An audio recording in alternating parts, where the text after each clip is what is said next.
medicine or rent or putting clothing on their back. Not a single hard-working American taxpayer should ever have to make that choice.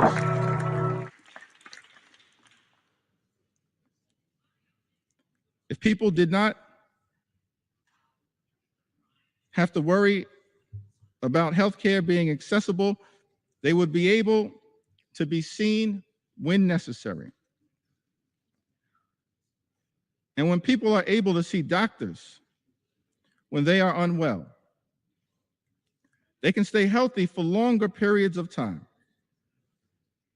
When people can stay healthy, they don't miss work. When people don't miss work, they don't risk losing their jobs. The way things work now only encourages the constant classist act of keeping the sick and poor sick and poor. This should never, ever be a situation in a country that claims to have the best functioning economy in the world, the best doctors, the best universities. Ashley lives in Colorado's 3rd congressional district.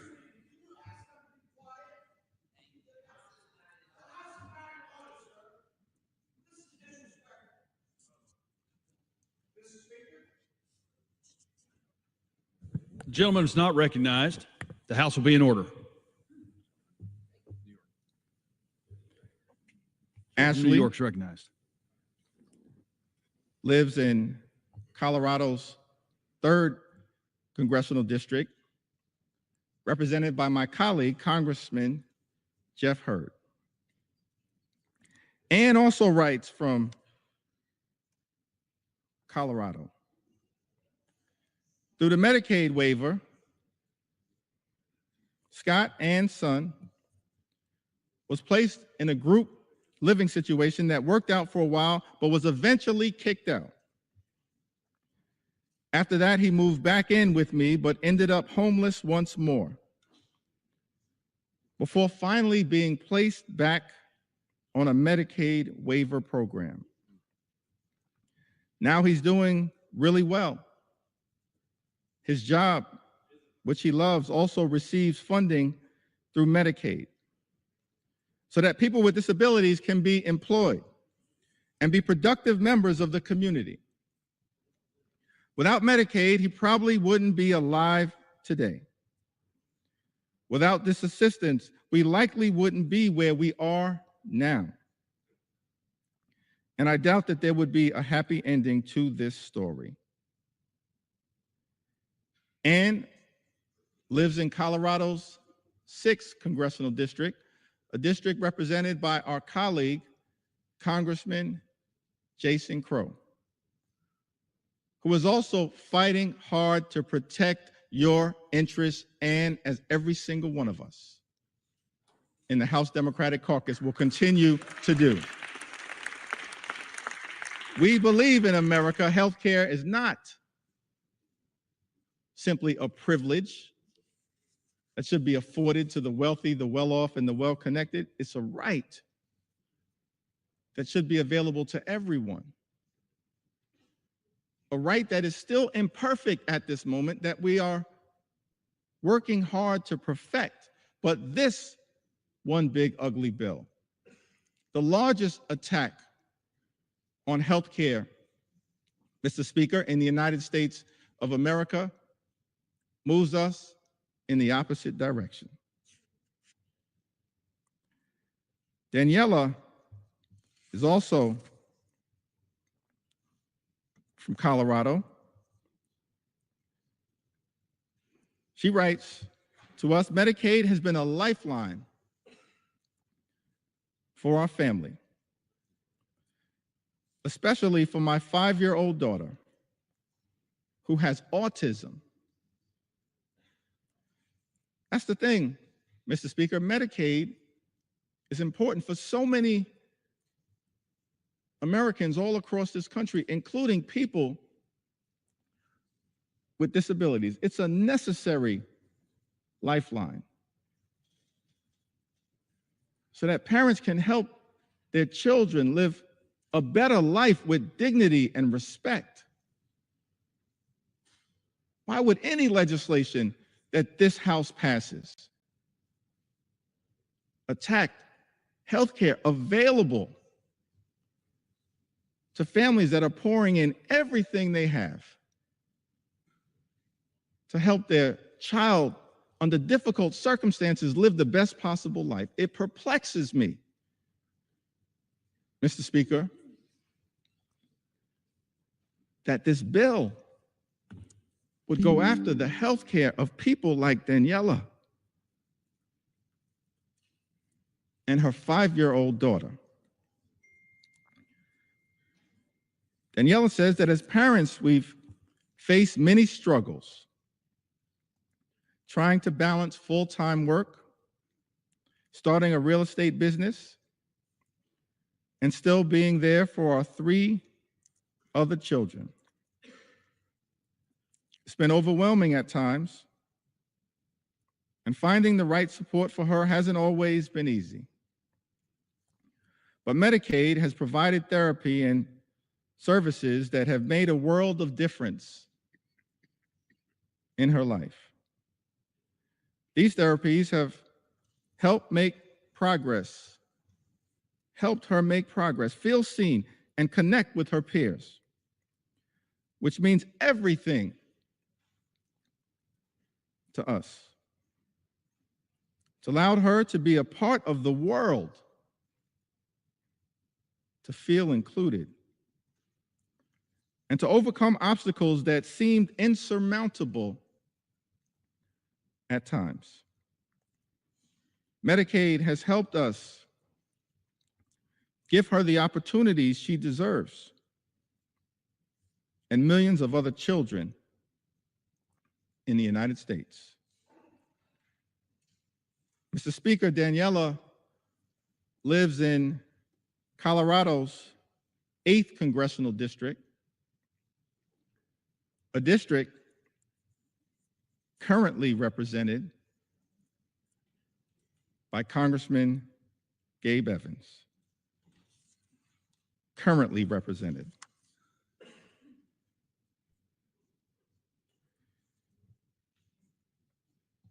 Mr. Speaker, we heard from Martha, who writes from Florida. I have an adult daughter with developmental and intellectual disabilities who needs Medicaid for her medical care. As a mom, I worry a lot about what the future will hold for her. Will she have access to quality medical care when my husband is no longer able to provide for her? Please support individuals like my daughter who are vulnerable and need our help. Thank you from my heart. Martha lives in Florida's 7th Congressional District, a district represented by our colleague, Mr. Speaker, Congressman Corey Mills. We've heard from people from the heartland of this country. In Indiana, Kim writes to us, SNAP and Medicaid were lifelines when my children were younger. At least when I was able to get them.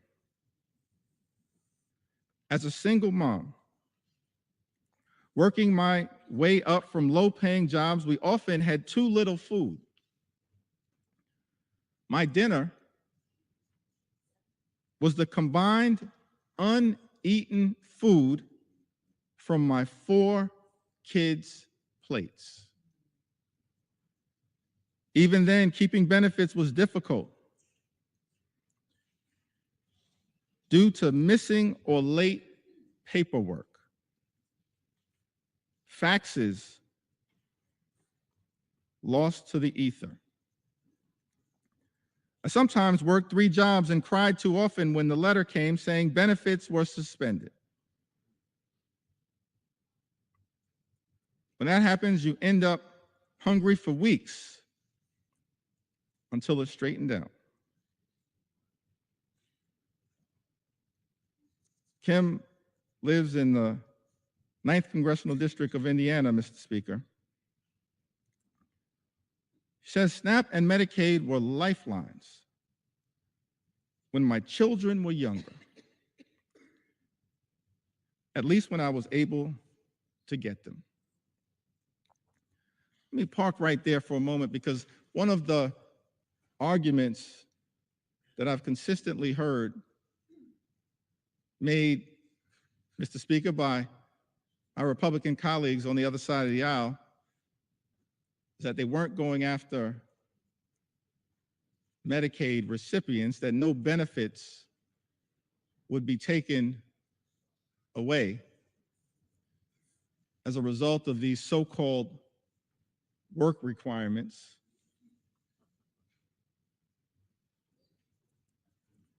Let's fact check that statement. Every independent entity that has looked at this question, including the Congressional Budget Office, has made clear, as a result of the one big ugly bill, millions of Americans will lose their Medicaid benefits. These so-called work requirements are just a smokescreen, because more than 90% of the people who receive Medicaid benefits, who can work, do work right now in the United States of America. Right now, more than 90%. What these impositions are really paperwork requirements that are designed to make it harder for everyday Americans like Kim to access their benefits. And as a result, millions of Americans who are eligible, who are hardworking, who are deserving, will lose their health care. Kim says, I sometimes worked 3 jobs and cried too often when the letter came saying benefits were suspended. As House Democrats, Mr. Speaker, we are here fighting for people like Kim and millions of others like her all across the United States of America who will lose urgently necessary, life-changing, and life-sustaining Medicaid benefits as a result of Donald Trump's one big ugly bill.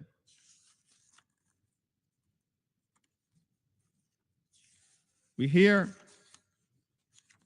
from Maria from Iowa, in the great heartland of this country. Maria writes to us, in 2021, I got seriously sick with COVID. I ended up in a coma for 12 days, spent 3.5 weeks in the ICU, and then another 3 weeks on the recovery floor. If it wasn't for Medicaid, I wouldn't have received any of the care I needed. I honestly don't know where I'd be today.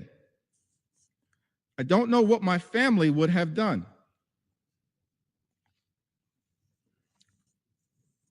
Without Medicaid, I wouldn't have made it. If I lost Medicaid, it would completely change my life. I wouldn't be able to afford my insulin, diabetes medications, blood pressure medications, or see my endocrinologist, all of which are life-sustaining treatments. I also need to see my pulmonary specialist regularly. Without Medicaid, my health would deteriorate rapidly.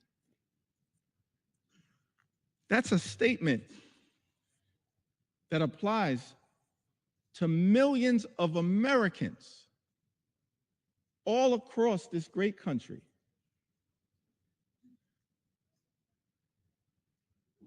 Who are at risk of losing their health care because this one big, ugly Republican bill has put a target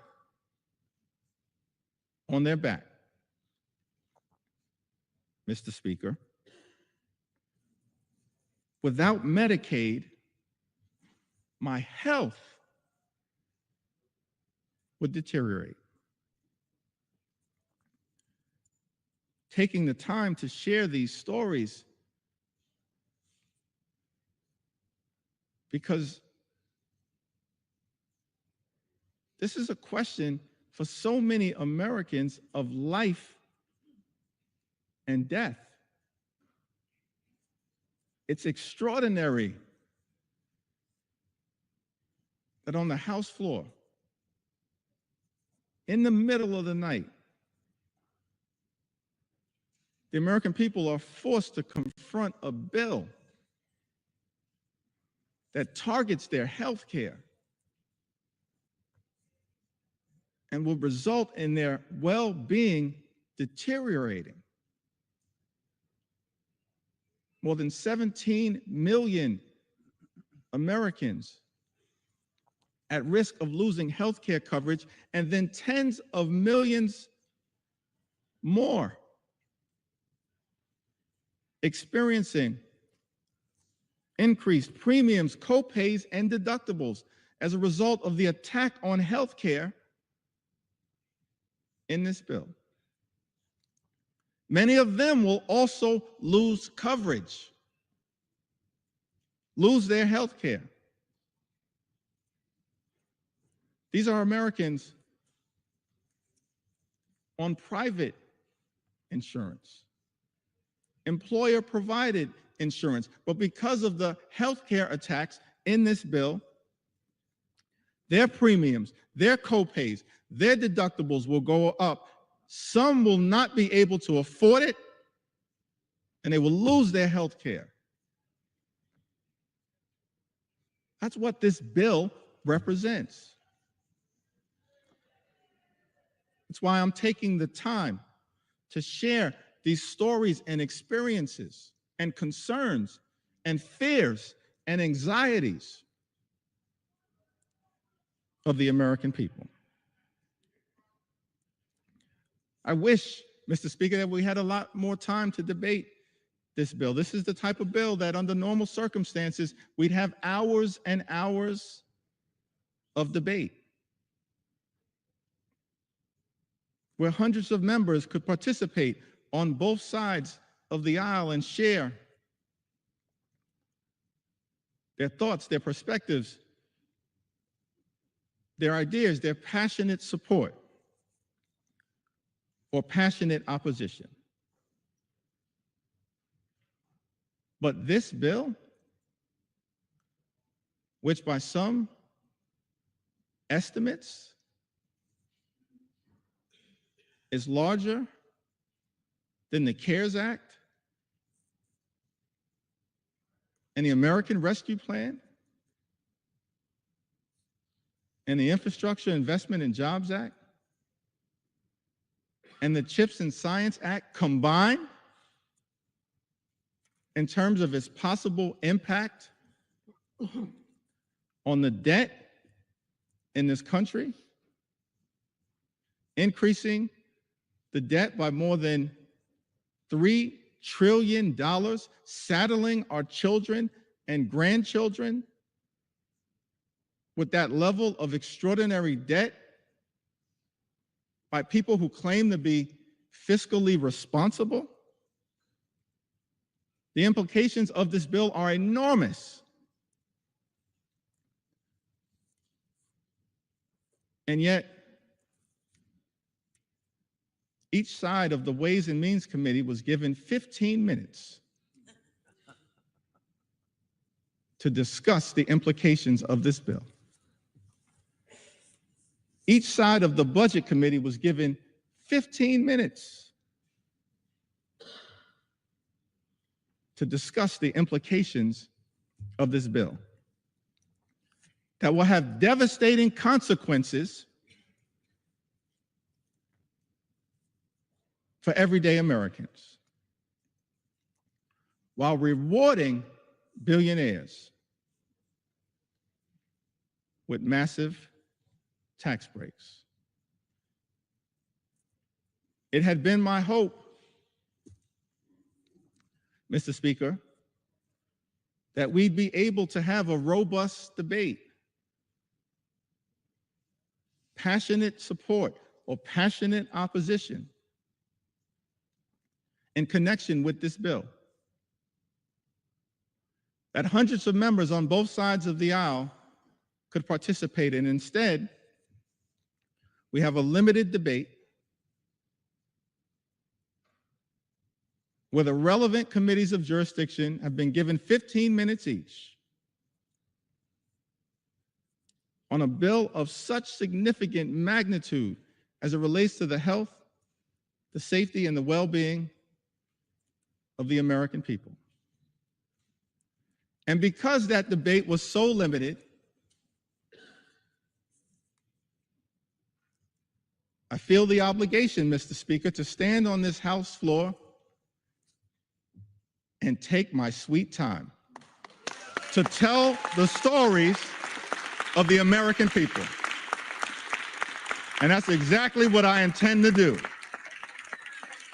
Take my sweet time on behalf of the American people, on behalf of their health care, on behalf of their Medicaid, on behalf of their nutritional assistance, on behalf of veterans, on behalf of farmers, on behalf of children, on behalf of seniors, on behalf of people with disabilities, on behalf of small businesses, on behalf of every single American.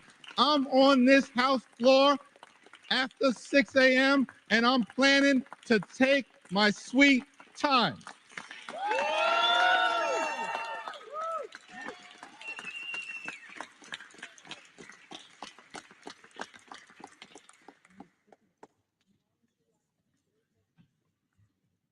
Without Medicaid, I wouldn't have made it.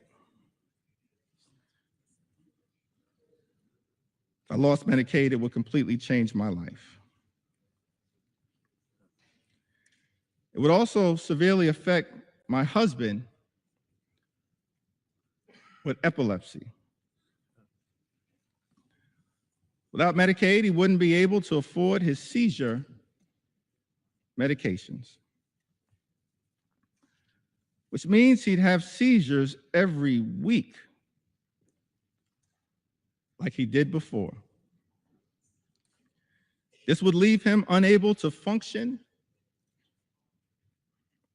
or work. Before he had Medicaid, he'd have a seizure. And it would take him days to recover. His health is inconsistent, which makes it hard for him to hold down a job. I still have my house, my car, my husband, and my health. Thank God for that. But why should we have to struggle so hard just to live? In a country with so much wealth, I'm considered one of the lucky ones. And yet I still struggle to make ends meet for the basics. That's Maria, pouring her heart out to us as members of Congress about her struggles. She lives in Iowa's 1st Congressional District, represented by our colleague, Mr. Speaker, Representative Marionette Miller Meeks. In a country with so much wealth, I'm considered one of the lucky ones.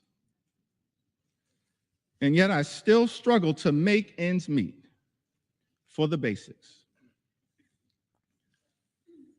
Maria makes this important point as we stand on the threshold of the 4th of July.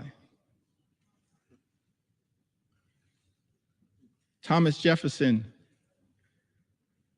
having written those immortal words in the Declaration of Independence, we hold these truths to be self-evident, that all men are created equal. They are endowed by their Creator with certain. Gentlemen will suspend. Members are reminded to take their conversations off the floor. Close both sets of cloakroom doors, please. Gentleman's recognized. Thank you, Mr. Speaker.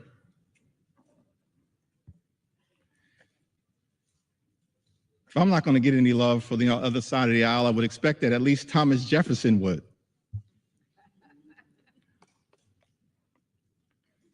He wrote in the Declaration of Independence that among these are life, liberty, and the pursuit of happiness. What is the pursuit of happiness in the United States of America here in the year of our Lord, 2025? Imagine a country where every single American can afford to live the good life. Work hard, play by the rules, live the good life. That's the American dream. But our concern as Democrats is that in the wealthiest country in the history of the world, there are far too many people like Maria from Iowa who are unable to achieve that American dream, unable, despite working hard and playing by the rules, to live the good life, good paying job, good housing, good health care, good education for your children, and a good retirement. That should not be too much to ask for here in the United States of America. But instead of working to bring that American dream to life for the greatest number of people all across the country, this one big ugly bill, Mr. Speaker, that our Republican colleagues are trying to jam down the throats of the American people, will undermine their quality of life.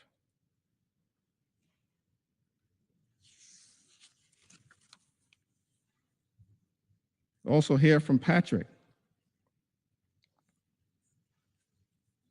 Lives in the heartland of this country. One of the good people of Iowa, who says I'm a registered nurse in the ICU at the VA hospital in Iowa City. I've worked as a nurse for 30 years, and I'm a native Iowan. I have 2 disabled children who are on Medicaid. My son had a severe brain injury as a child and requires extensive physical therapy, occupational therapy, and speech therapy. My daughter is autistic and lives independently on housing provided by Medicaid. Before we had Medicaid, we were bankrupt paying for their treatment. We would go bankrupt again if Medicaid is cut. These are complicated systems for people with very complicated needs. These quote unquote common sense solutions they're coming up with are not based in reality.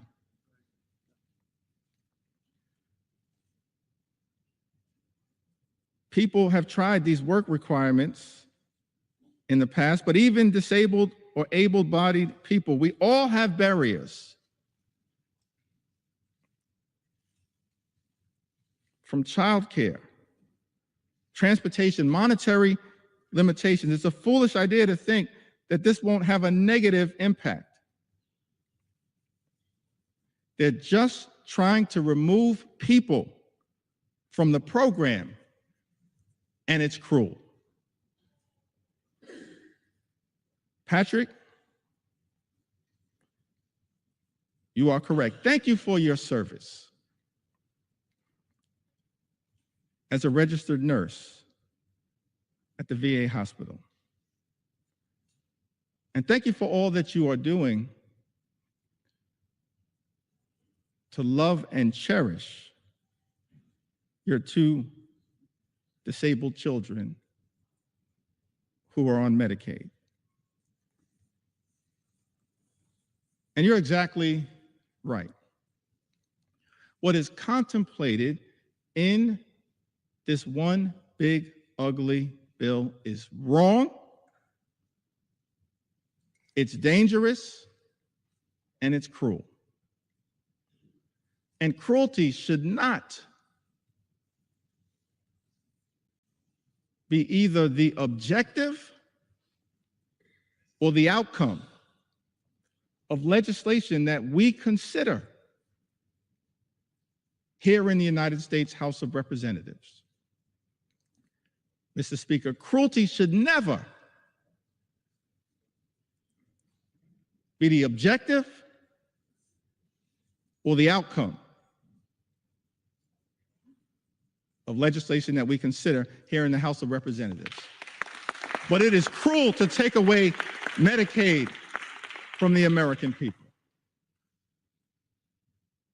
And that is why, as House Democrats, we will continue to show up and speak up and stand up in defense of the health care of the American people. I'm thankful for all of my colleagues who are here,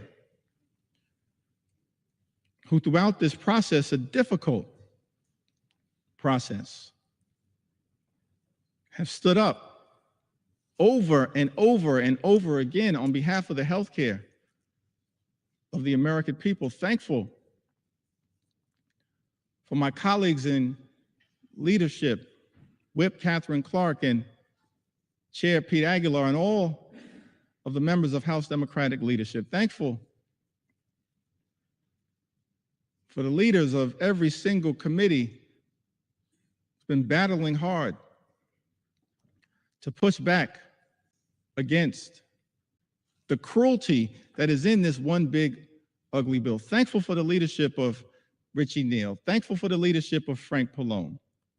Thankful for the leadership of Brendan Boyle. Thankful for the leadership of Angie Craig. I'm thankful for the leadership, the principal leadership of every single member of the House Democratic Caucus. But above all else, I'm just thankful for the spirit, the heart, and soul of the American people who have risen up throughout this country to make it clear to all of us in this institution, keep your hands off our Medicaid. Keep your hands off our health care, our Medicaid, the Affordable Care Act. Keep your hands off our Medicaid. That's why, Mr. Speaker, I stand before you today to lift up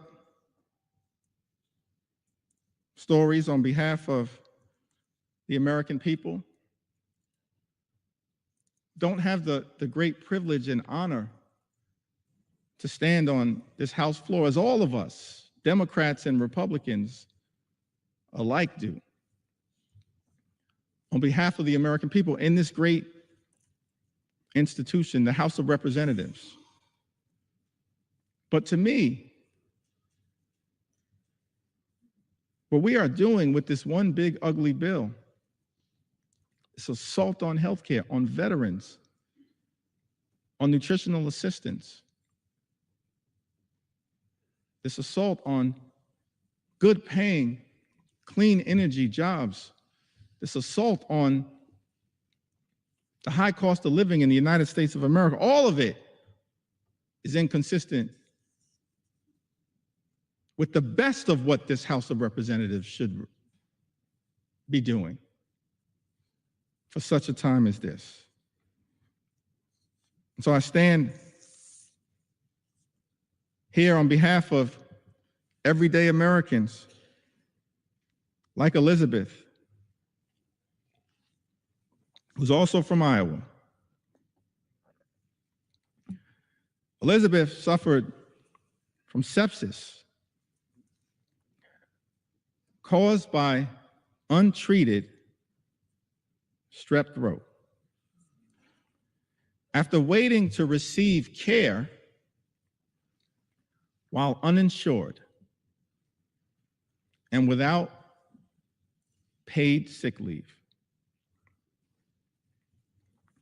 After receiving care she needed, she was able to apply for Medicaid and have her medical bills retroactively covered. Now, Medicaid has allowed her to get access to essential and preventative health care. Mr. Speaker, Elizabeth lives in the congressional district represented by our colleague, Zach Nunn, Iowa's 3rd congressional district. Thank you, Elizabeth, for highlighting one of the concerns that all of us should have with this bill. When you launch an all-out assault on the health care of the American people, when you effectively end Medicaid as we know it, gut parts of the Affordable Care Act, what you essentially are doing by stripping health care away from the American people, putting people like Elizabeth back in the position that she had previously been in, where she has untreated medical conditions that won't get better on its own, it will likely get worse and lead to further medical complications. Why would we do that to the American people? That is wrong. We should be lifting people up in this country, not tearing them down. We should be lifting up everyday Americans, not tearing them down and putting them at risk of their life, their quality of life, their health, their well-being getting worse. We hear from Becky from the great state of Louisiana. By the way, Louisiana is a state with some of the highest percentages of Medicaid recipients of any state in the union. Any state in the union. And Louisiana is a state at risk of suffering greatly as a result of the all-out assault on Medicaid that is part of Donald Trump's one big ugly bill. Becky tells us, I have had Medicaid for years, and without it, I wouldn't be able to afford to see my doctors or cover what Medicaid doesn't pay. As a senior citizen, I now have to go back to work just to keep a roof over my head, afford rising food and utility costs, and maintain my car. Meanwhile, the government keeps taking more and more out of my Social Security benefits. Money I already paid taxes on while working. Feels like the middle class no longer exists. You're either rich or poor. Politicians today have no real understanding of what it's like to struggle every single day. If they had to live like regular people, maybe things would improve for seniors like me. Becky lives in Louisiana's 3rd Congressional District, a district represented by our colleague, Mr. Speaker, Representative Clay Higgins. Louisiana, state, of course, also represented by my good friend and colleague,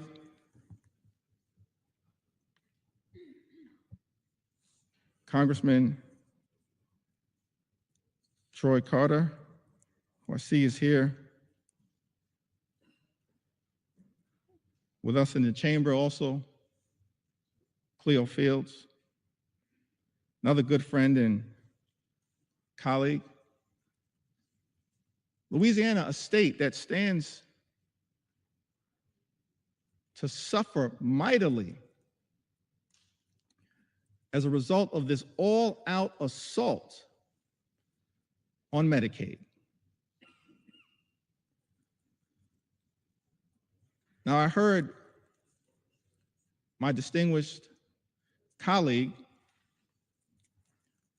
Mr. Speaker, the House Majority Leader, someone who personally respect his resilience, his perseverance, his journey. I think he comes by his views in good faith. It's his perspective. It's the speaker's perspective.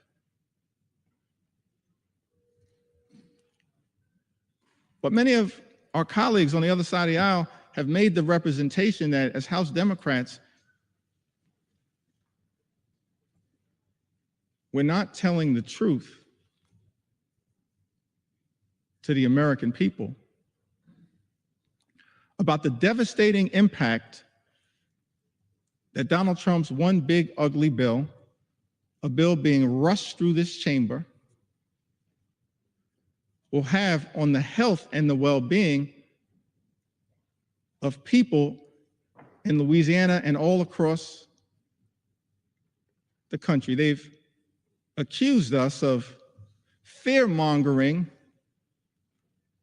and making misrepresentations. And so I was surprised to learn, Mr. Speaker,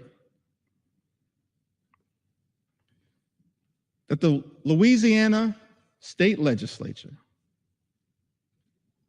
recently voted. The Louisiana state legislature that has a Republican supermajority. The Louisiana state legislature recently voted to condemn the one big ugly bill because of the extraordinary attack on Medicaid that will adversely impact their constituents. We're telling the truth. This one big ugly bill will hurt everyday Americans in Louisiana and all across the country. Don't take our word for it. Take the word of the Louisiana state legislature. Supermajority. Who done it? Who done it? So we're here on the House floor, taking our sweet time to tell the stories of the American people and the adverse impact that Trump's one big ugly bill, that my House Republican colleagues, Mr. Speaker, are trying to jam down the throats of the American people, causing great harm to those who we should be working hard to protect, love, and cherish, not adversely impact their ability to live and live life more abundantly.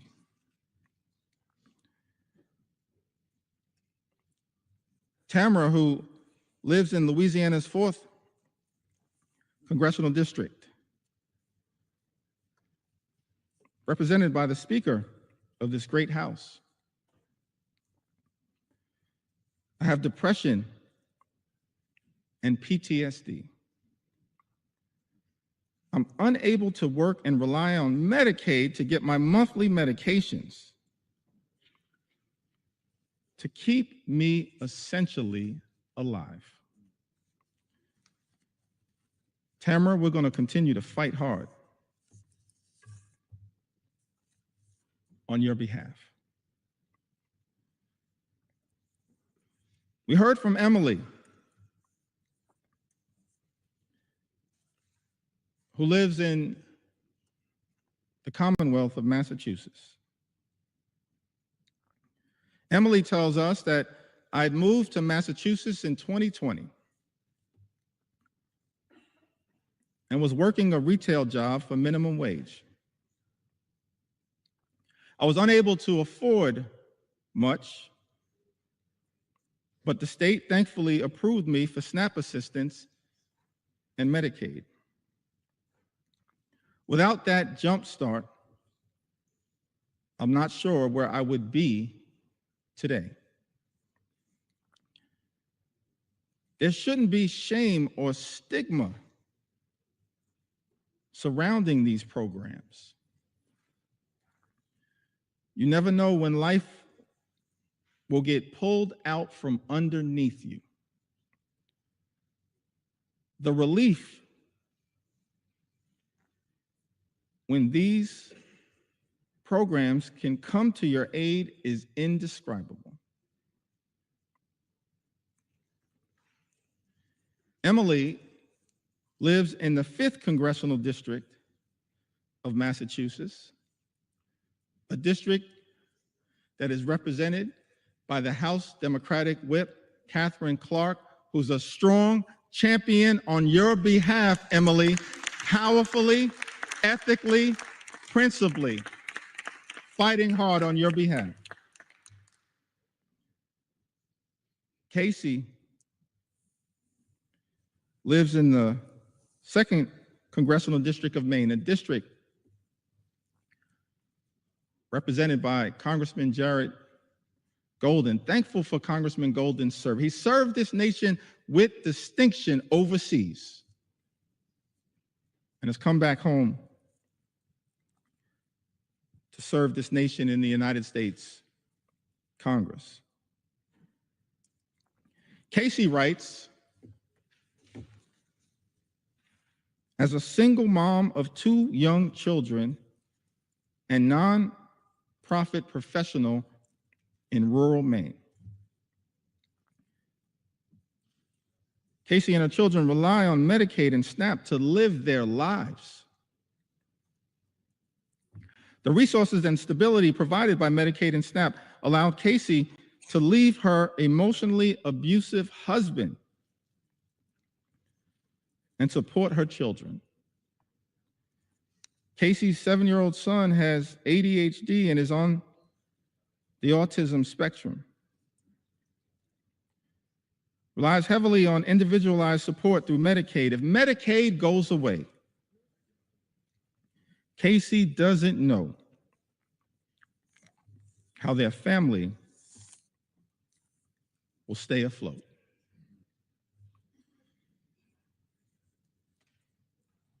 The American people pouring into us,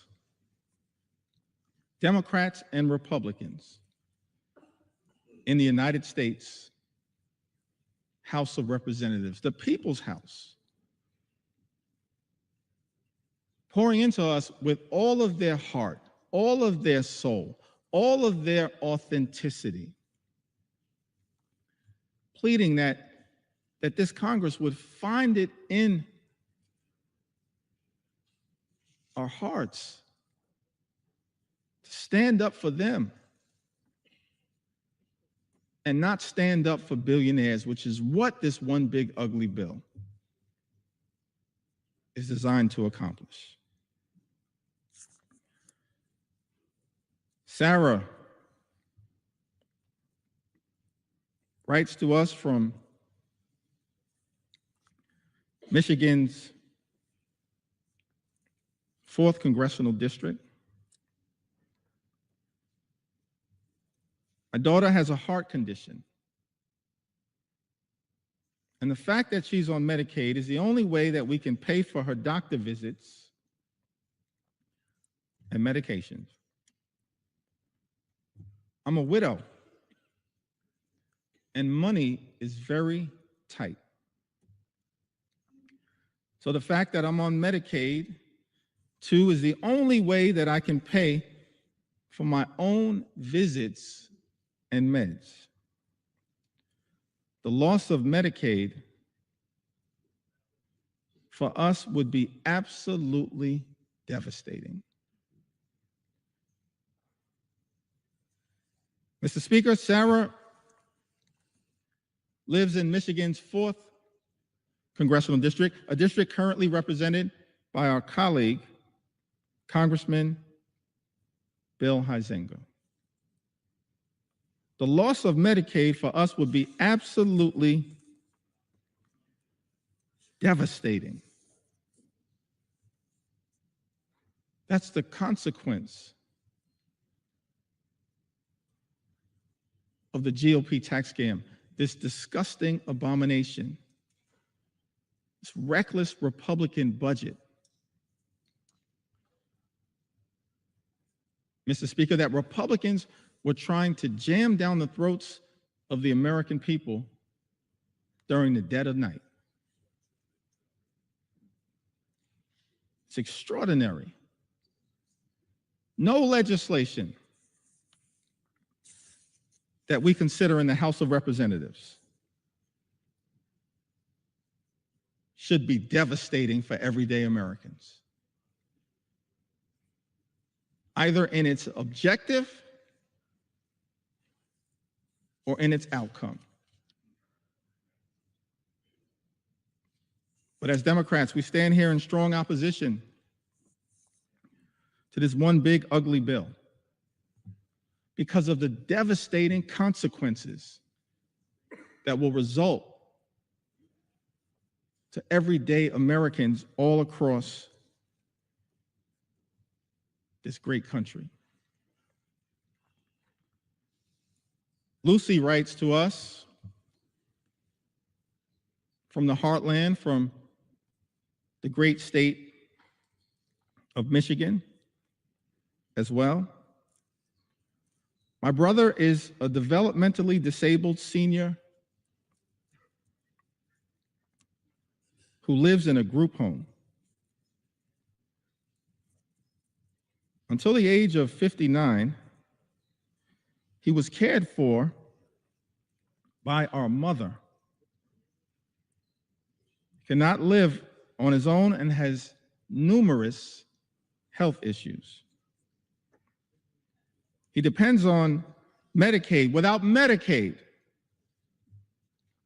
his brothers and sisters could not support his medical care. We're hearing from families all across the country. Mothers and fathers, brothers and sisters, sons and daughters, husbands and wives, pleading with this Congress, pleading with House Republicans to stand up for their loved ones who are on Medicaid, who are at risk of having their health care run over and their lives ruined by the consequences of Donald Trump's one big ugly bill. Lucy lives in Michigan's 7th congressional district, a district currently represented, Mr. Speaker, by our colleague, Representative Tom Barrett. We've also heard from Sharon, who lives in Michigan. My daughter is a young woman who was born with cerebral palsy, mild cognitive impairments, and autism. She depends on Medicaid services for her health.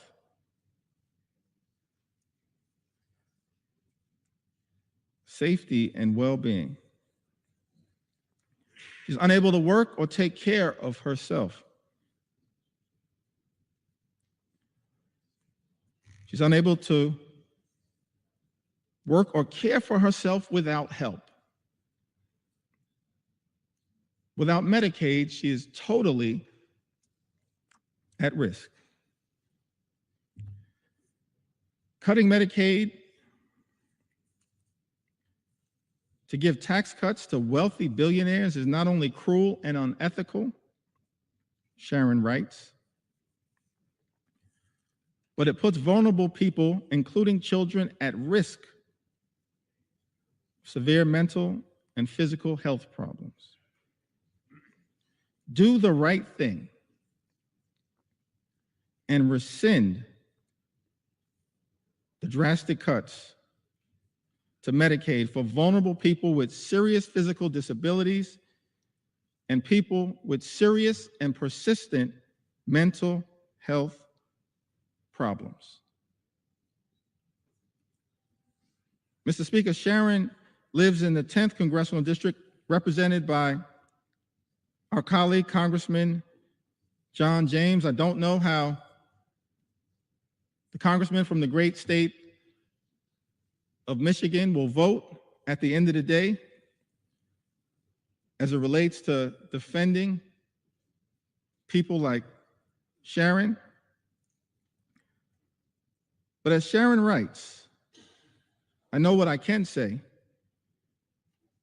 She says, do the right thing and rescind the drastic cuts to Medicaid for vulnerable people with serious physical disabilities and people with serious and persistent mental health problems.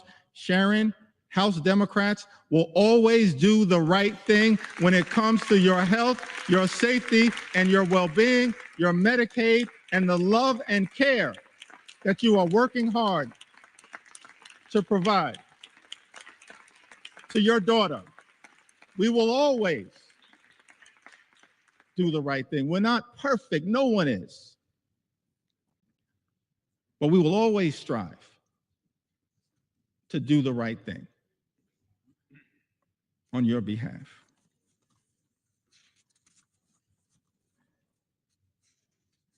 As I work through these stories in the Midwest, and it appears, Mr. Speaker, that I'm about halfway through the stories as it relates to Medicaid. Medicaid. Medicaid. It appears that I'm halfway through the stories as it relates to Medicaid, but the extraordinary thing about this bill is that it represents such an unprecedented assault on the American people that there are stories that need to be told as it relates to the attack on nutritional assistance for the American people. And I will tell those stories.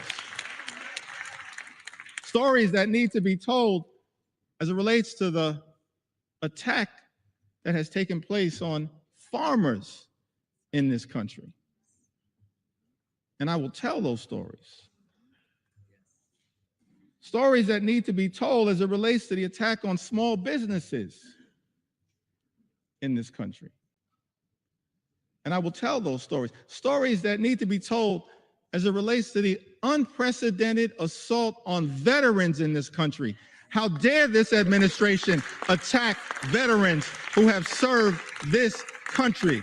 Instead of attacking veterans, we should make sure that every single veteran in this country can live with the dignity and respect that they've earned.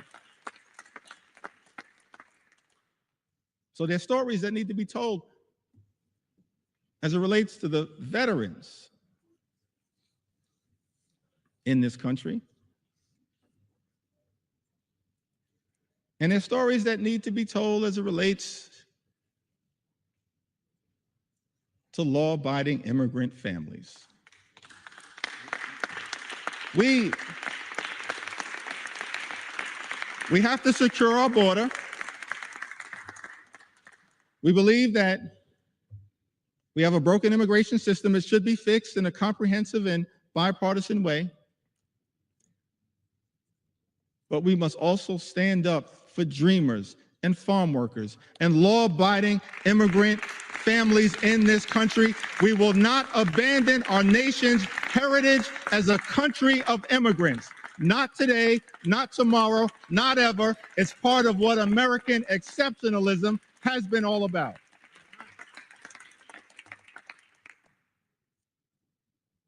So stories that need to be told.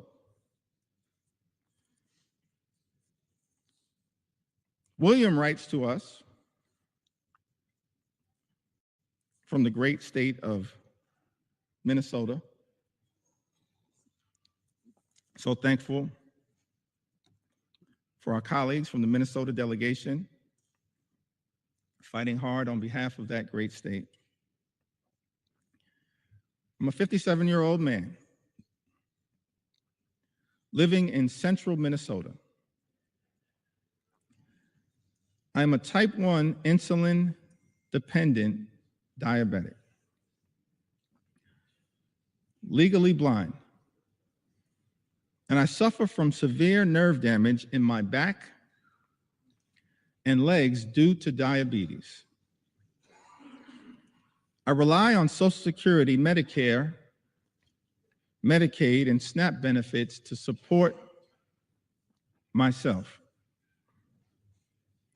Any reduction in these programs would severely impact my life and my ability to afford food, pay for my small apartment, and access medical care. Without these benefits, I would be destitute. William lives in Minnesota's 6th congressional district. Mr. Speaker, a district represented by our colleague, Congressman Tom Emmer. Say to William, I don't know what the majority whip will ultimately decide to do as it relates to this one big ugly bill. But we're going to stand up for the things that clearly matter to you. We're going to stand up for Social Security, stand up for your Medicare, stand up for Medicaid, stand up for your SNAP benefits, and stand up for you. I'd also note, parenthetically, it's not rhetorical that we are claiming to stand up for people like William, a 57-year-old man living in central Minnesota. He notes two things that are of interest to me. He says that I'm a type 1 insulin-dependent diabetic.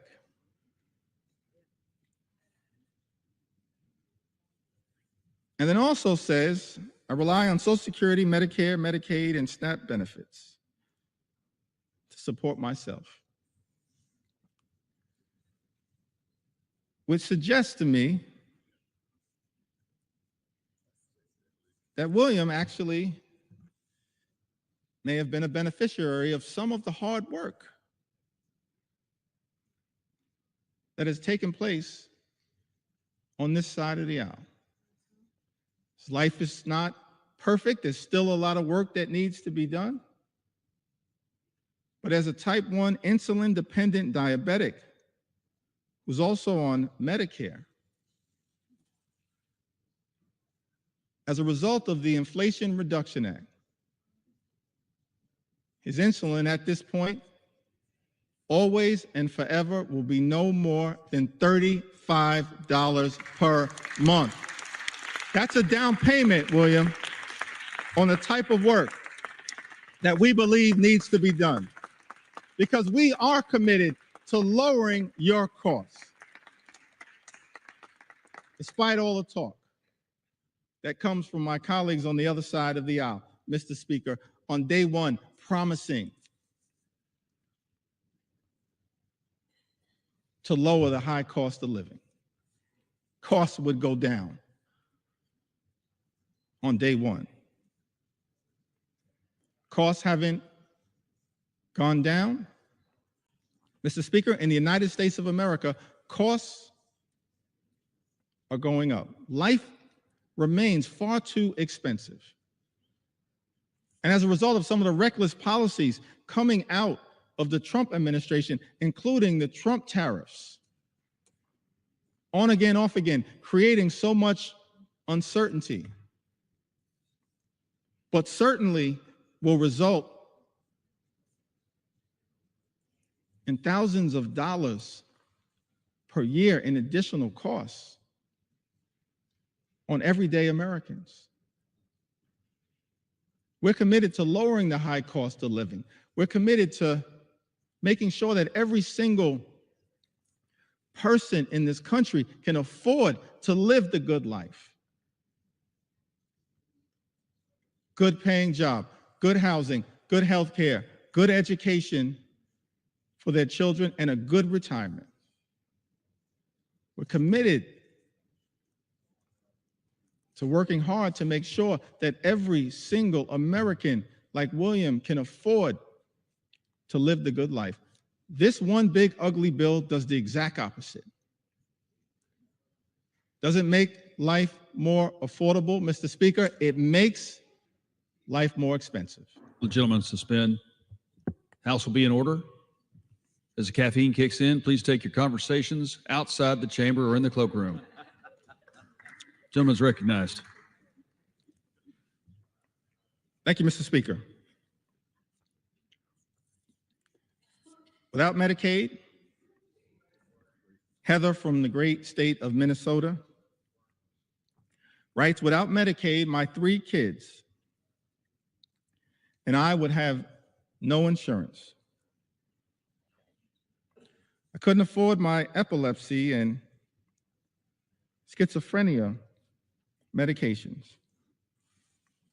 My kids wouldn't have access to health care, including ER visits, physicals, vaccinations, and dental cleanings. Heather lives in Minnesota's 8th Congressional District, represented by our colleague, Mr. Speaker, Congressman Peter Stauber. Lynn writes to us, from Missouri, the Show Me State, a state ably represented by Representative Emanuel Cleaver and Representative Wesley Bell. Lynn writes to us, says that I'm a widow near 70 with very little family left and have been diagnosed with breast cancer. I have an adult son, severely disabled. He already has lost transportation services due to low Medicaid funding. And if Medicaid is cut, it will be disastrous for my situation. Lynn knows that this one big ugly bill puts a target on the back of Medicaid. One of the senators from the great state of Missouri, Senator Josh Hawley, spent months warning about the damage that Donald Trump's one big ugly bill would do to the people of Missouri as a result of the all-out assault on Medicaid. And then turned around and voted to cut Medicaid from his constituents. So shocking, it's so disappointing. So heartbreaking for many Americans that a lot of people in the House of Representatives, Mr. Speaker, a lot of people in the Senate have talked a good game about Medicaid, but then turned around and done nothing to protect it. That's shameful. It disgusts me because I want to believe in the good faith of every member to look out for the people that they are privileged to serve. Donald Trump's one big ugly bill, an all-out assault on health care, an all-out assault on Medicaid, the largest cut to Medicaid in American history. This legislation will end Medicaid as we know it. Millions of people will lose their health care. Hospitals will close, including in rural America. People will lose their nursing homes. 1 in 4 nursing homes may close as a result of this dangerous and extreme Republican budget. Community-based health clinics relied upon by many of the people all across this country will shutter as a result of Donald Trump's one big ugly bill. People in this country will die unnecessary deaths. That's unacceptable. That's unconscionable. That's un-American. And that is why, as House Democrats, we stand on this floor, aggressively pushing back on the everyday Americans on their behalf, pushing back on their behalf, because they will be so absolutely devastated if this bill were to pass in the House of Representatives. Donald Trump's one big ugly bill hurts everyday Americans and rewards billionaires with massive tax breaks. Why is it that every time, Mr. Speaker, Republicans have the opportunity to govern in a partisan way, you immediately race, Republicans immediately race to legislation that provides massive tax breaks for the wealthy, the well-off, and the well-connected in this country. We've seen this happen all over time. During the presidency of Ronald Reagan, massive tax cuts for the wealthy, the well-off, and the well-connected, adding to our nation's debt and deficit. During the presidency of George W. Bush in 2001 and 2003, yet again, massive tax cuts for the wealthy, the well-off, and the well-connected. In fact, the Republican president at that time, in 2001, inherited a budget surplus from President Bill Clinton and immediately turned around and took that budget surplus and turned it into a deficit, exploded the debt. Don't ever lecture us about fiscal responsibility. Not now, not ever. Mr. Speaker, Republicans are not the party of fiscal responsibility. You are the party of fiscal irresponsibility. Over and over and over again. And now with this bill, you've taken it to a whole nother level. Because in addition to exploding the debt by more than $3 trillion, and by some estimates, even more than that, saddling our children and our grandchildren with trillions of dollars in additional debt. Why? It appears to subsidize the lifestyles of the rich and shameless. That's extraordinary to me. But shouldn't be surprising, because it's exactly what we saw during the first 4 years of the Trump administration, where the signature legislative accomplishment was the 2017 GOP tax scam, where by some estimates, 83% of the benefits would go to the wealthiest 1% in this country. Saddling at the time our children and grandchildren with more than $2 trillion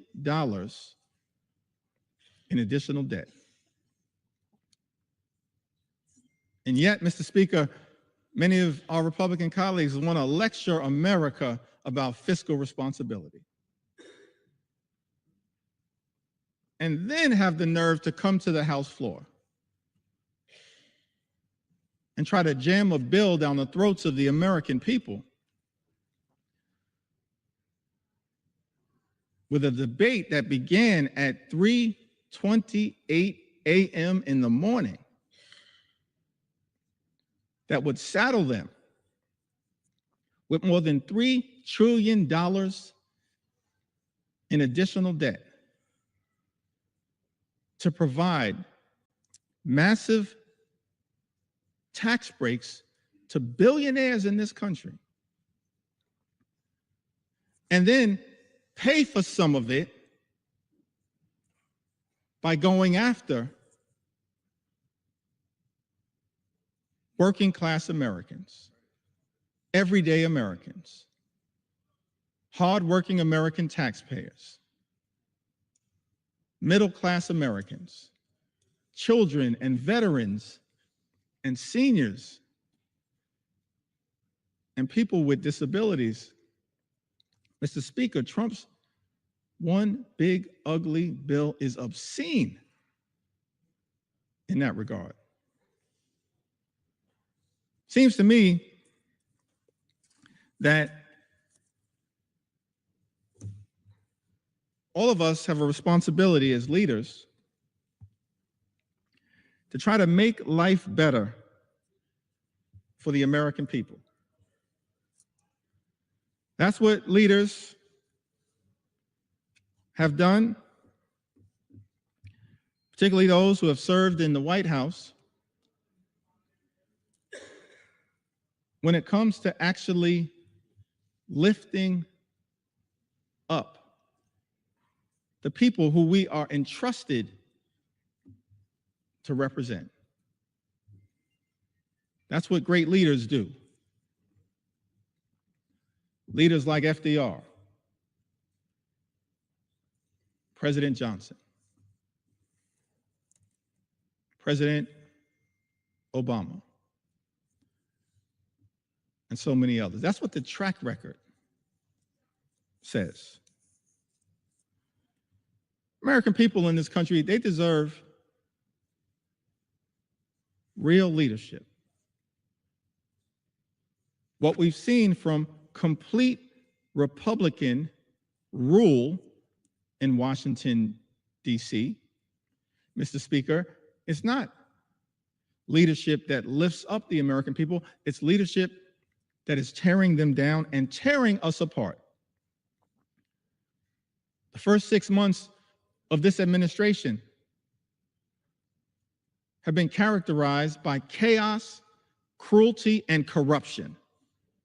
That's not real leadership. We know what real leadership looks like in the United States of America. Real leadership shows courage. Real leadership shows compassion. Real leadership shows commitment. Working with Congress as a separate and co-equal branch of government, not to bend the knee to some extreme agenda,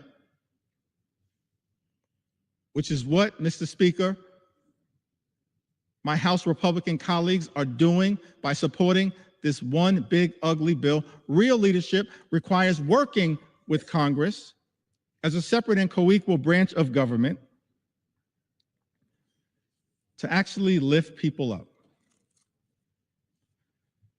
President Lincoln, when he addressed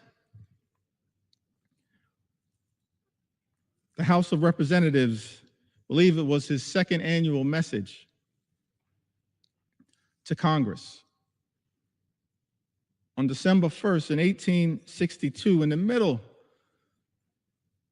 of the Civil War, an existential crisis that we were facing in the United States of America, he showed real leadership when he summoned this Congress to rise to the occasion. In that second annual message to Congress, December 1st, 1862, President Lincoln said, "Fellow citizens, we cannot escape history. We of this Congress and this administration will be remembered in spite of ourselves.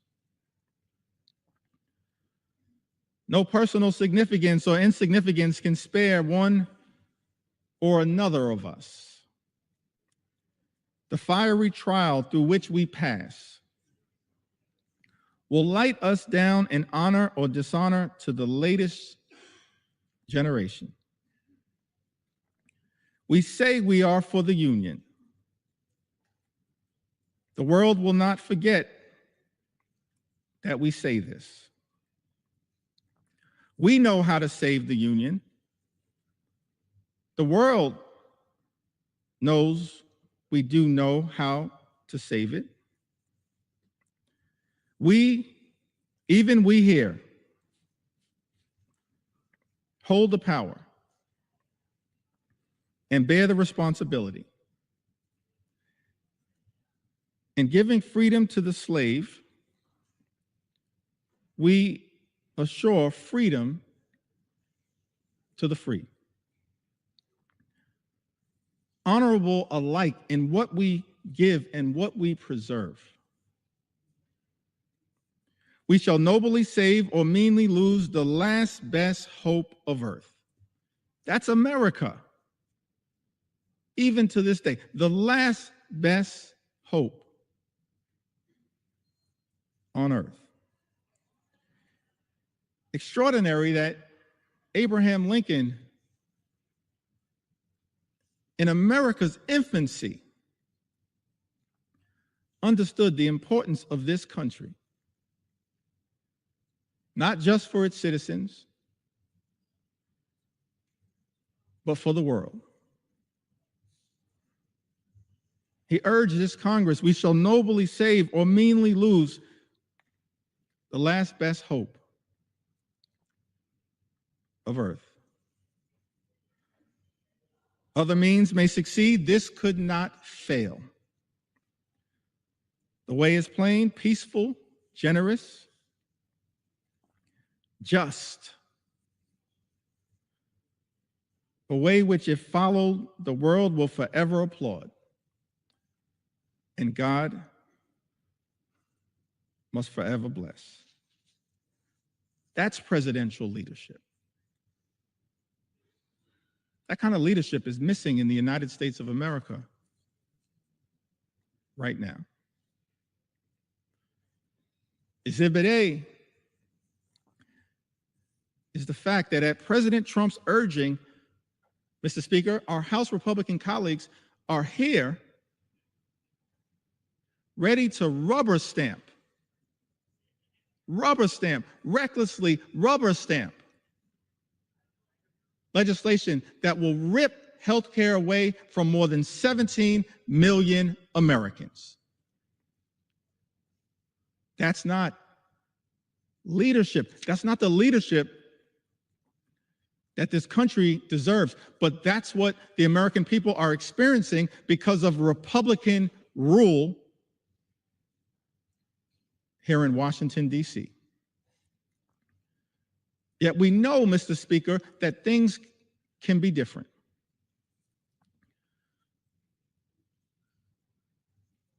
At the very beginning of the preamble of the United States Constitution, those words are written we, the people, in order to form a more perfect union. I like that. We, the people, in order to form a more perfect union. That's a recognition of the aspirational objective that all of us should have as part of our sacred charge to make life better for the American people, while also acknowledging that at its birth and even to this day, America is not a perfect country.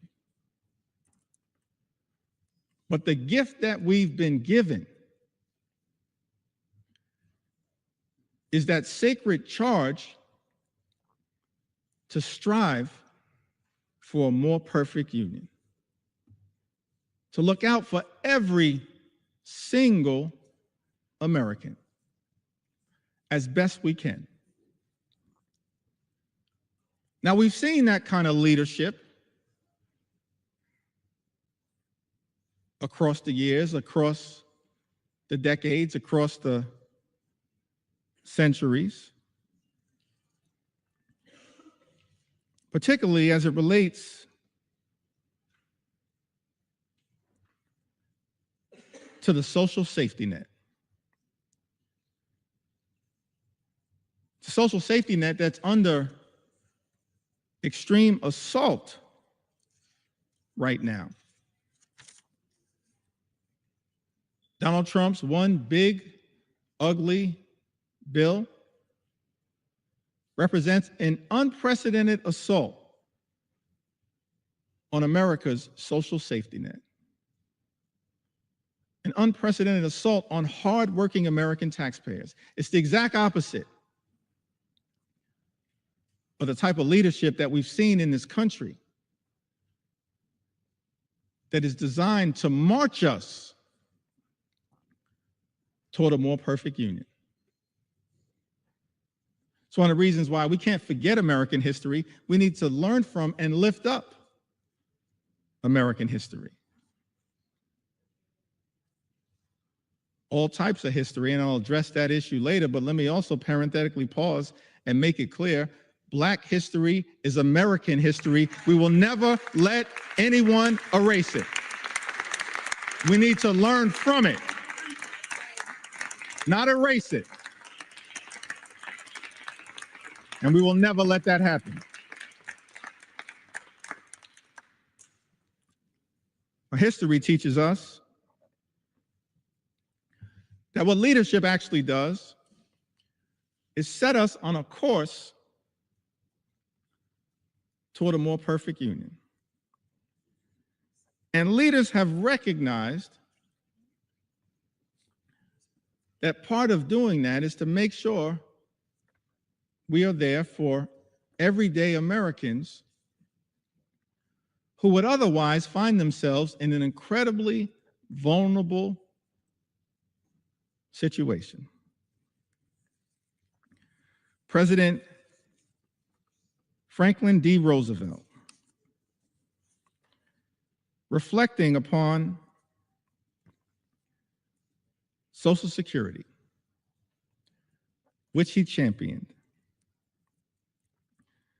uttered these words: long before the economic blight of the Depression descended on the nation, millions of our people were living in wastelands of want and fear. Men and women too old and infirm to work either depended on those who had but little to share, or spent their remaining years within the walls of a poorhouse.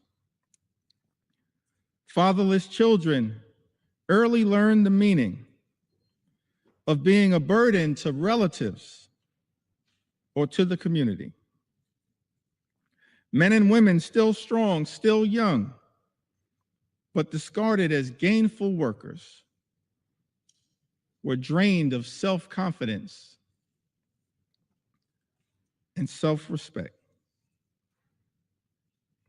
The millions of today want and have a right to the same security their forefathers sought. The assurance that with the health and the willingness to work, they will find a place for themselves in the social and economic system of the time. Because it has become increasingly difficult for individuals to build their own security single-handed, government must now step in and help them lay the foundation stones.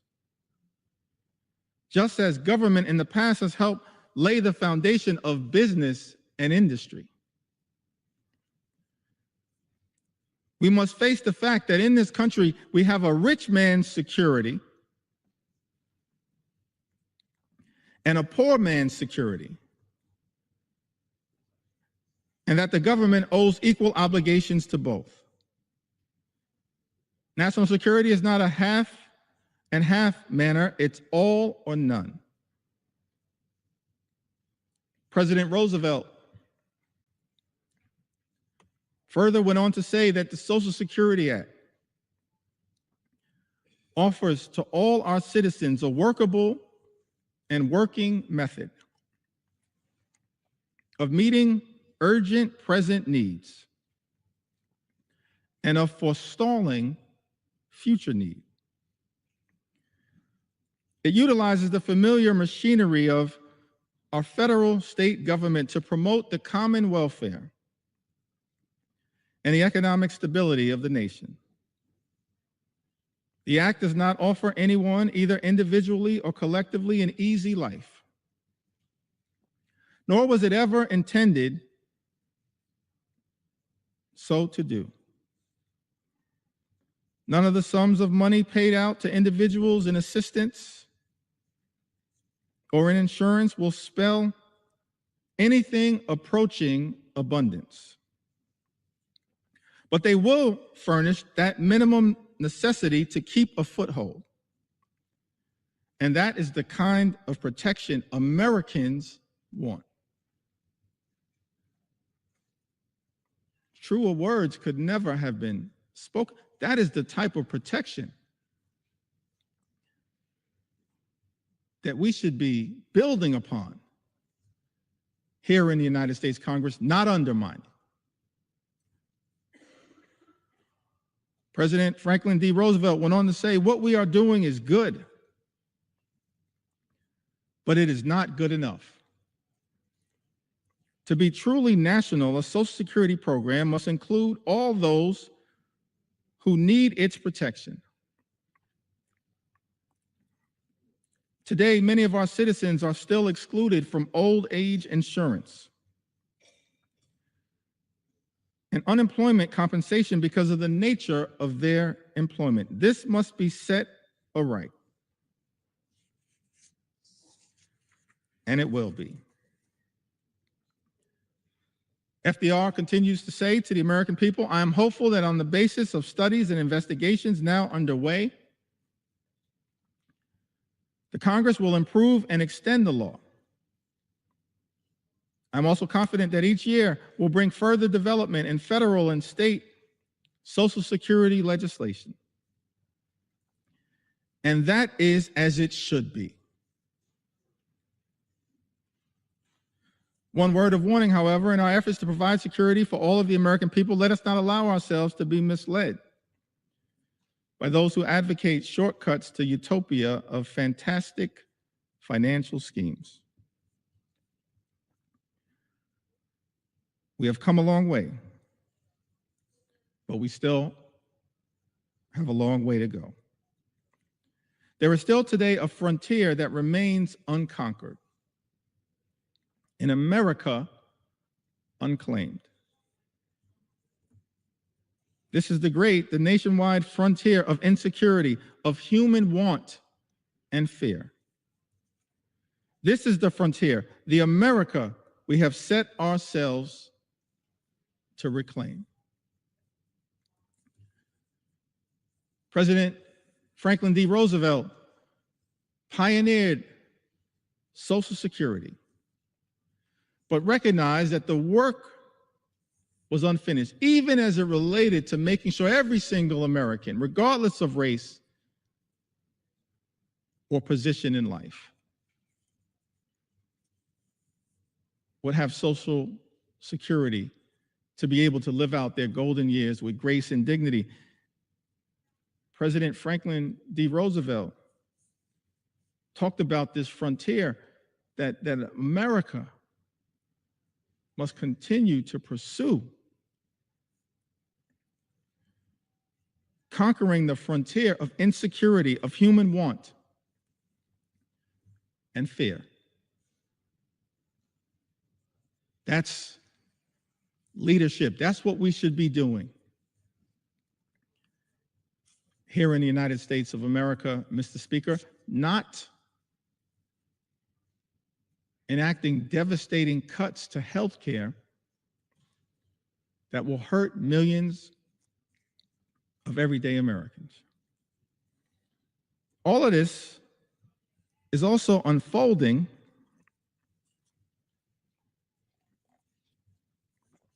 in an environment where Social Security is now under attack. That's extraordinary to me. Social Security is a sacred promise, a sacred trust between the American people and its stewards, her stewards in government. So I'm so thankful for leadership as it relates to Social Security from people like Congressman John Larson, who recognizes that our goals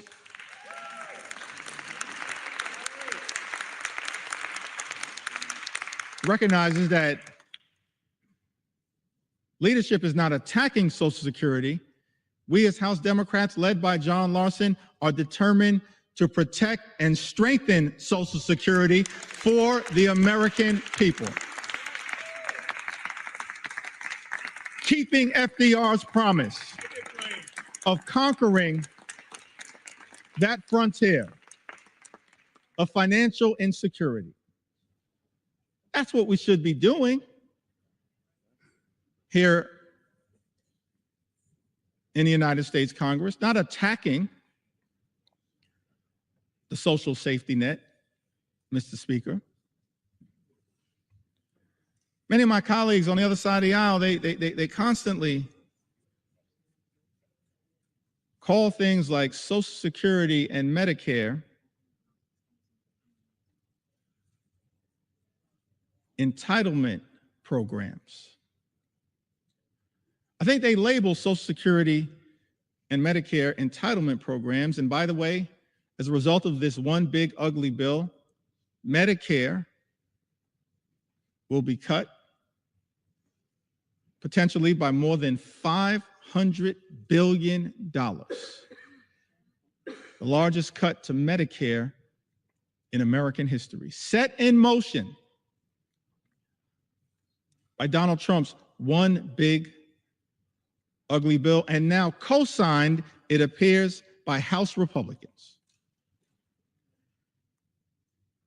Mr. Speaker, House Republicans who've also co-signed this extraordinary assault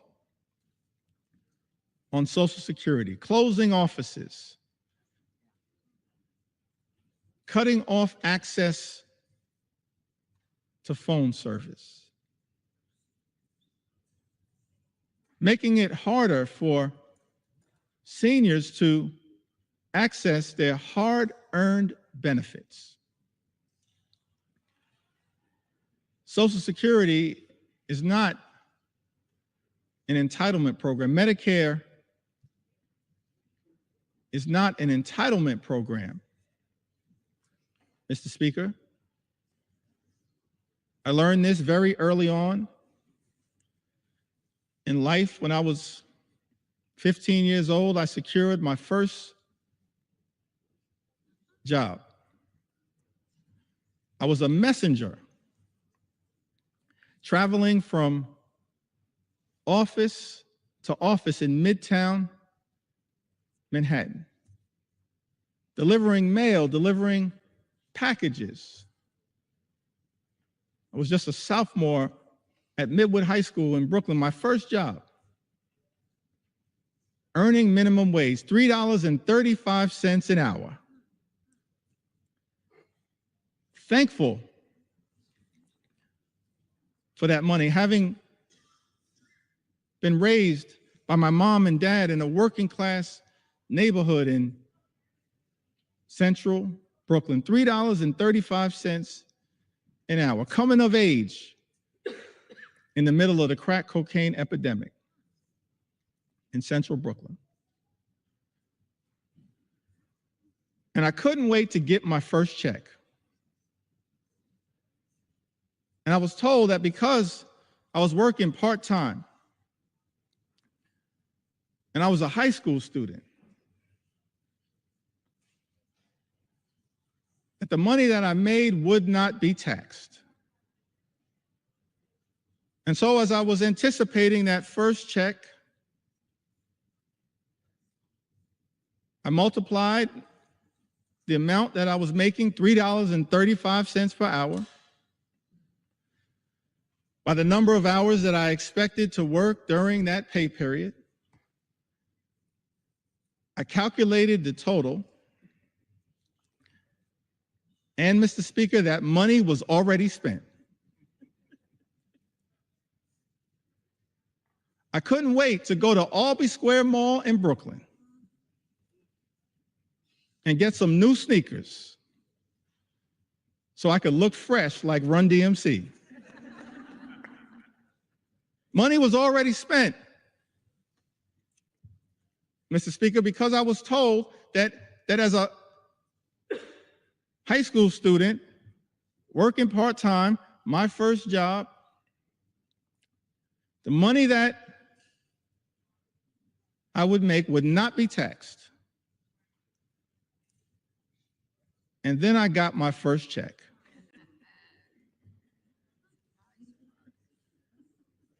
And I had two questions, Mr. Speaker. Who is FICA? And why is he taking my money? You see, Mr. Speaker, what I learned is that every single American, from your first job to every single job that you hold until your last job, pays into Social Security and Medicare through FICA. Social Security and Medicare aren't entitlement programs, they are earned benefits. Earned benefits that people work hard for, earn throughout their entire life, and that they deserve. So keep your hands off Social Security and Medicare, the earned benefits of the American people. Hands off these earned benefits. Extraordinary that as a result of this one big ugly bill, Medicare could be cut by more than $500 billion, and these earned benefits of the American people could be jeopardized. Others have noted that because of Donald Trump's one big ugly bill, the insolvency of Social Security and Medicare could be accelerated. This is the exact opposite of that sacred charge that President Franklin D. Roosevelt articulated to the nation as he reflected upon the important first step that was taken with the establishment of Social Security. He's not the only one. This is a great country, an exceptional country. So many examples of what leadership actually looks like. Leadership that we are not seeing right now from the majority in the House of Representatives. Leadership that we did not see on the Republican side of the aisle in the United States Senate in passing this disgusting abomination. And certainly we're not seeing this level of leadership coming out of 1600 Pennsylvania Avenue. But I'm thankful that we have examples of leadership echoing throughout our history that we can reflect upon and be inspired by as we navigate our way through these challenging times. President Truman, from the great state of Missouri, Emanuel Cleaver's state, the good Reverend Dr. Emanuel Cleaver, my friend and my mentor, President Truman, shortly after ending World War II, we're so thankful for the sacrifice and the bravery and the courage of the greatest generation. A few months after, he unexpectedly became president, replaced the great FDR. November 19th, 1945, he delivered a special message to Congress recommending a comprehensive health program. I want to read just a few of those words because it shows us what leadership actually looks like, what it sounds like, what it feels like to have presidential leadership that we in Congress should aspire to working with, as opposed to bending the knee to an extreme agenda reflected in this one big ugly bill. President Truman said to this Congress in a statement recommending a comprehensive health program, millions of our citizens do not now have a full measure of opportunity to achieve and enjoy good health. Millions do not now have protection or security against the economic effects of sickness. The time has arrived for action to help them obtain that opportunity and that protection. Truman goes on to say, President Truman goes on to say, our new economic Bill of Rights should mean health security for all, regardless of residence, station, or race, everywhere in the United States of America. He says, regardless of residence, station, or race, that's presidential leadership. That brings people together, doesn't seek to divide us, which is what unfortunately is happening in the United States of America right now. President Truman goes on to say to Congress, we should resolve now that the health of this nation is a national concern. That financial barriers in the way of attaining health shall be removed. That the health of all its citizens deserves the help of all the nation.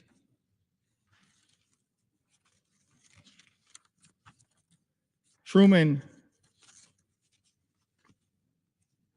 goes on to articulate the challenges that exist in America as it relates to illnesses. He articulates several of them, talks about the deficiencies in healthcare that existed across America. And the fact that in the aftermath of World War II, it was clear that so many people without coverage were medically infirm. And he made clear that's unacceptable in the United States of America. He articulated a forward-looking vision for universal health care,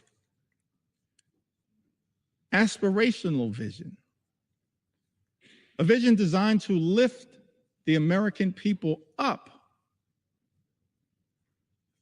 not rip healthcare away from them, which is what this one big, ugly bill will do, ripping healthcare away for more than 17 million Americans. That's shameful. It disgusts me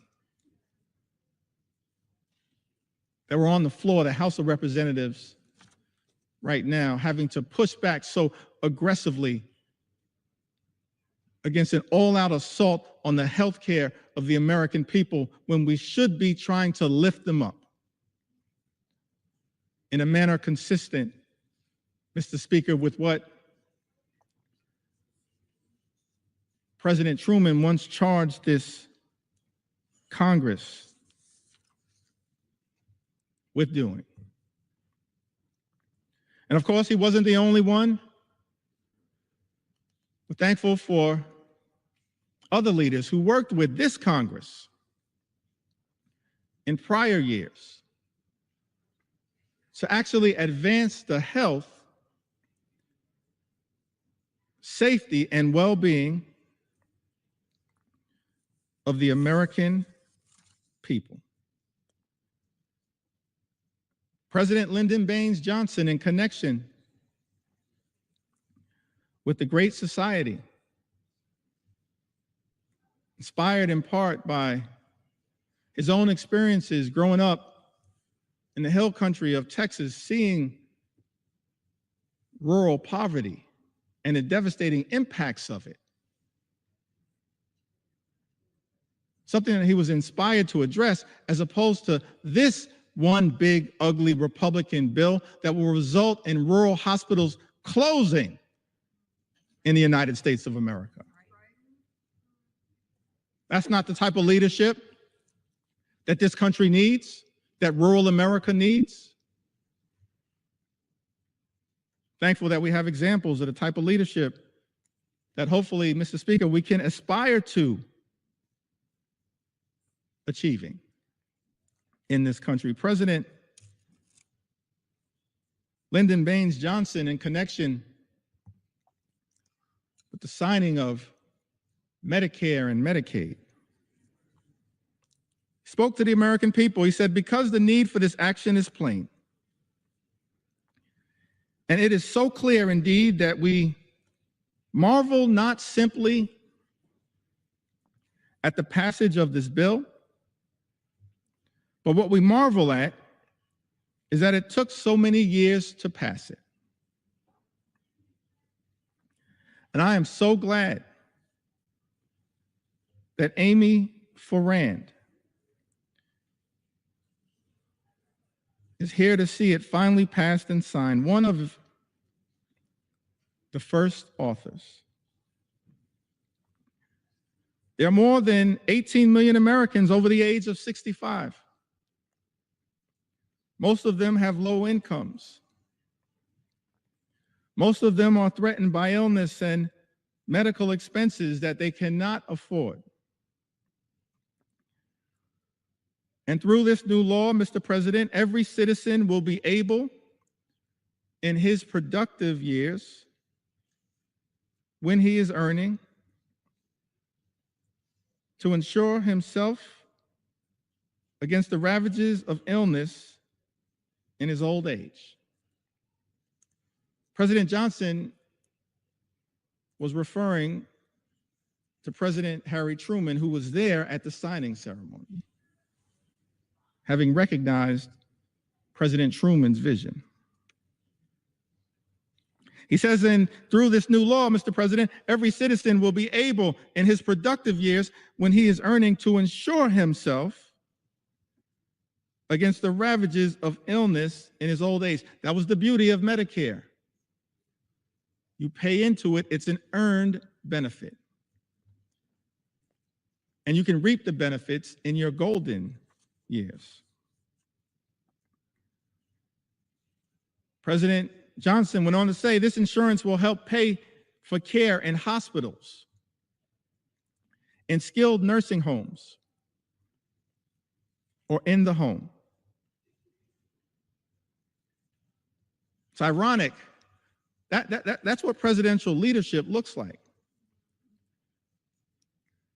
LBJ says this insurance will help pay for care in hospitals, in skilled nursing homes, or in the home. And yet, Mr. Speaker, we're here 60 years later, and Republicans are trying to jam a budget down the throats of the American people that will close hospitals, close nursing homes, and detonate the ability of millions of people to access home care. That's shameful. It's not the type of leadership that this country needs right now, but that's what we're getting. Chaos, cruelty, and corruption. President Johnson went on to talk about Medicaid, which is the subject of an all-out assault now by this reckless Republican budget, the GOP tax scam, this one big ugly bill. So I want to make sure that the record reflects what enlightened leadership had to say about Medicaid. The benefits under the law are as varied and broad as the marvelous modern medicine itself. If it has a few defects, such as the method of payment of certain specialists, then I'm confident those can be quickly remedied, and I hope they will be. No longer will older Americans be denied the healing miracle of modern medicine. No longer will illness crush and destroy the savings that they have so carefully put away over a lifetime so that they may enjoy dignity in their later years. No longer will young families see their own incomes and their own hopes eaten away. No longer will this nation refuse the hand of justice to those who have given a lifetime of service and wisdom and labor to the progress of this progressive country. Medicare and Medicaid benefit older Americans right now. People who have given a lifetime of service and wisdom and labor to the progress of this progressive country, as LBJ spoke to. And this bill, Mr. President,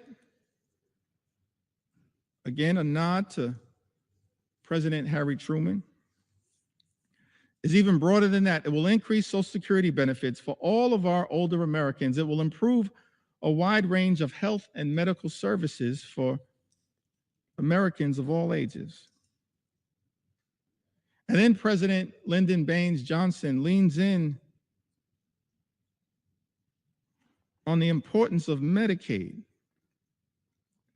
with a greater degree of precision.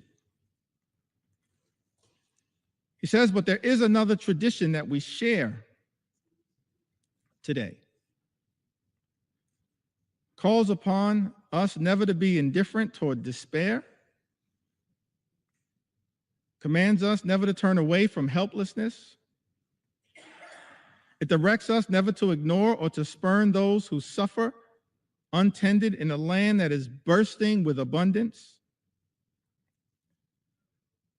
And this is not just our tradition, or even the tradition of the nation. It is as old as the day it was first commanded. Thou shalt open thine hand wide unto thy brother, to thy poor, to thy needy in thy land. Is that what we're doing here today in the United States Congress? Opening our hands of grace and compassion and responsibility to our fellow Americans, our fellow citizens? No, that's not what Donald Trump's one big ugly bill is all about. It's an assault on everyday Americans to reward billionaires with massive tax breaks. That's extraordinary. President Clinton, in the 1990s, talked about the Children's Health Insurance Program. Program designed to make sure that children in this country would have access to the medical care they needed to live a life of dignity and respect. And it's extraordinary to me, Mr. Speaker, that in Donald Trump's one big ugly bill, the eligibility for the Children's Health Insurance Program will also be diminished as part of an all-out assault on the health care of the American people. So I thought it not robbery in the time that I have that we lift up the original spirit of the Children's Health Insurance Program. President Clinton said to the nation, because we have acted, millions of children across this country will be able to get medicine and have their sight and hearing tested and see dentists and doctors for the first time. Millions of young Americans will be able to go on to college.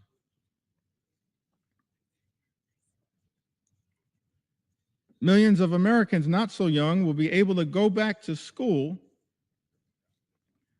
to get the education and training they need to succeed in life. Millions of families will have more to spend on their own children's needs and upbringing. This budget is an investment in their future and in America's. You see, budgets are moral documents. And in our view, Mr. Speaker, budgets should be designed to lift people up.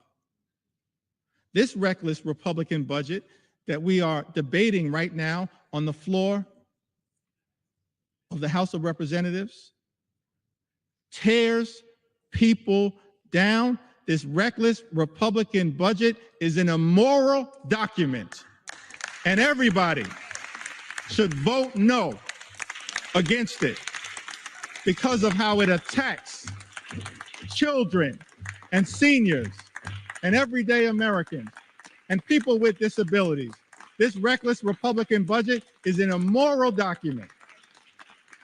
And that is why I stand here on the floor of the House of Representatives with my colleagues in the House Democratic Caucus to stand up and push back against it with everything we have on behalf of the American people.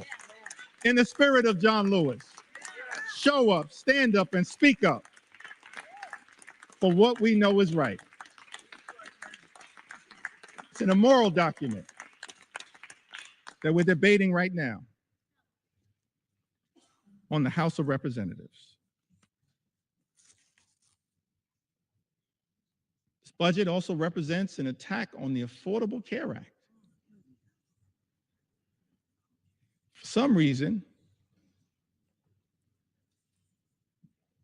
Republicans have been obsessed,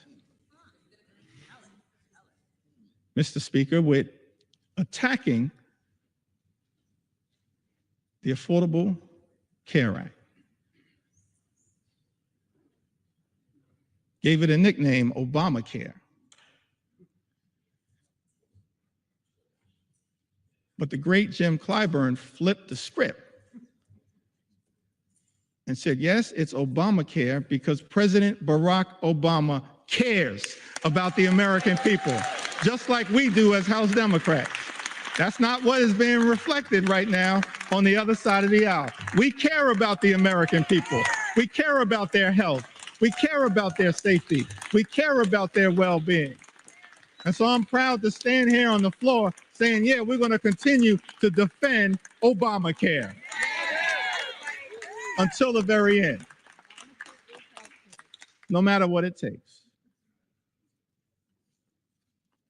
So President Obama spoke to this Congress as well. He talked about presidential leadership.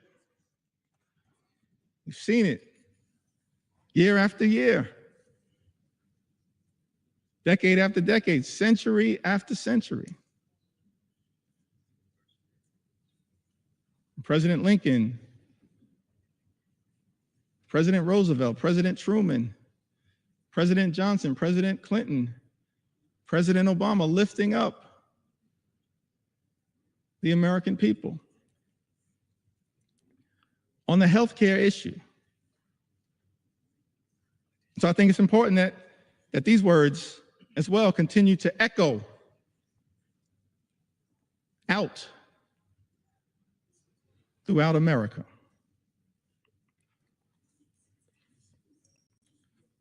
President Obama said that there's still tremendous hardship all across the country.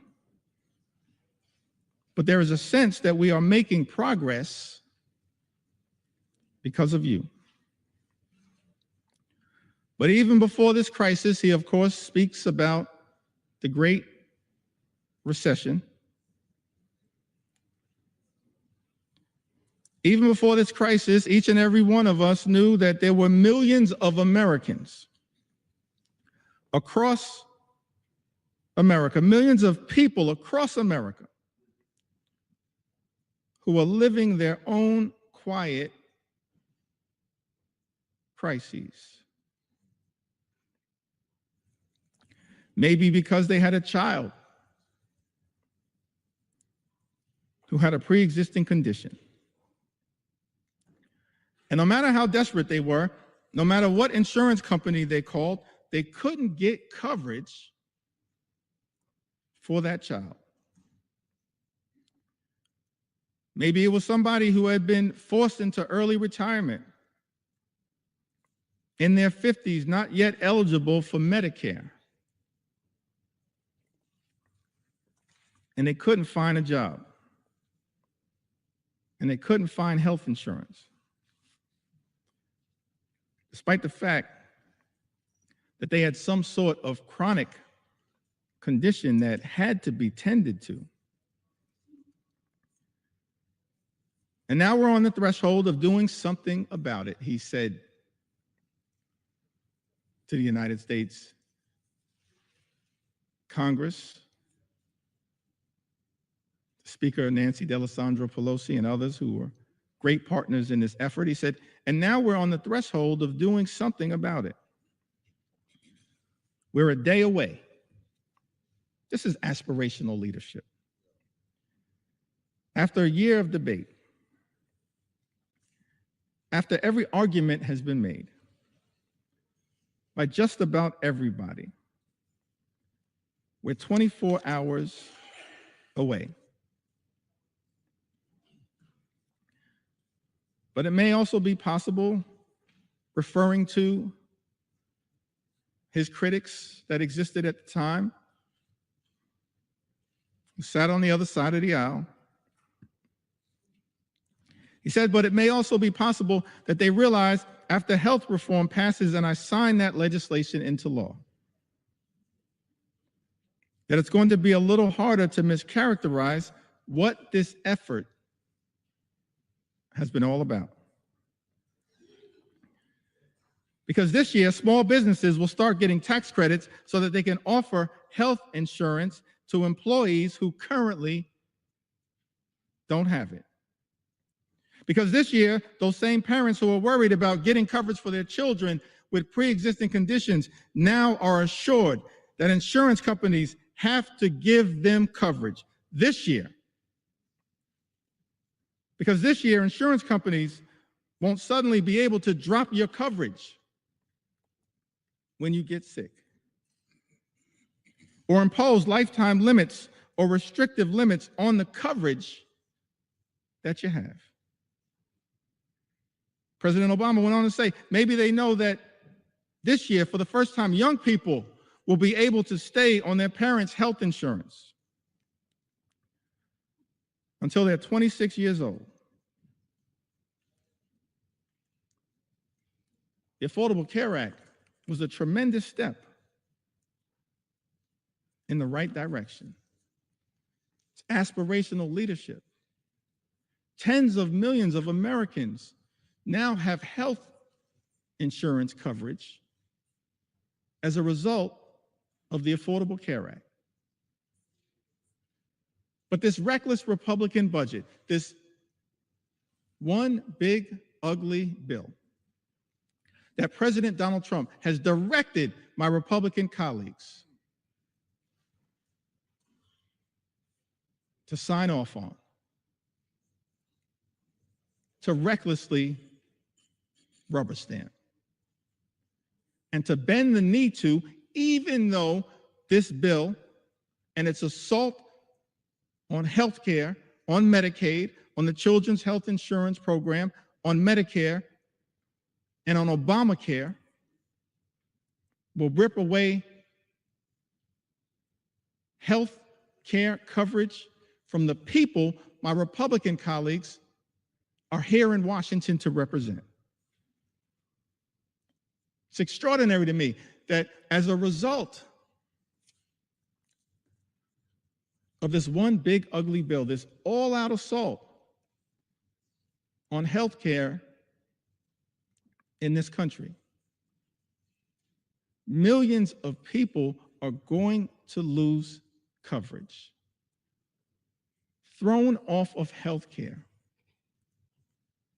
set in motion a chain of events where hospitals will close, nursing homes will shut down, people unable to get the care that they need to live a life of dignity and respect.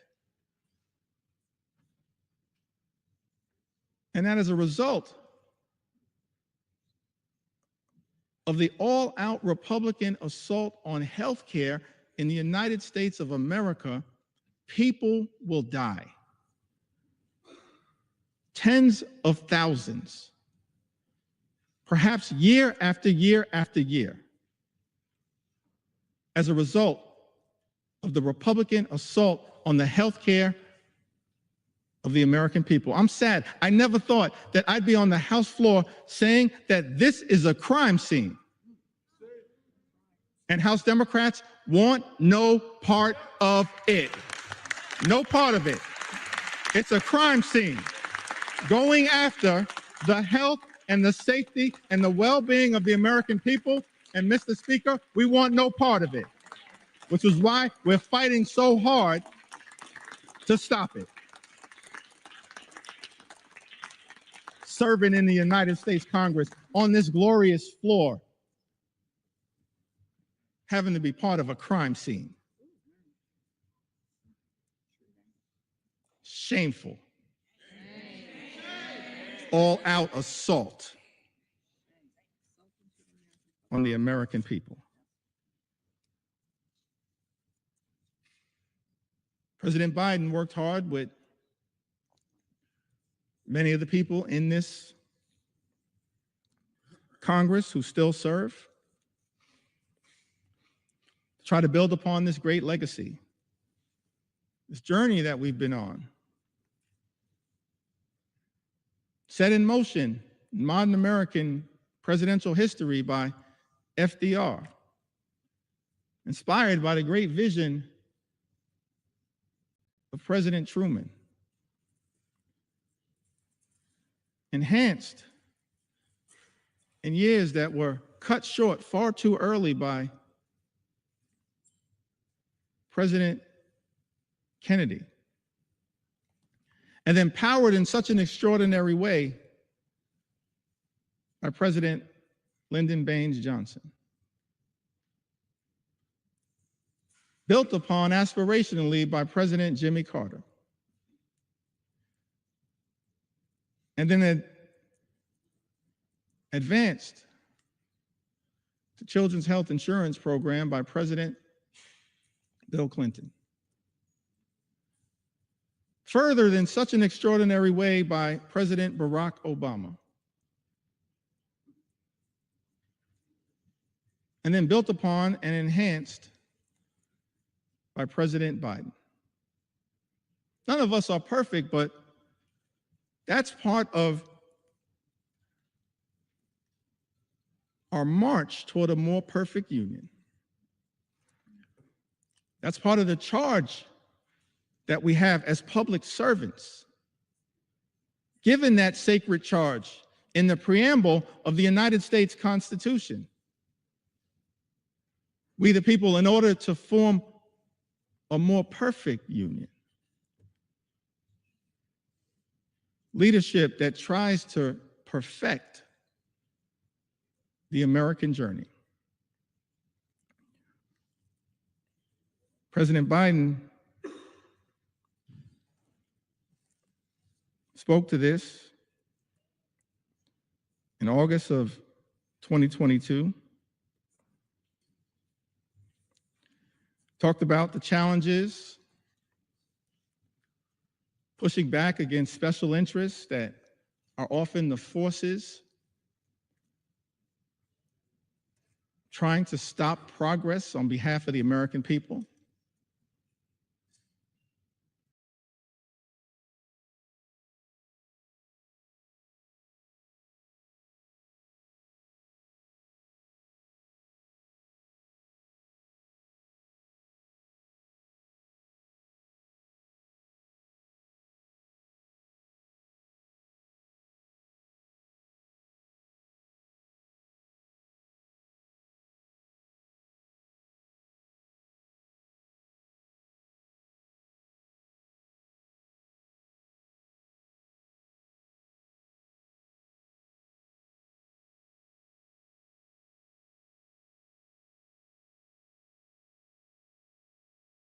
Por ejemplo, del conflicto de Medio Oriente o qué región sigue, si se reactiva el plan europeo, usando siempre el tablero de hace 3 años que es Ucrania, o cuándo este terminará, o cómo va a terminar.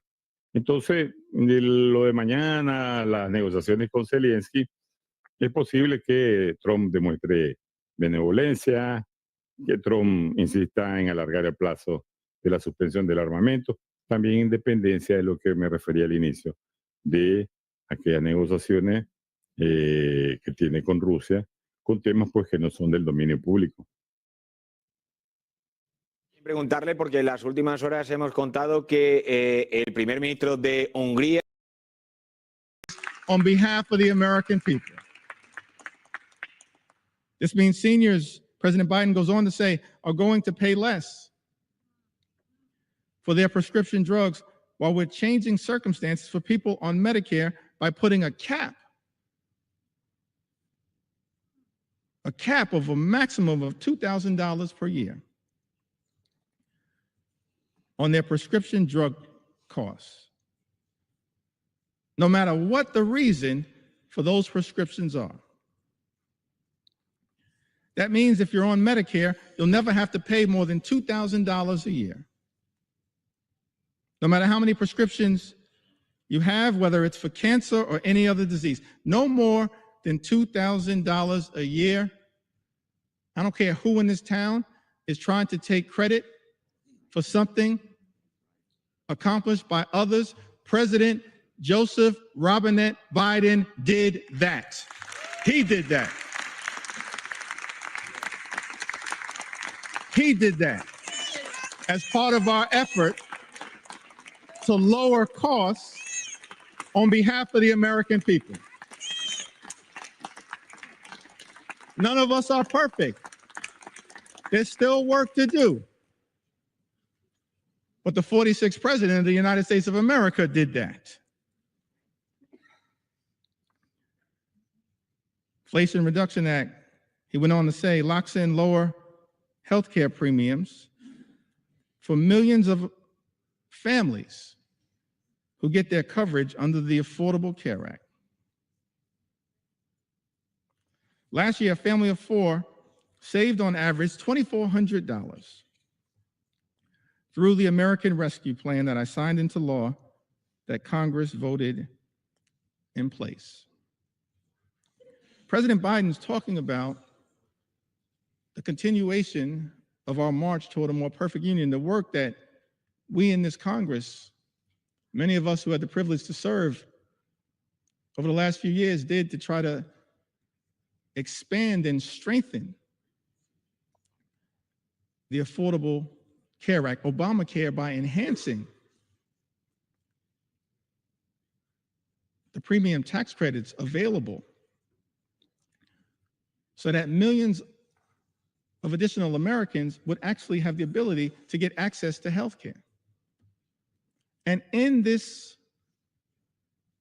one big, ugly bill,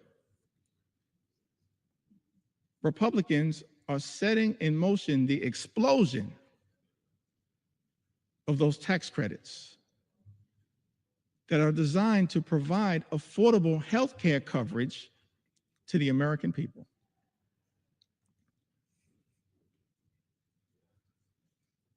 Leadership requires courage, conviction, compassion. And yet what we've seen from this administration and its co-conspirators on the Republican side of the aisle, Mr. Speaker, is cruelty, chaos, and corruption. And it's all been morphed into a toxic mix now contained in Donald Trump's one big ugly bill. An extraordinary assault on the health care of the American people. I mentioned earlier, Mr. Speaker, that taken to the House floor to share stories from the American people. Stories that are too numerous to articulate in the time available to us in connection with debating this bill. But I'm going to do my best to make sure that we have a representative sample of why so many Americans all across this country went to bed in fear and are now waking up in horror because Republicans are trying to jam this one big ugly bill down the throats of the American people. An assault on health care, an assault on nutritional assistance, an assault on children, an assault on veterans, an assault on farmers, an assault on everyday Americans. Crystal, who's also from the great state of Alaska, said that after my husband passed away suddenly, I was unprepared to pay all the bills as a part-time stay-at-home mom and working part-time while my young girls were in school. I applied for SNAP benefits.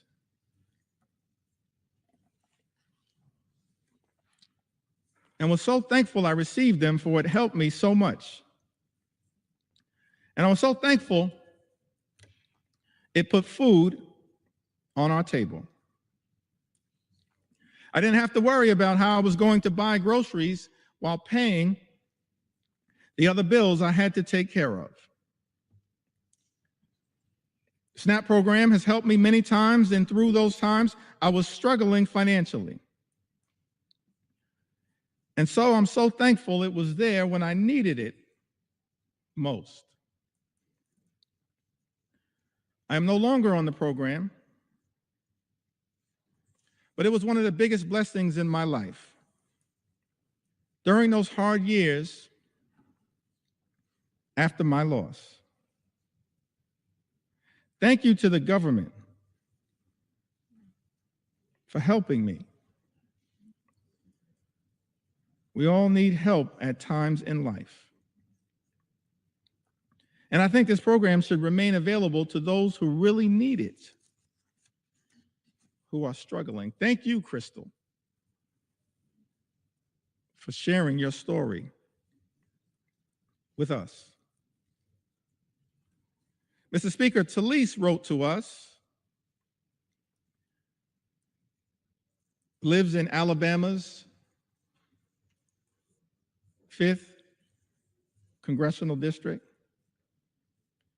The district currently represented by Dale Strong, so thankful for the representation of my good friends Terry Sewell and Shamari Figures in the great state of Alabama. Talise writes to us, I'm a single mom doing everything with my one income. My ex-husband refuses to pay child support or split the cost of anything related to my daughter. If it wasn't for SNAP, we'd probably have very little in terms of food because I am always running on E.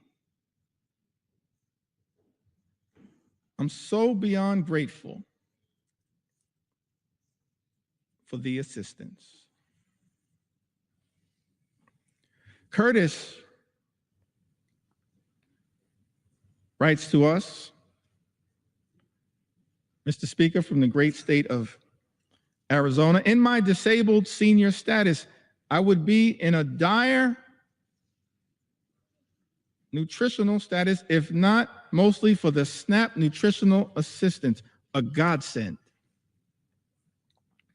For so many Americans, that is what SNAP has been, a godsend in a time of need. And now the nutritional assistance benefits will be ripped away from millions of Americans in Donald Trump's one big ugly bill, a bill that Republicans are prepared to recklessly rubber stamp.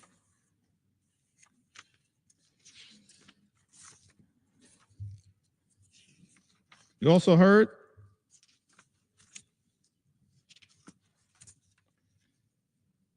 from Diana, great state of California. Diana writes, SNAP has helped my family tremendously during this difficult time. We really appreciate all the help. My husband was diagnosed with cancer, and we have a little one at home. It's been difficult taking care of everything. Please keep this benefit to help people get on their feet. Diana lives in the Inland Empire, California's 33rd congressional district, represented by the chairman of the House Democratic Caucus, Pete Aguilar. Diana, Pete Aguilar is fighting hard for you. Just like every single House Democrat are fighting hard for the American people to protect you as best we can from this cruel assault on nutritional assistance. We're going to continue to fight hard for you.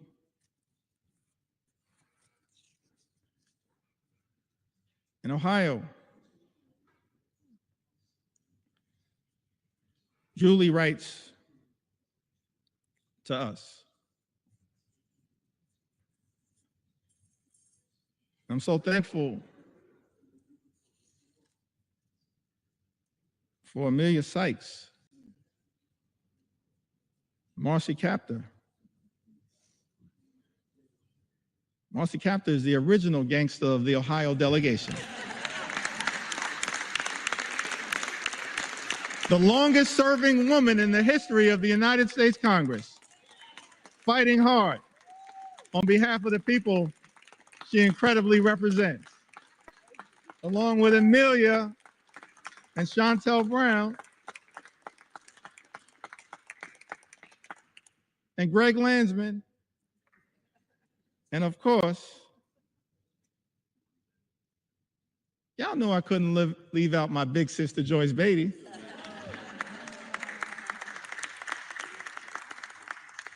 I wanted to mention Joyce because this is part of the resilience of what we've seen from House Democrats, from Brittany Pedersen,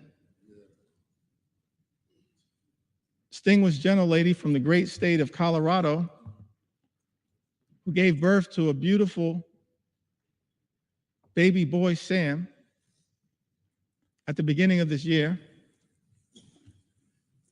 But because House Republicans, Mr. Speaker, have refused to allow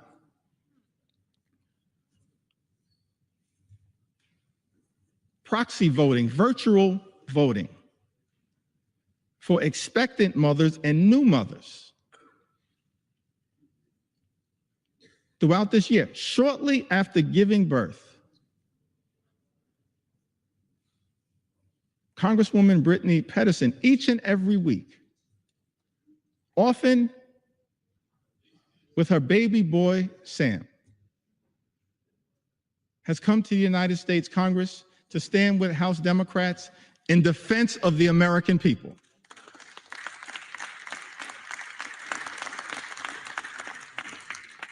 And she did it in connection with that first vote that set this whole disgusting abomination into motion in February. That same day,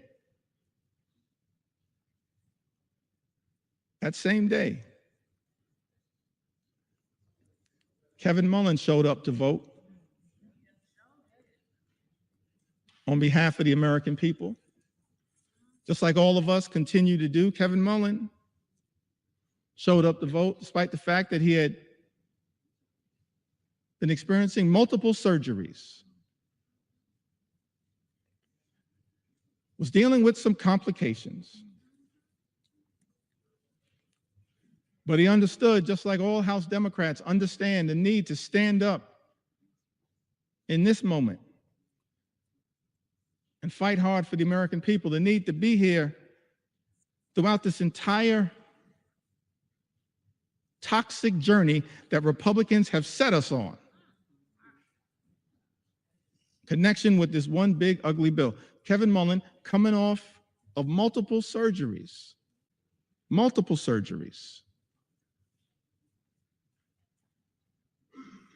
rolled out of his hospital bed, got on a plane from Northern California, took his wife with him so that she could change his IV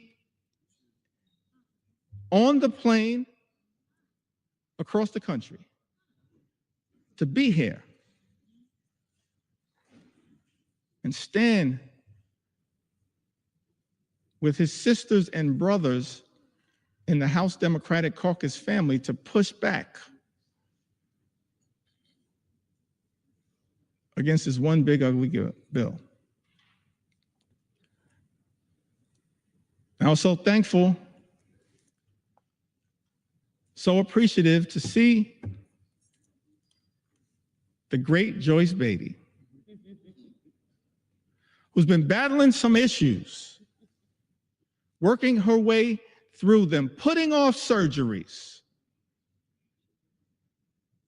for as long as she could. And yet,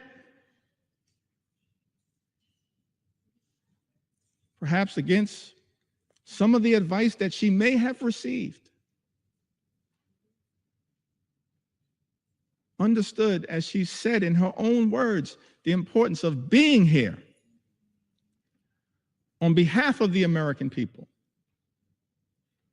to stand up and push back against Trump's one big ugly bill, because it will have devastating consequences for everyday Americans.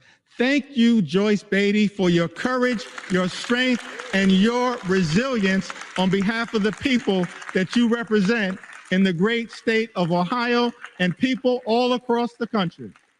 That's what we do as House Democrats, and you're leading by example.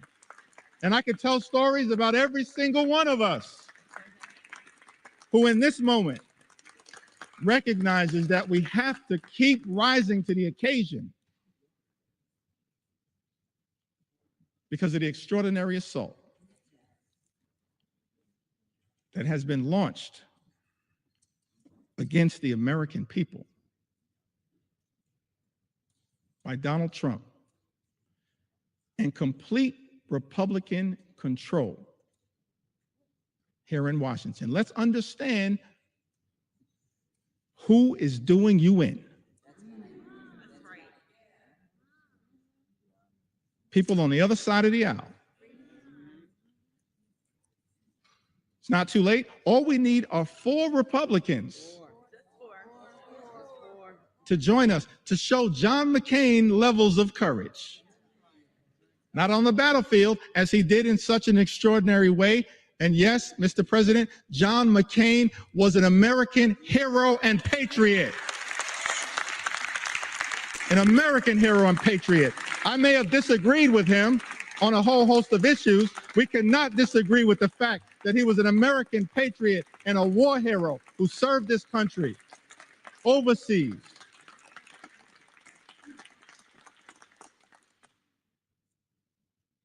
And then he came back home after being a POW year after year after year.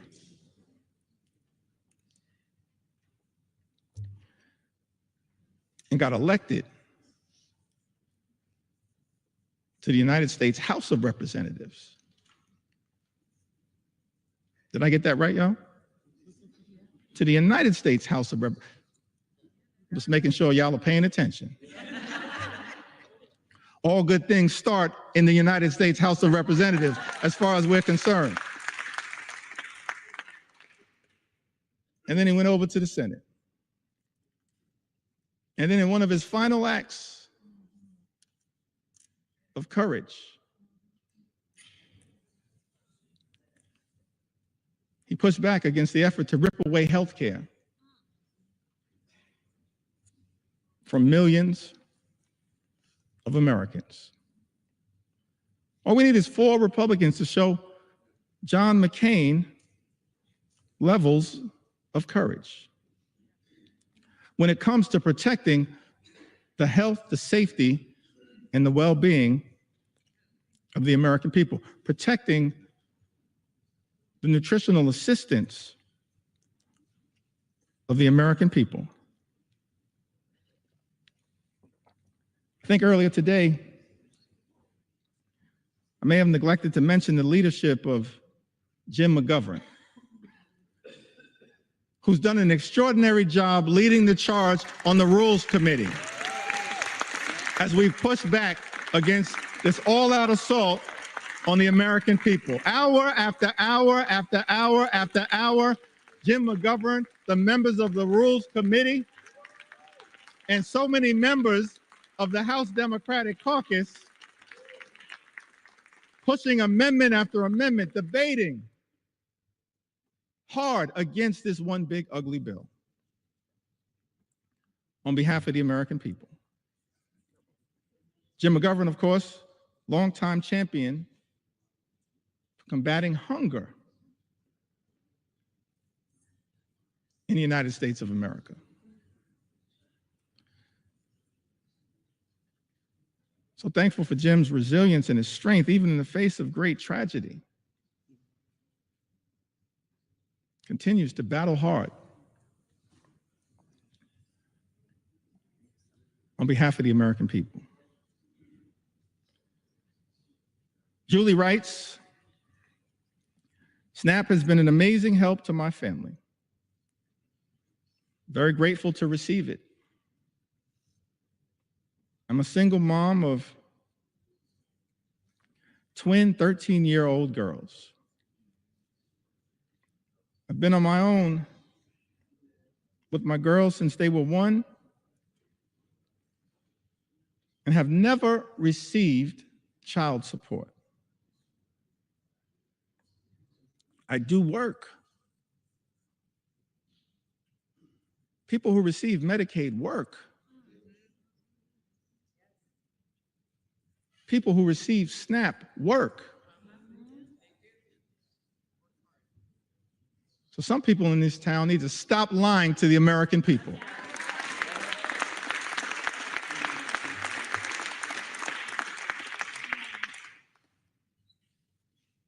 Mr. Speaker, I said some people in this town need to stop lying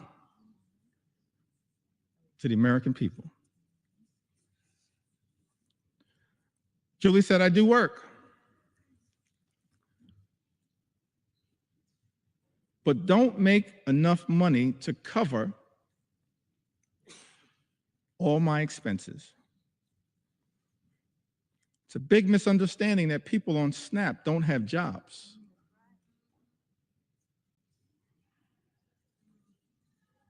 My children would eat very poorly if I didn't have SNAP. I would have to rely on church food pantries, and they could only offer the bare minimum. The food banks don't give basics like milk and bread. That's Julie's experience. Mr. Speaker, she lives in Ohio's 14th Congressional District, represented by our colleague, Congressman David Joyce. We heard from Mark. From the Commonwealth of Pennsylvania. Mark says, I've collected Medicaid and SNAP benefits for over a decade now. I may well have found myself in a worse place if not for these programs. Giving freely and charitably is the way of Jesus.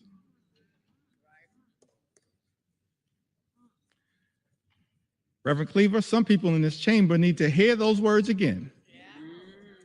Giving freely and charitably is the way of Jesus. That's someone who's talking like a Matthew 25 and 35 Christian. SNAP and Social Security benefits have been life-saving for me. They literally keep me alive. I suffer from severe depression, anxiety, OCD, and have Asperger's. This is why I'm on Social Security and SNAP. I believe that everyone should have access to these benefits. And in an ideal world, our communities would be centered around love, harmony, and the protection of each other.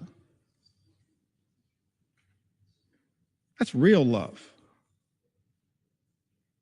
Not fake love, like promising to love and cherish Medicaid,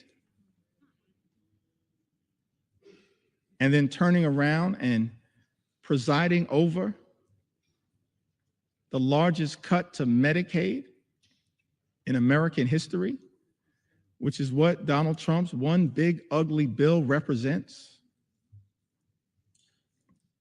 Mark says, I believe that everyone should have access to these benefits. And in an ideal world, our communities would be centered around love, harmony, and the protection of each other. That's the kind of leadership that this country needs and deserves right now, but that's the kind of leadership it's not getting from 1600 Pennsylvania Avenue. Mr. Speaker, Mark lives in Pennsylvania's 1st congressional district. I believe that district is represented by our colleague, Congressman Brian Fitzpatrick. I want to ask the question, what happened earlier today?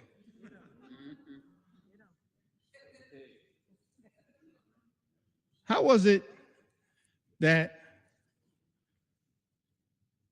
a few hours ago, several of my Republican colleagues had principled opposition to Donald Trump's one big ugly bill? Several years ago, several hours ago, how is it that so many of our Republican colleagues, Mr. Speaker, had principled opposition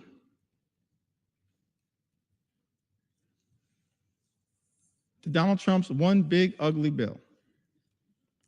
Either because of the devastating assault on Medicaid, health care, supplemental nutritional assistance, assault on veterans, assault on clean energy jobs, assault on the cost of living, which is represented in this bill, or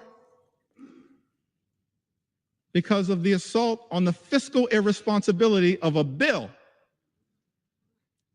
that will explode the deficit, increase the debt by trillions of dollars, send us on a death spiral potentially as it relates to our economy. How is it, Mr. Speaker, that so many of our colleagues on the other side of the aisle had principled opposition just a few hours ago and now seem prepared to fold on the floor of the House of Representatives? Don't you have some responsibility, Mr. Speaker, to say to the American people what happened? What deals were cut? What occurred in the back room? It will all come out one way or the other, Mr. Speaker. Incredible to me that this Congress is on the verge of ripping food out of the mouths of children, veterans, and seniors as a result of this one big ugly bill in order to reward billionaires with massive tax breaks and exploding the debt in the process.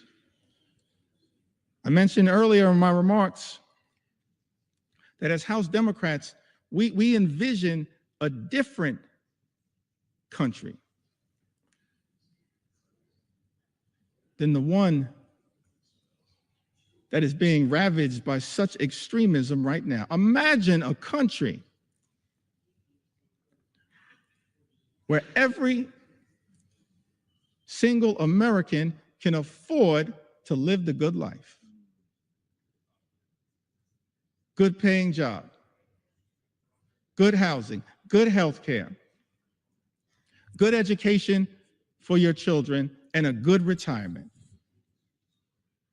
Work hard, play by the rules, live the good life.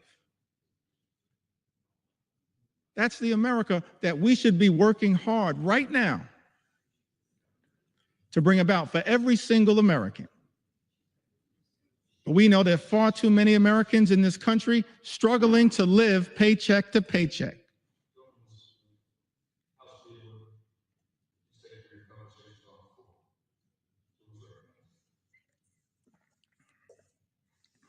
Thank you, Mr. Speaker. That should not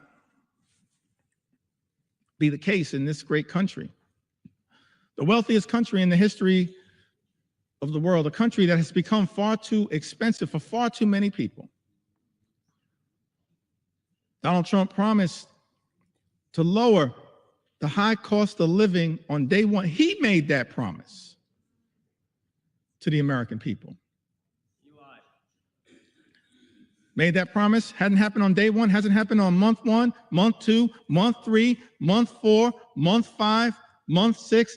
It's not happening, Mr. Speaker. Costs aren't going down. Costs are going up in the United States of America. Life is becoming more expensive. And it seems to me that in this great country, this Congress should be working hard to build an affordable economy for hardworking American taxpayers. That's our plan. That's our vision. That's our goal as House Democrats, an affordable economy for hardworking American taxpayers. But Donald Trump's one big ugly bill will make life more expensive for the American people. Lynette wrote to us. She's also a resident of the Commonwealth of Pennsylvania. She said, I'm a single mom of 3 girls. Although my 2 older girls are out of the home, they and I struggle. I work full time, but it's not enough to get by. Without the help of SNAP and Section 8, I would not be able to afford anything. I sacrifice every day so my daughters can have food and a place to come home and call home. I get $124 a month in food stamps. $124 a month in food stamps, which isn't enough as food prices keep going up. With the little help I do get from the government, I am grateful and blessed. Last year, I passed out after a church service and was rushed to the hospital.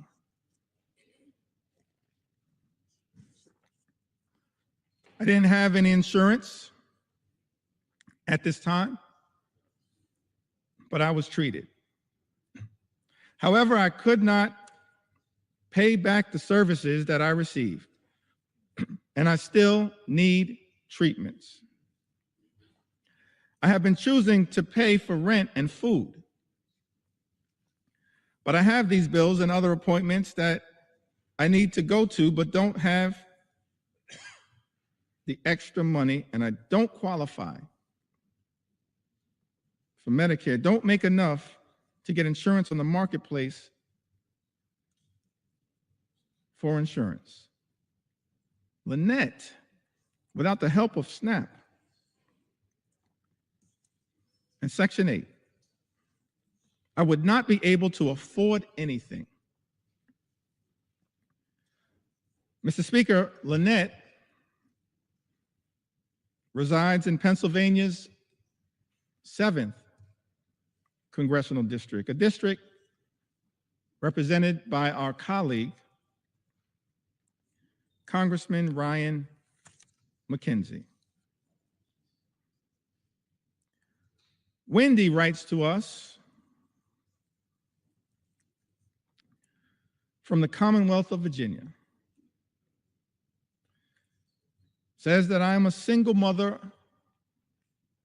of 2 children, and due to bone cancer, I now live with a disability and am unable to work. I have not only survived cancer, but my children and I also survived domestic abuse. I have been making ends meet while not working or receiving any child support for almost 2 years. To my family, SNAP is literally life or death. And while I hope that one day my circumstances will improve to the point that I will not need the assistance for now, Wendy tells us, it is our lifesaver. That's what these safety net programs represent. Lifesavers for Americans in need. And instead of protecting these life-saving programs, these life-sustaining programs, what we see from this one big ugly bill is that nutritional assistance for the American people will be decimated. And as a result, millions of Americans, our fellow Americans, are at risk of going hungry. That is not right in the United States of America. It's not right. And that is why we're fighting hard for people like Wendy, who, Mr. Speaker, lives in Virginia's 5th congressional district, a district represented by Congressman John McGuire. Jamie from the great state of Wisconsin, the heartland, part of the heartland of the United States of America, the magical Midwest, the hardworking people of the great state of Wisconsin. I was privileged to just be there this past weekend. Jamie said, I work, I am a single mom. I need help to feed my kids. All the bills have skyrocketed. I'm doing this on my own. Please don't take away SNAP. That's a plea that I think is being heard all across this land. Please don't take away SNAP. It's a lifesaver. It's being ripped away from the American people as part of this Republican effort, Mr. Speaker, to provide massive tax breaks for billionaires. Jamie is represented. She lives in the 3rd Congressional District of Wisconsin, currently represented, Mr. Speaker, by Congressman Derek Van Orden. Healthcare under assault. Nutritional assistance under assault. Farmers in this country have also been under assault. One of the reasons why so many Americans are cynical about our politics of the moment is that there are people who run for office, they say one thing and then they do the exact opposite. And many of the policies that we've seen come out of the Trump administration are inconsistent with the rhetorical promises that were made on the campaign trail. Donald Trump and House Republicans promising to look out for people in farm country, and then supporting policies that do the exact opposite. April is from Iowa. Says that 4th-generation farmer on land her family has worked for almost 125 years in north central Iowa. And then says, if there's all this uncertainty out there, how can we plan? We need a path forward. It's like changing a tire while we're still driving down the road. That's what our farmers are being asked to do, change a tire while they're still driving down the road because of the uncertainty that has been unleashed by an administration far too focused on chaos, cruelty, and corruption. Those are my words. April goes on to say, we're kind of holding our breath for this fall. That's when it will hurt the most farmers. We need trade with Mexico and Canada too. That's why I think the reciprocal tariffs are going to hurt us more. We get fertilizer from Canada. We get parts and products made in Mexico. As House Democrats, we're focused on creating more good-paying jobs,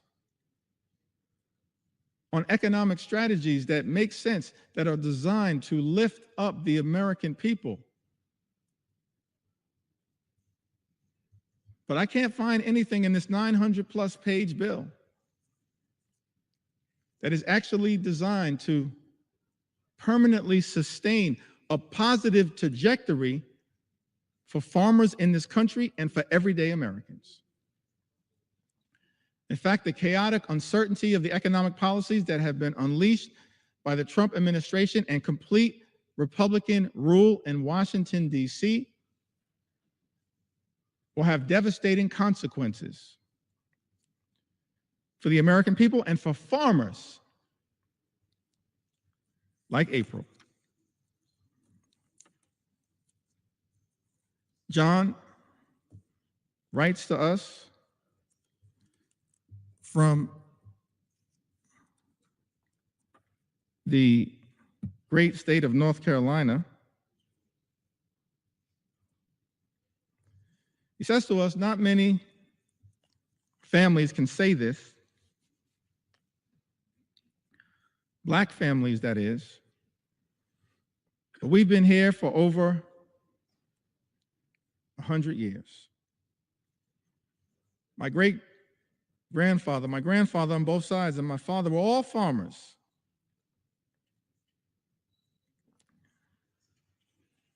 Honestly, I cannot understand it. I have not heard anybody from that administration that could tell me anything that makes any sense of what he's causing. John further writes, you cannot take a chainsaw and do surgery.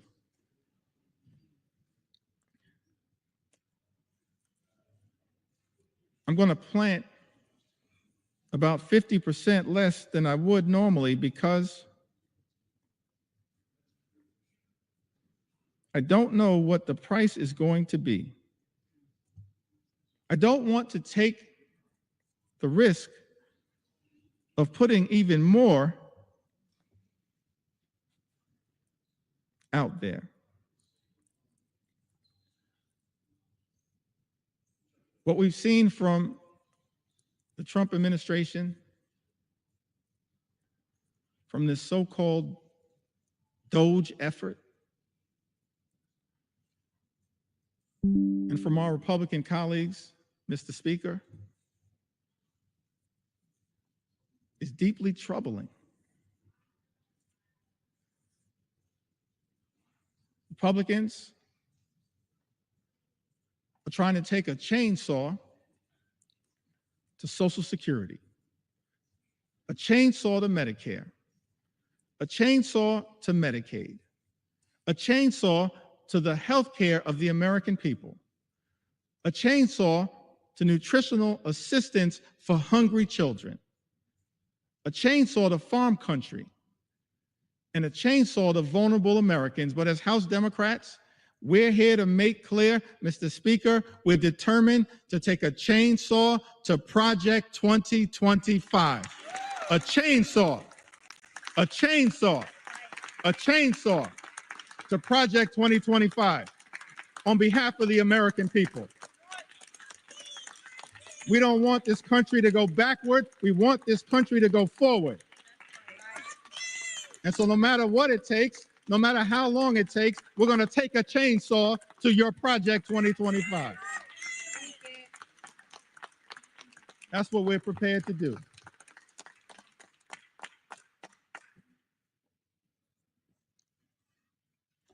Thank you, John, from North Carolina. One last farmer whose voice I want to elevate at this moment. And then I'd like to have a discussion about,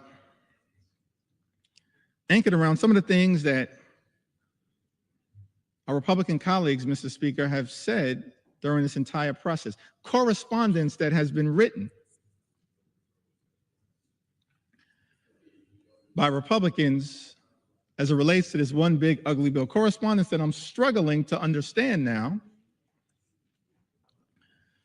because it appears that almost every single House Republican is prepared to recklessly rubber stamp Donald Trump's extreme agenda and sign off on this one big ugly bill. So I'm going to go through some of the correspondence momentarily that maybe at some point our Republican colleagues can help us figure out. But I want to enter into the record one last story from a farmer. Can we respect the farmers in the United States of America? Can we respect them?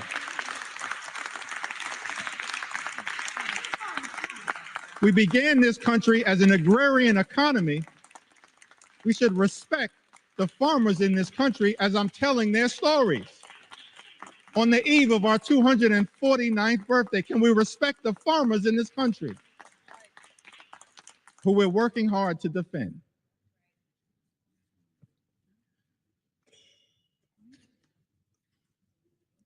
Susie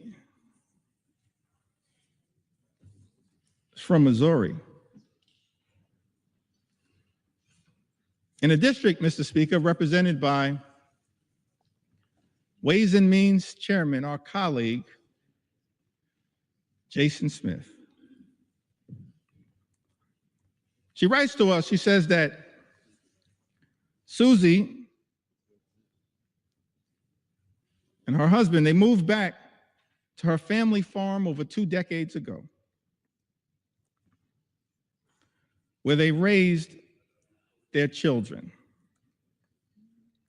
including a son with complex medical needs who relies on Medicaid for essential therapies and care. Over the years, Susie has seen firsthand how Medicaid has been a lifeline for families like hers, especially in rural communities. Proud mother and daughter of hardworking Missourians, Susie apparently has voted for both Democrats and Republicans, and her husband is a registered Republican.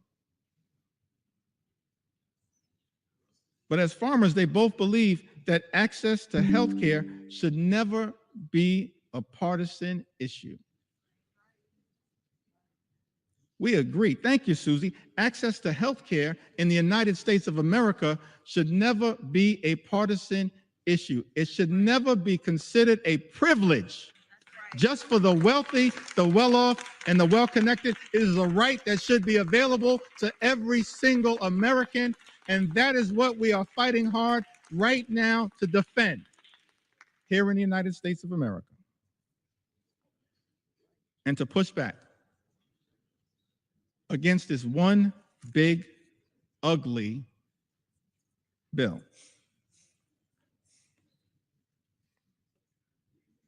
As I mentioned earlier, in the time that I have remaining, I certainly want to share the story of some of our veterans. Share a few stories of some of our small business owners who will also be under assault as part of this one big ugly bill. And share the stories of hardworking and law-abiding immigrant families who also will be targeted by this one big ugly bill. But I did want to take a little time at this moment to enter into the record some of the statements that have been made, Mr. Speaker, by our Republican colleagues.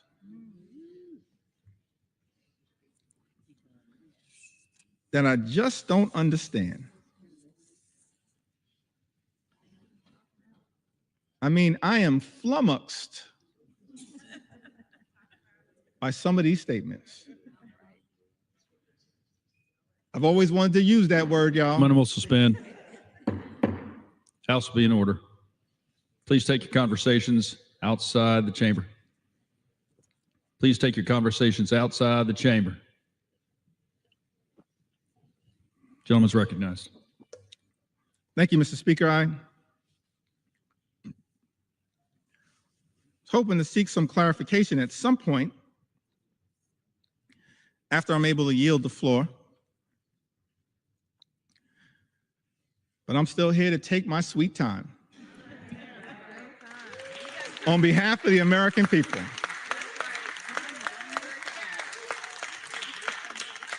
Because it was totally unacceptable that you would try to jam this bill, Mr. Speaker, down the throats of the American people with 15 minutes allocated for a debate that would hurt everyday Americans, allocated to the committees of jurisdiction. 15 minutes.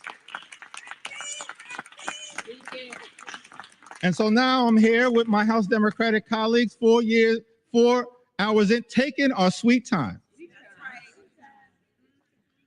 On behalf of the American people.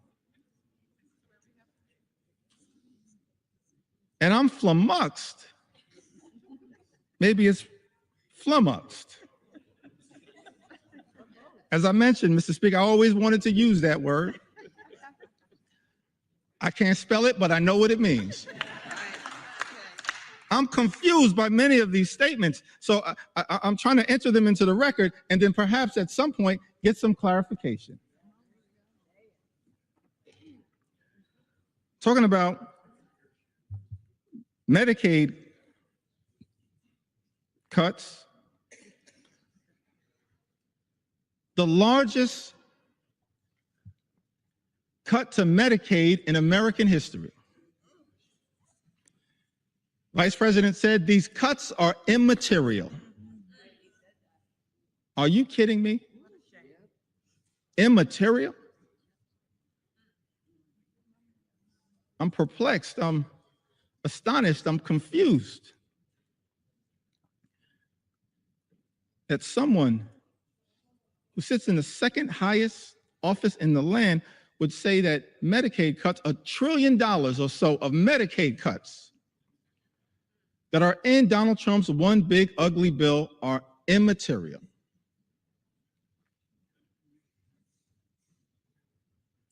I'm confused, Mr. Speaker, by the statement that was made by the former Senate Majority Leader, Mitch McConnell, who, when talking about the Medicaid cuts that millions of Americans have been reaching out to us, pouring into us their heartfelt concerns at the devastating impact that these Medicaid cuts will have on their health, their safety, and their well-being. I'm confused, Mr. Speaker, by the statement that Mitch McConnell made. He said, people will get over it. No, Mitch.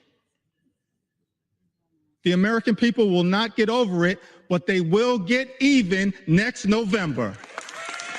That's what's going to happen because of these cuts being unleashed on the American people. I'm confused, perplexed, astonished,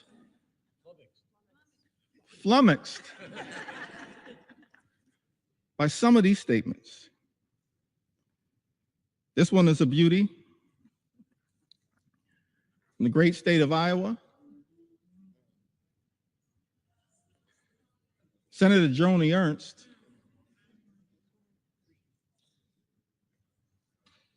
she showed up at a town hall meeting in Iowa. First of all, I'll give her credit for showing up at a town hall meeting because House Republicans were instructed not to show up at town hall meetings. So she shows up, Mr. Speaker, at a town hall meeting, is questioned about the fact that healthcare in America, that the Medicaid is a question of life or death. And when asked by one of her constituents about the concern that was had, the fact that people will die as a result of the devastating cuts to Medicaid and healthcare that are in Donald Trump's one big ugly bill, Senator Ernst says, we're all going to die anyway.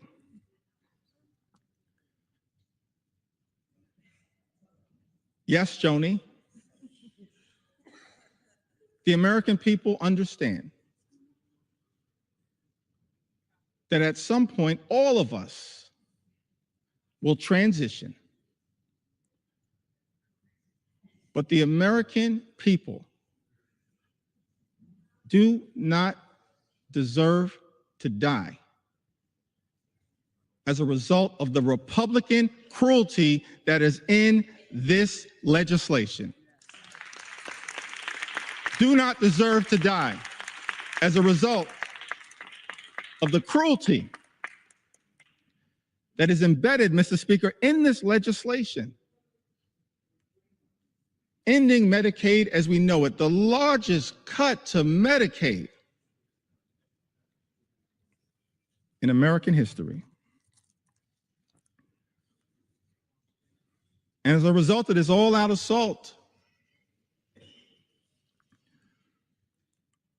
on health care in America. And Mr. Speaker, there are 220 Republicans who I serve with in this Congress, and I wish I had time to go through the impact in all 220 districts. Actually, since I have unlimited time, maybe I do.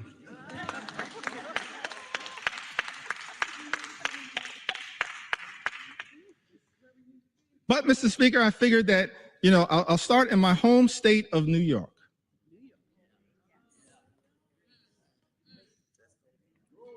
Mr. Speaker, in New York's 1st Congressional District, represented by our colleague, Congressman Nick LaLota, approximately 50,000 New Yorkers will lose their health care.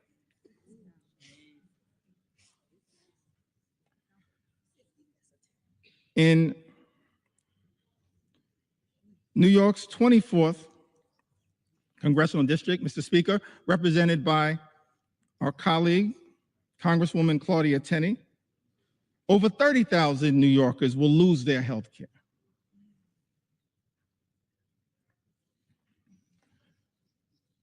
In parts of Western New York, an upstate district, New York 23, currently represented by Congressman Nick Langworthy, approximately 35,000 New Yorkers will lose their health care as a result of Trump's one big ugly bill.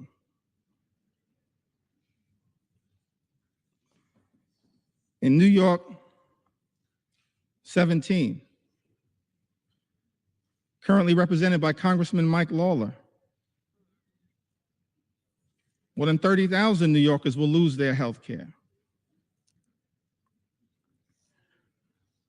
In New York 21, the North Country,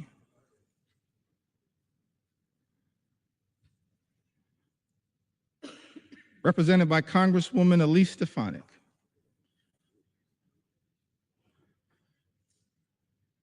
welcome back to Congress. I'm sorry it did not work out for you. That's a lesson that should be learned by all those who pledge fealty to the wannabe king. That's right. But I digress.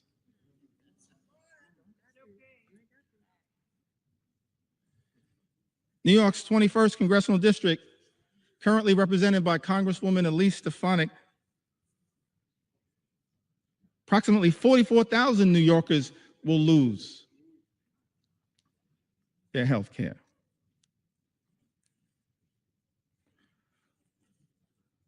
In Long Island, Suffolk County, part of Long Island, currently represented in Nassau County by two amazing colleagues, Tom Swazi and Laura Gillen. But in Suffolk County, New York's 2nd Congressional District, currently represented by Congressman Andrew Garbarino, 48,000 New Yorkers will lose their health care.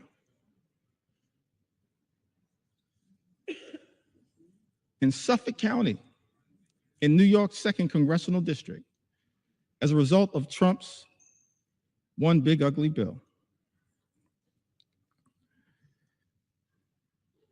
And in the 11th Congressional District, a district that includes all of Staten Island, a district, Mr. Speaker, currently represented by Congresswoman Nicole Malliotakis, more than 50,000 New Yorkers will lose their health care as a result of Donald Trump's one big ugly bill on Staten Island and in New York's 11th Congressional District. I don't think the Wu-Tang Clan would approve of that.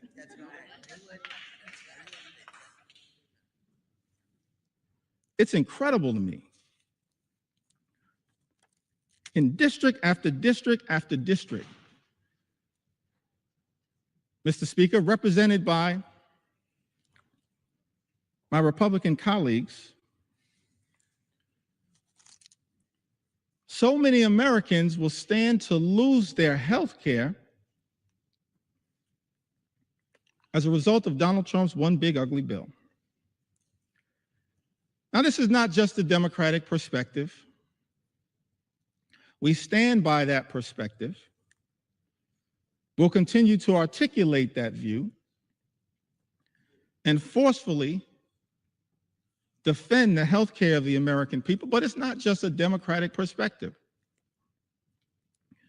And so I thought that it was important that we enter into the record some of the words, Mr. Speaker, of members of the House Republican Conference who wrote directly to you, Mr. Speaker, in their own words, talking about the challenges of this one big ugly bill. February 19th of this year, in a letter written to the Honorable Mike Johnson, Speaker of the United States House of Representatives. The subject line was, protecting American communities in the budget reconciliation process. For all of the American people who may be watching the floor of the House of Representatives right now, that's the process that we're in. It's one big ugly bill. Mr. Speaker, Republicans chose to go down this road because Republicans are uninterested in actually trying to find bipartisan solutions to solving problems on behalf of the American people. And so we're in this budget reconciliation process that can avoid the filibuster in the United States Senate. And Republicans, Mr. Speaker, have been uninterested in trying to actually find bipartisan common ground. We're the party of common sense. Let's be clear about that. I'm going to be spending some time on the road talking about what common sense really is all about. Common sense certainly is not taking health care away from the American people. And so in this letter on February 19th, and I got a lot of statements that have been entered into the record, but I figured we'd start with this one, February 19th. Dear Speaker Johnson, as members of the Congressional Hispanic Conference, that's different than the Congressional Hispanic Caucus. The Congressional Hispanic Caucus right now is fighting hard on behalf of the health care of the American people. On the Democratic side, call that the real CHC. The Congressional Hispanic Caucus is fighting hard on behalf of the American people. But this is a letter as members of the Congressional Hispanic Conference. Mr. Speaker, as you know, these are Republicans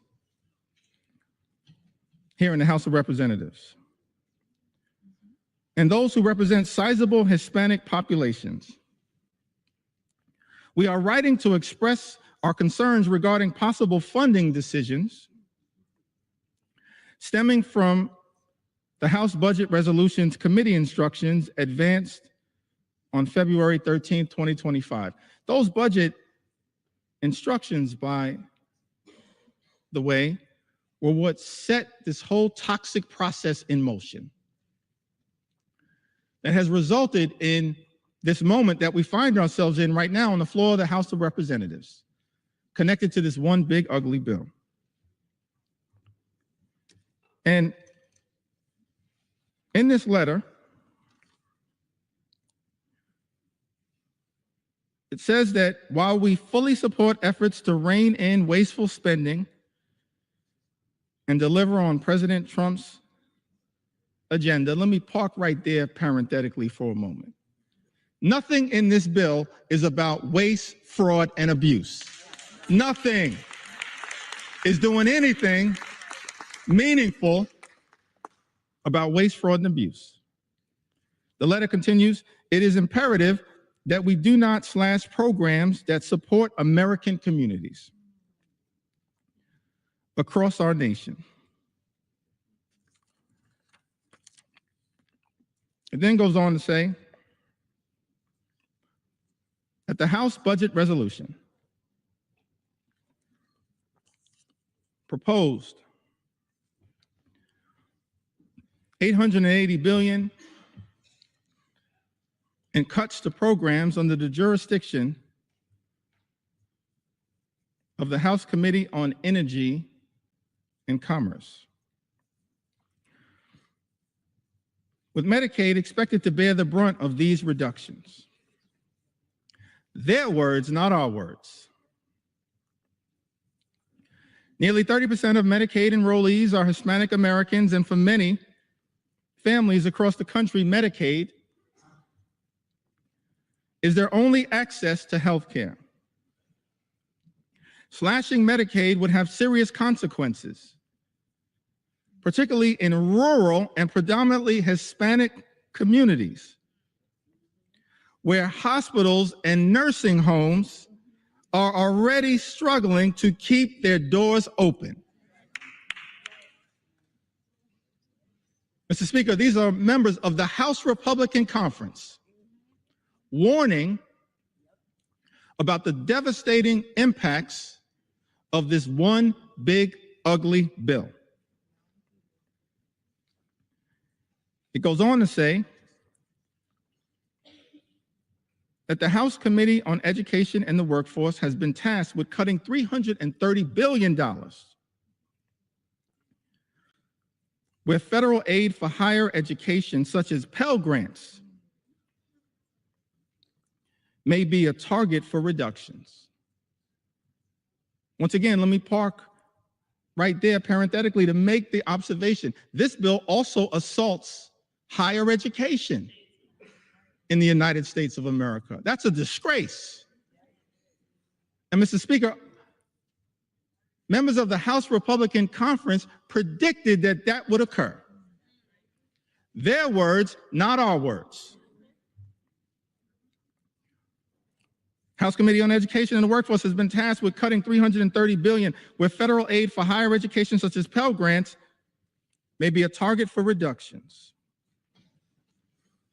Hispanic students make up a significant share of Pell Grant recipients, many of whom are first-generation college students, striving for a better future for themselves, their families, and our nation.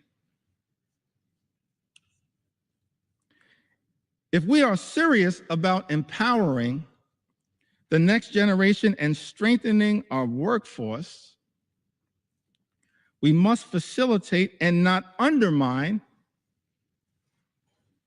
opportunities that help students succeed. Finally, the House Committee on Agriculture has been directed to cut $230 billion.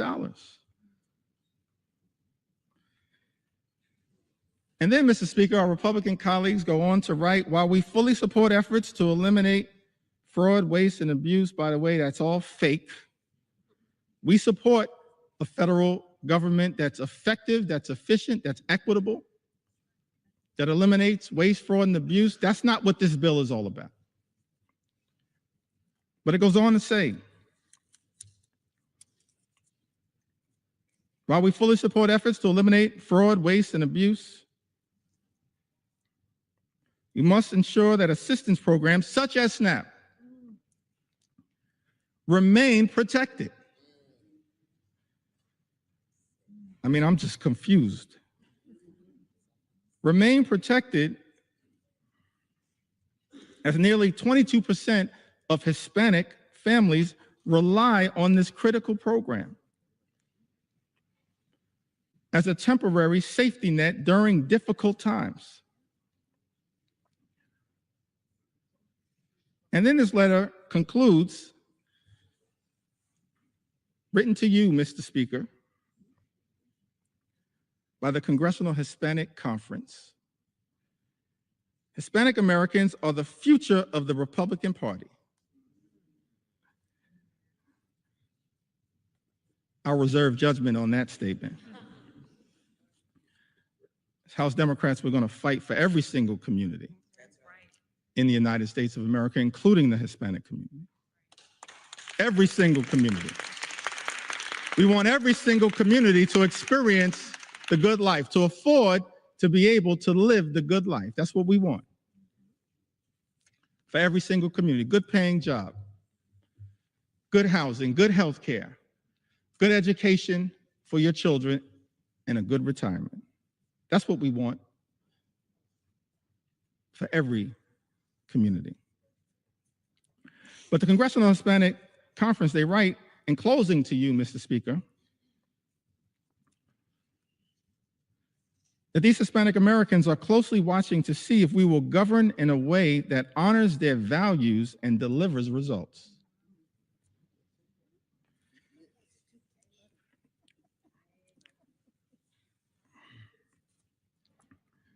Just to make sure that appropriate authorship is conferred, I'm going to enter the names of the signatories to this extraordinary letter. Mr. Speaker, Tony Gonzalez, Nicole Maliatakis, Monica de la Cruz, David Valadeo, who represents more Medicaid recipients than any other member of Congress, Juan Ciscomani, Rob Bresnahan, what a beauty, James Moylan, Kimberlyn King Hines. They all signed this letter. And the question that many Americans have to ask right now is that after signing a letter indicating your commitment, Mr. Speaker,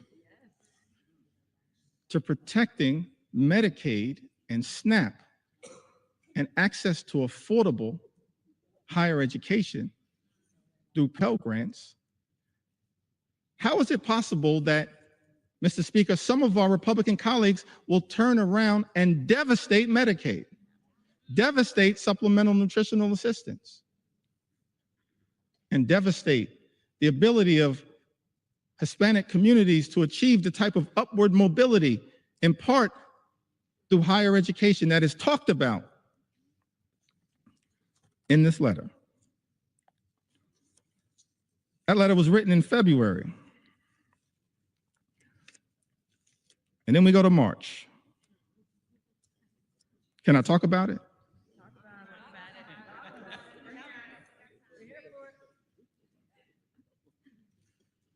I mentioned, Mr. Speaker, I'm here to take my sweet time on behalf of the American people.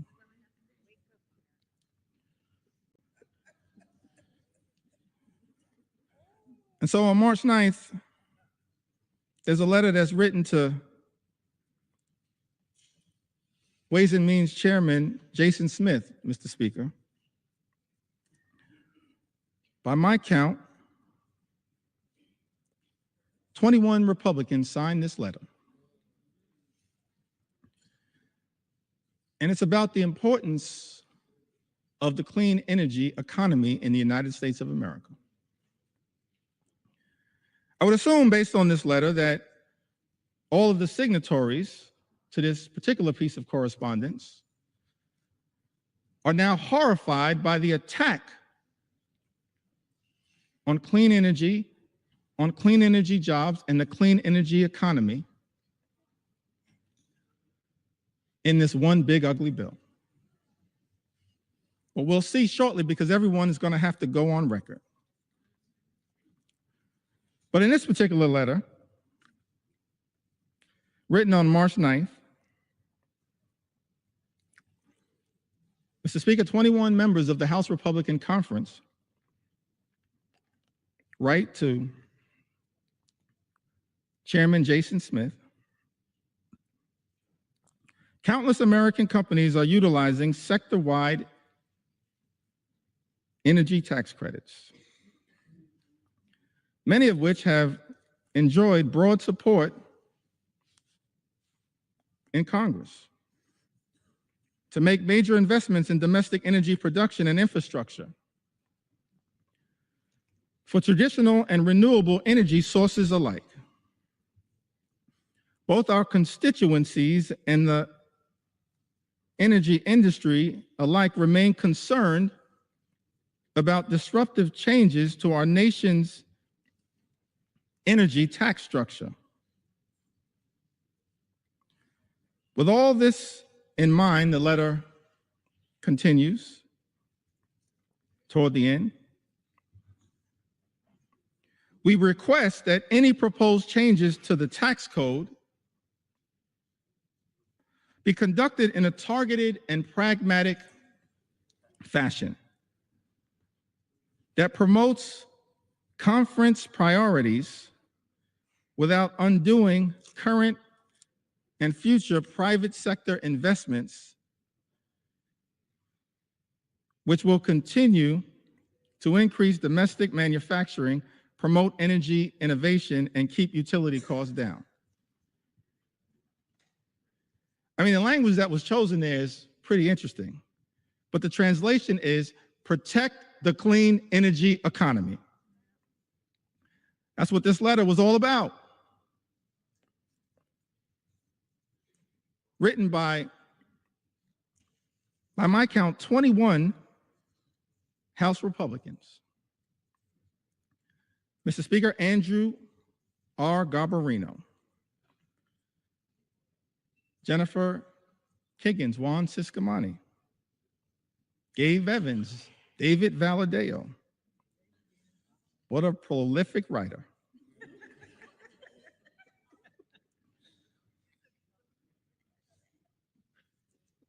Mark Amadei, Michael Lawler, Young Kim, Don Bacon, Vince Fong, Jeff Hurd, Tom H. Kane Jr., Nick LaLota, John James, Ryan McKenzie, Rob Bresnahan, Marionette J. Miller Meeks, Earl L. Buddy Carter, Dan Newhouse, Eric Hoshin, and David P. Joyce, all writing in support of a clean energy economy. We as House Democrats, we support We know that there's an all-of-above approach that is underway right now, but we support wind and solar energy, renewable energy, because renewable energy is cheaper energy, and cheaper energy means reducing the high cost of living for everyday Americans. That's what we as House Democrats support. And yet I'm perplexed because this letter was written, but the one big ugly bill represents an extraordinary and unprecedented assault on clean energy and cheaper energy in the United States of America. Mr. Speaker, I asked the question, what are those 21 Republicans going to do when it comes to voting for this one big ugly bill?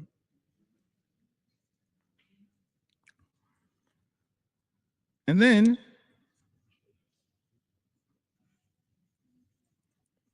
we've got another letter in April. So we've got a February letter, a March letter, an April letter. Quite elegant with these letters. April 14th, 2025, this is correspondence written by 13 House Republicans, Mr. Speaker. Written to you and Steve Scalise. Majority Leader written to Tom Emmer. Majority Whip, and written to Brent Guthrie, the chairman of the Energy and Commerce Committee. It says, as members of Congress who helped deliver a Republican majority,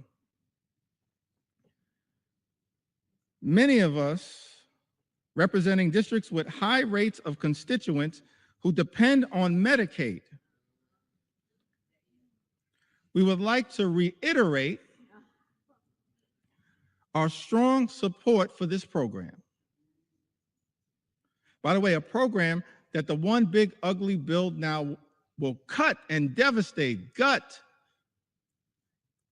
Mr. Speaker, by almost $1 trillion. In this letter, 13 Republicans say we would like to reiterate our strong support for this program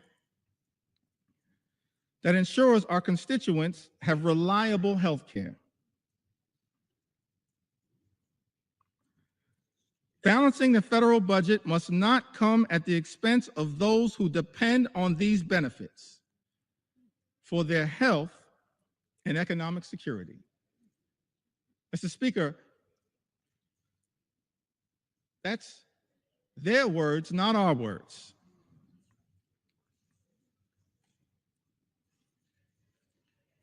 And then this bill makes an extraordinary declaration. And I think it's important for us to understand who led this bill. David Valadao. These are just facts, Mr. Speaker. Publicly issued letters. David Valadao, Don Bacon, Jeff Van Drew, Rob Bresnahan, Juan Ciscomani, Jen Kiggins, Young Kim, the usual suspects. Robert J. Whitman, Nicole Maliatakis, Nick LaLota, Andrew R. Garbarino, Jeff Hurd, and Michael V. Lawler. By my count, 13 members. And in some of the relevant portions of this letter, it says to strengthen Medicaid, we urge you to prioritize care for our nation's most vulnerable populations. Our constituents are asking for changes to the healthcare system that will strengthen the healthcare workforce, offer low-income, working-class families expanded opportunities to save for medical expenses, support rural and underserved communities, and help new mothers.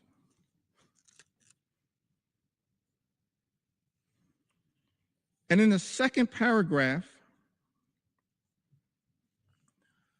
of this letter dated April 14th, 2025, Mr. Speaker, these 13 members of the House Republican Conference make this extraordinary representation. It says, however, we cannot and will not support a final reconciliation bill that includes any reduction in Medicaid coverage for vulnerable populations. This bill represents the largest cut to Medicaid in American history. It will devastate vulnerable populations all across America. And so the reality is, all 212 House Democrats are going to stand up and protect the health care of the American people. We're going to protect the Medicaid of the American people against this assault on vulnerable communities.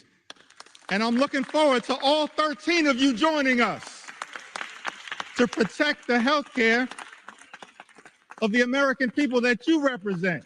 That's the promise, Mr. Speaker, that your Republican colleagues made in this April letter. What's changed? We're looking forward to all 13 Republicans in this letter joining us to protect the Medicaid of the American people.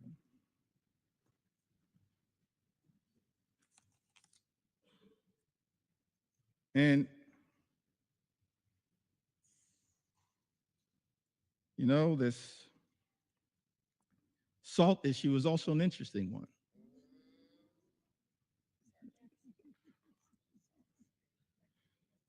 Statement was issued on May 8th from my colleagues in the New York delegation: Elise Stefanik, Andrew Garbarino, Nick LaLota, Mike Lawler. Just facts right now. Big talk about standing up to protect the state and local tax deduction. And what's interesting, let's make sure we set the record straight here.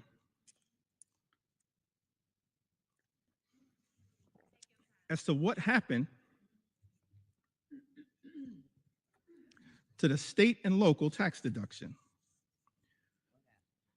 which impacts millions of hardworking American taxpayers all across the country, including in the districts represented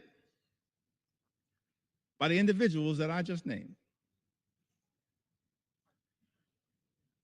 The state and local tax deduction was decimated, Mr. Speaker, by Donald Trump, House Republicans, and Senate Republicans in 2017 in connection with the GOP tax scam that callously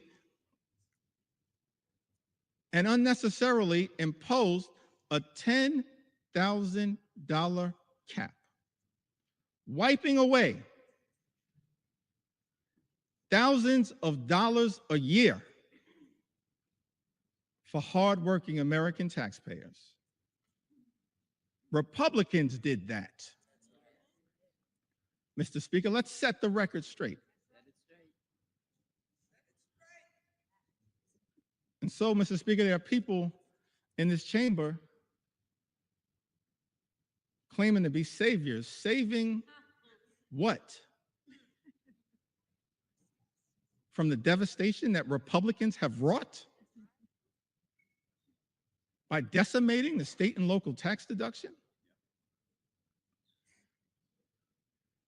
And you know what's interesting about this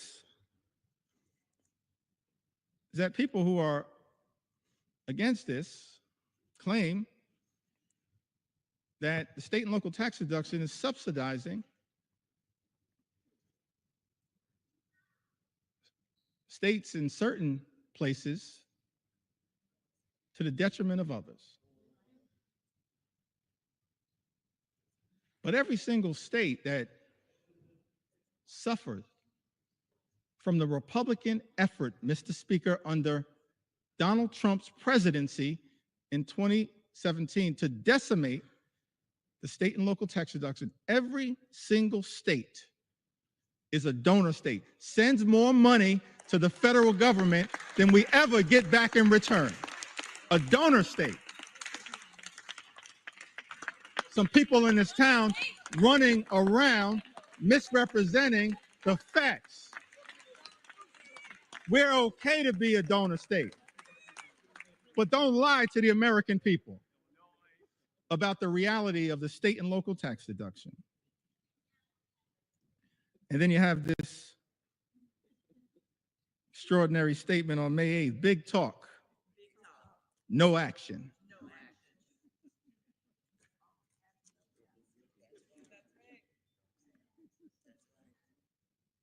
I guess in Texas they say all hat, no cattle.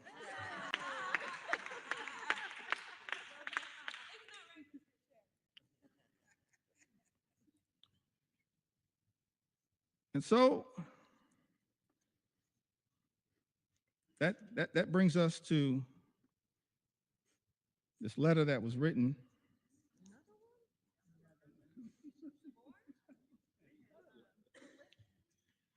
prolific writers, Mr. Speaker, in the House Republican Conference on June 6th. I'm really confused by this combination of this particular letter, followed by an interesting statement that was made after the Senate passed Donald Trump's One Big Ugly Bill by Lisa Murkowski. And maybe somebody, Mr. Speaker, can help me reconcile these statements. Because all of us in the House and in the Senate were independently elected to stand up on behalf of our constituents in the chambers that we serve in. I'm going to get back to that point momentarily. So in the House, we passed this One Big Ugly Bill initially in late May. It devastated Medicaid, devastated nutritional assistance, devastated the clean energy economy that actually is benefiting red state after red state after red state in the United States of America. And so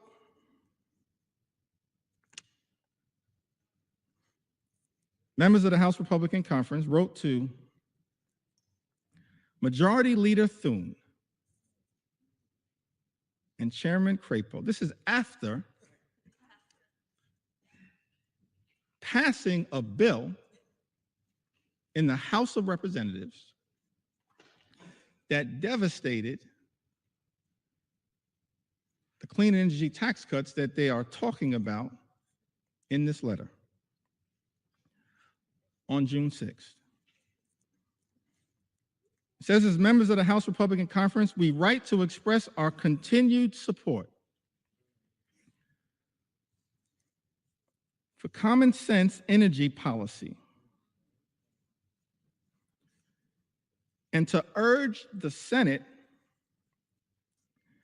to substantively and strategically improve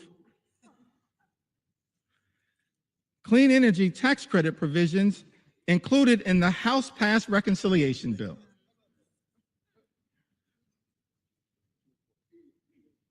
I mean, what is happening right now? Maybe I don't understand the legislative process. So in this letter,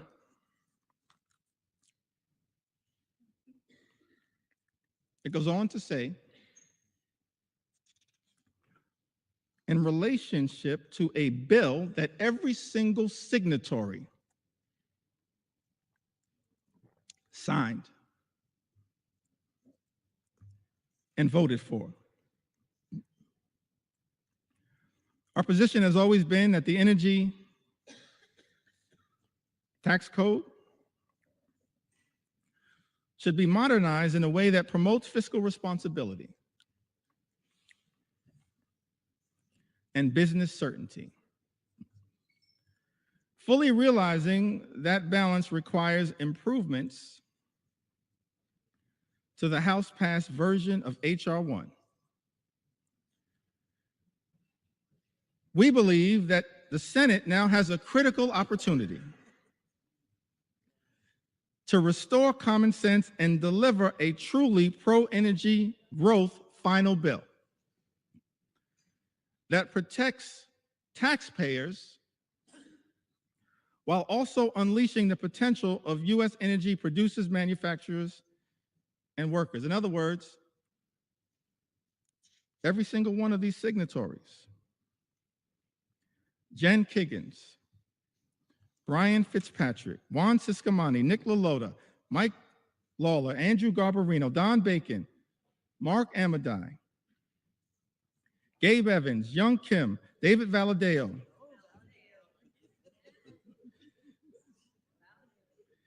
Rob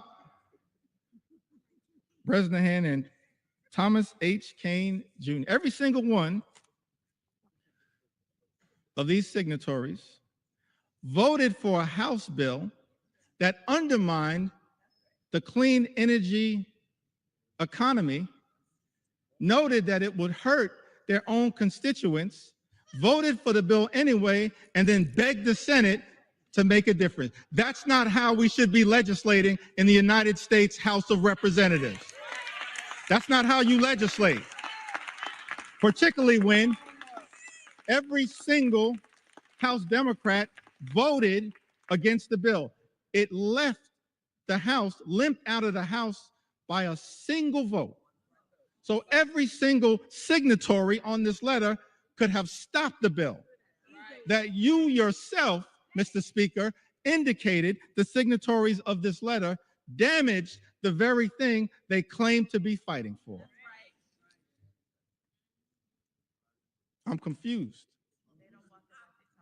perplexed, flummoxed at what the heck is going on. Extraordinary.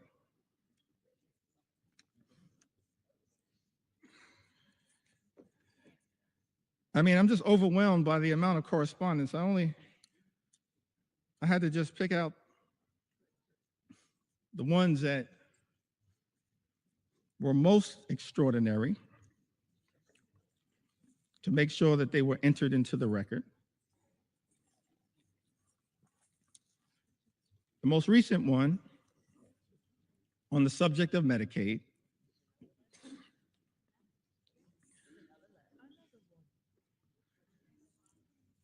was written on June 24th. It was directed to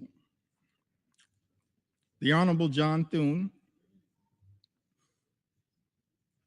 Majority Leader of the United States Senate, the Honorable Mike Johnson, Mr. Speaker, Speaker of the U.S. House of Representatives. I think it had, by my count, 16 members. No surprise, y'all. It was authored by David Valadeo.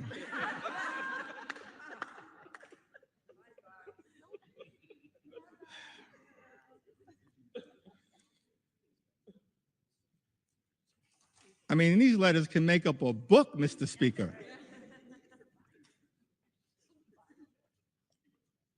David Valadeo, Juan Ciscomani,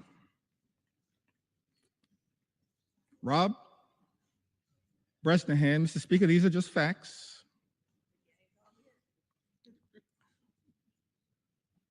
Chuck Edwards, Young Kim, Andrew Garbarino, Mike Lawler, Jen Kiggins, the gang is all here again. Jeff Van Drew, Don Bacon, Dan Newhouse, Zach Nunn, Robert J. Whitman, Nicole Maliatakis, Marionette J. Miller Meeks, and Jeff Hurd. 16 members, Mr. Speaker, of the House Republican Conference, in a letter written to you, Mr. Speaker, and the Honorable John Thune, Majority Leader of the United States Senate, on June 24th, and here's the most extraordinary statement that was written in this letter. In the second to last paragraph, I think we call that the penultimate paragraph. In the second to last paragraph, it says, protecting Medicaid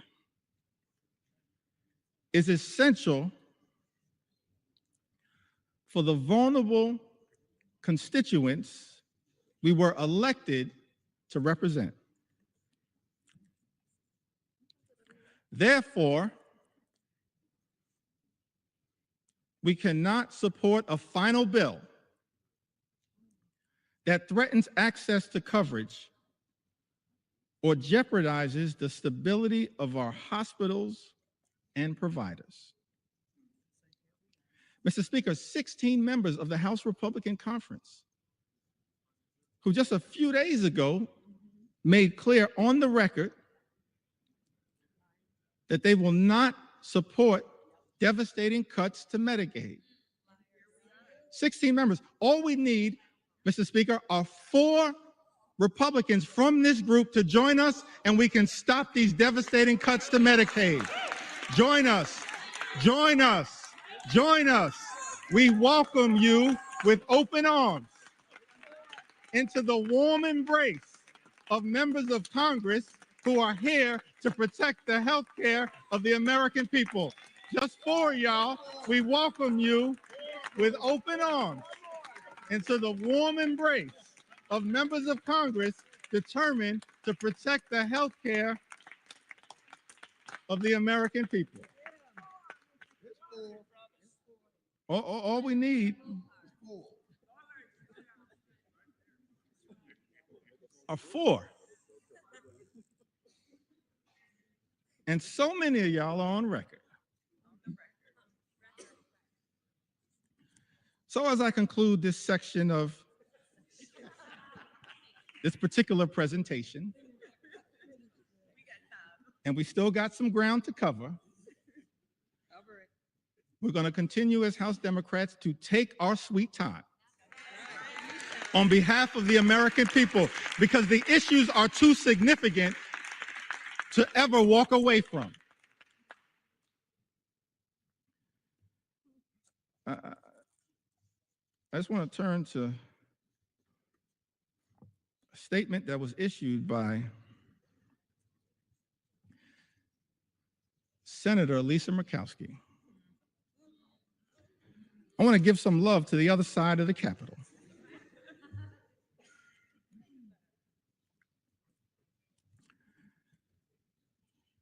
And again, Mr. Speaker, these are just the words that were issued. I'm not even trying to characterize the words.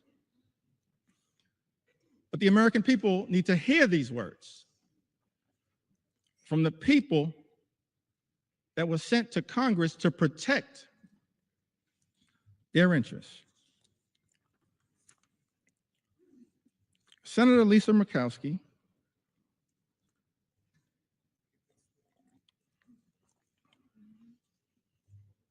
says this was one of the hardest votes I have taken during my time in the Senate. Let me just editorialize there briefly. This should not be a hard vote, Senator Murkowski. This should be a hell no vote on behalf of the people you were sent to Washington to represent. It's a hell no vote for us because we're standing up on behalf of the American people. It should be a hell no vote. But, Mr. Speaker, these are the words. Senator Murkowski says this was one of the hardest votes I have taken during my time in the Senate.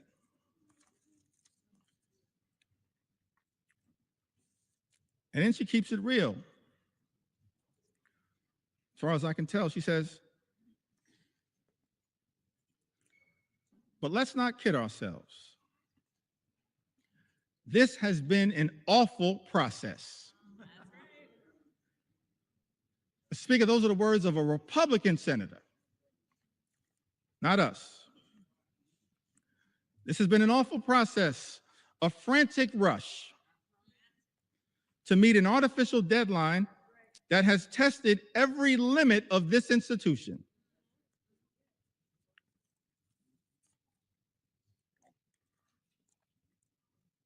While we have worked to improve the present bill for Alaska,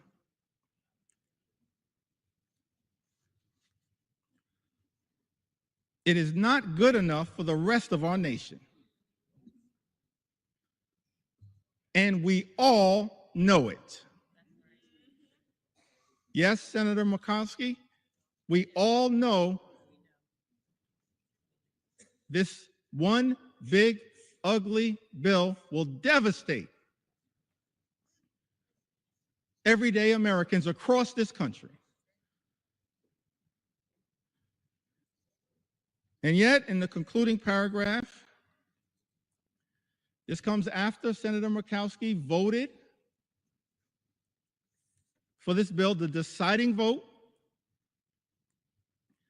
in the United States Senate, says, my sincere hope is that this is not the final product.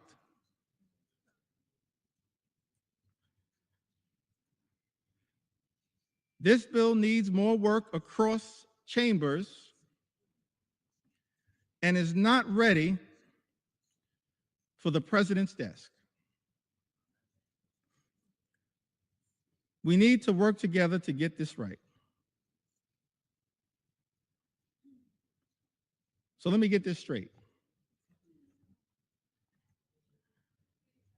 I think the number was 16 House Republicans, Mr. Speaker, vote for a bill they know will hurt the communities, Mr. Speaker, that they represent.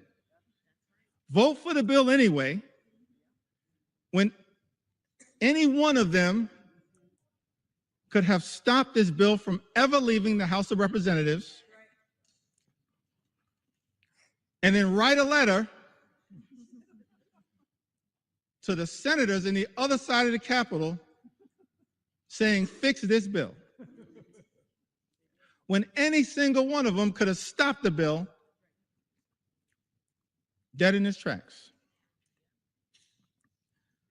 And then Senator Murkowski, in her chamber, turns out to be the deciding vote for a bill that she says, Mr. Speaker, is not good enough for the rest of the nation, and we all know it, votes for it anyway, and then begs the House to fix the bill.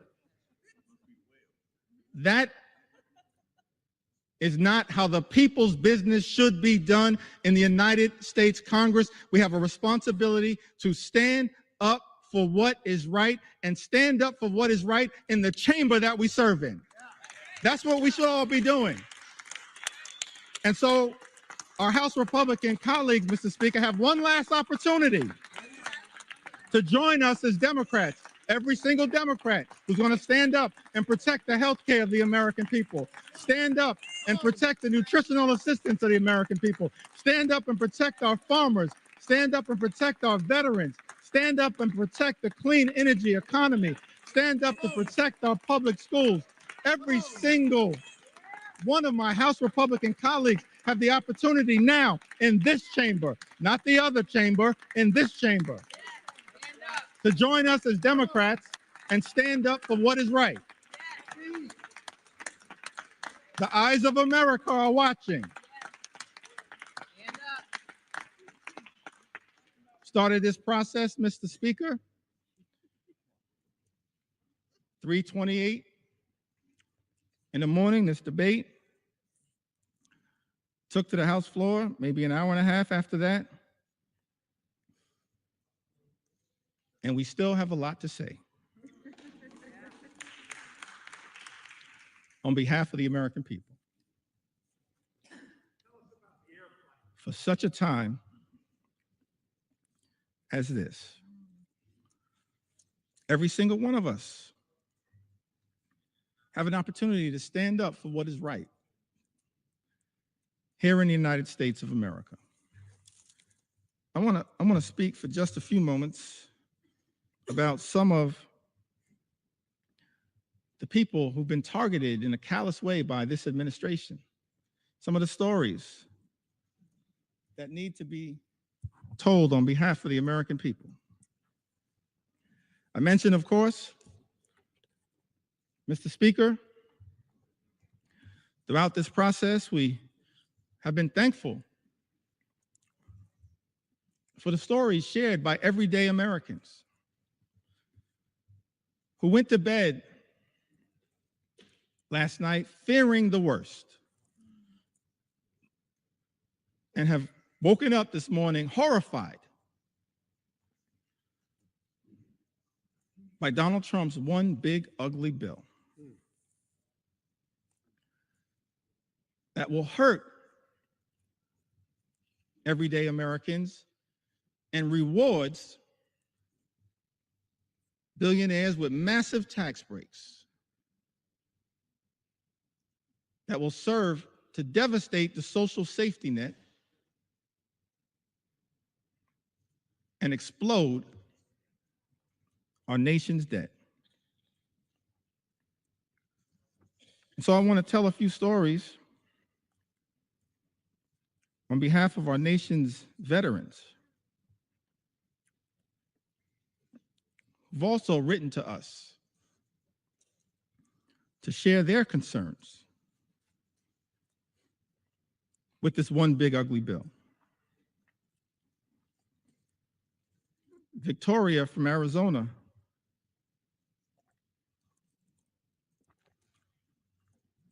wrote to us, Mr. Speaker, said, "My husband and I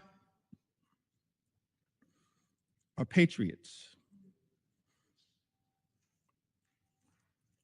We are both Army veterans who were disabled as a result of our service. We have 5 children and run a small electrical contracting business. We live on a fixed income and, like most families, have struggled with rising costs. One of our sons is adopted. He is a wonderful, loving 7-year-old who has autism and ADHD. Qualifies for Medicaid because he was adopted, and it has been the saving grace for his health and well-being. Medicaid is the reason we were able to get his formal diagnosis of his autism and ADHD. It also covers his regular doctor's visits and dental care. We use Medicaid to access in-home therapy for him, and it was a huge help. Slashing Medicaid will have especially dire consequences for rural communities like ours. Forcing hospitals to close. Health resources are already slim in our area. And in this Army veteran rights, President Trump is causing enormous stress and hardship for families like mine. He and his billionaire friends don't need more tax breaks. It's outrageous. The last thing we should even be considering is cutting Medicaid. These programs are lifelines. We agree with you, Victoria. She lives in Arizona's 6th congressional district. District, Mr. Speaker, currently represented by Congressman Juan Ciscomani. Troy, another veteran, lives in California, Mr. Speaker. Lives in a district currently represented by Jay Obernalte. That's California's 23rd congressional district, I believe. He writes to us and says, I was in the U.S. Army and went to Kosovo in 2001, Iraq in 2003 and 2005. I depend on the VA as I am too disabled to work. I depend on VA healthcare. My children are now on Medicaid. I have worked from when I was 14 years old to 42. I am suffering from long COVID. And until I can return to work, I need help from the American people. I have had your backs. Time for you to cover my back, writes Troy. Mr. Speaker, I need NIH's help. Now is the time to stand up for all Americans. Stop the assault on the VA, NIH, Medicaid, and the rest of Americans. We agree with you, Troy. It's time to stop the assault on the American people. Stop the assault that is represented in this one big ugly bill.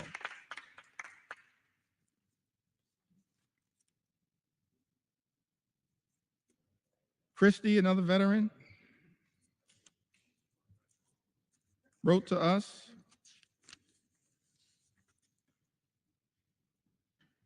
and says, I was drafted in 1970. My choice was incarceration or militarization. So I enlisted in the Navy and became a Navy corpsman serving on the USS Long Beach, CGN 9, and her Marine detachment, where I was assigned to the 3rd Marines, 1st Medical Battalion. I was blessed. I lived through 2 tours, giving medical care to my shipmates.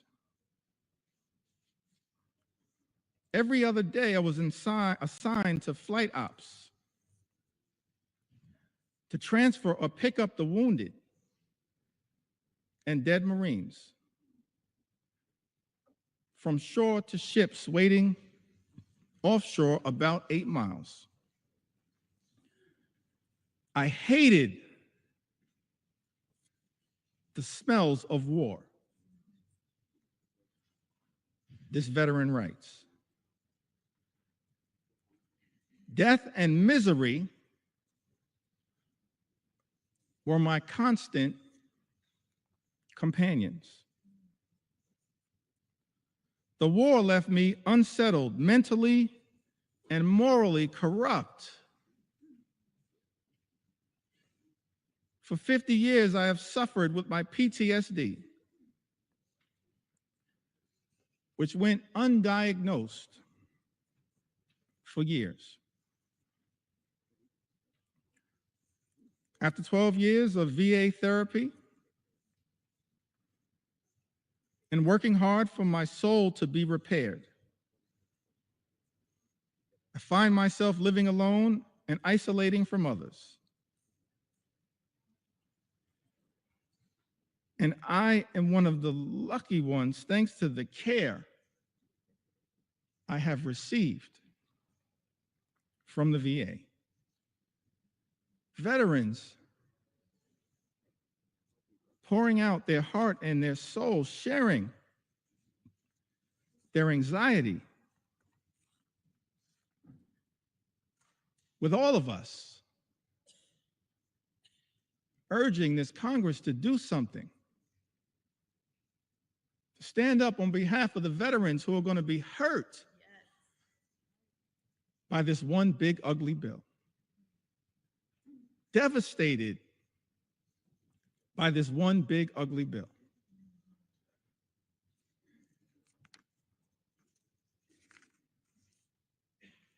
We also heard, Mr. Speaker, from Timothy, who I believe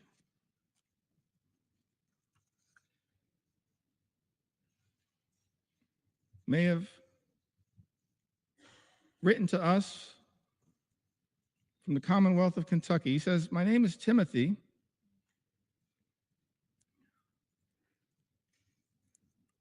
And for the past 5 years, I have worked at the Department of Housing and Urban Development in field policy and management, the Department of Housing and Urban Development that was once led so ably by our former colleague, Congresswoman Marcia Fudge, and now has been taken in a very different direction." Timothy writes, "In this role, I've educated the community about HUD's programs such as FHA loans and housing counseling that allow people to purchase homes, affordable rental housing that help people pay their rent, and homeless services that help people find shelter and leave the streets. I have worked with internal data that focused on improving our programs.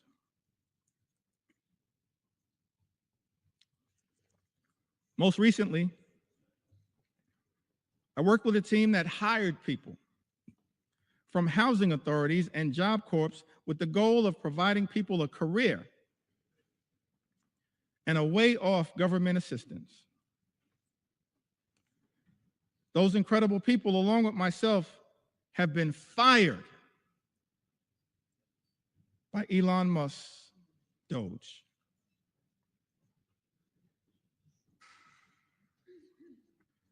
My entire professional career, I've taken jobs that I considered bigger than me. I served in the military, both enlisted and as an officer. I deployed. And I'm now a disabled vet with a rating of 90%. After the military, I focused on giving back and challenging myself in a way while continuing a job that was bigger than myself, so I joined the Peace Corps. Served in Ukraine for years, working as a youth development volunteer. Now as a HUD employee, I'm being fired by an unelected official and being called lazy by my president. I want to know why Elon Musk has this power and authority and why our elected officials are not doing more to stop it. I have served this country and the government my entire life because I love my country. Why is this happening? Tim writes to us. That is such an important question, Mr. Speaker. Why is this happening in the United States of America? Why are we living in a country where this administration has launched an all-out assault on veterans in the United States of America, firing veterans like Tim in the United States of America, jeopardizing services from the VA, earned benefits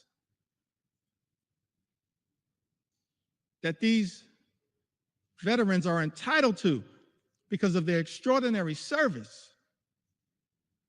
Men and women in uniform who serve this country, Mr. Speaker, benefits that they've earned, and now find themselves in the legislative line of fire from their own government, their own country, and stand to be hurt in such an extraordinary way by this extreme Republican budget, this one big, ugly bill. We're here on the House floor, Mr. Speaker, to say to Tim and every single veteran who put on the uniform, every single man and woman who served this country, we will not abandon you in your hour of need. We're going to stand up for every single veteran in this great country and make sure that the veterans of the United States of America are treated with the dignity and respect that you deserve. That is our promise to each and every veteran in the United States of America, and that's why, Mr. Speaker, we stand in strong opposition to Donald Trump's one big ugly bill. An all-out assault here in the United States of America, an extraordinary assault. An assault on the economy, an assault on our veterans, an assault on farm country, an assault on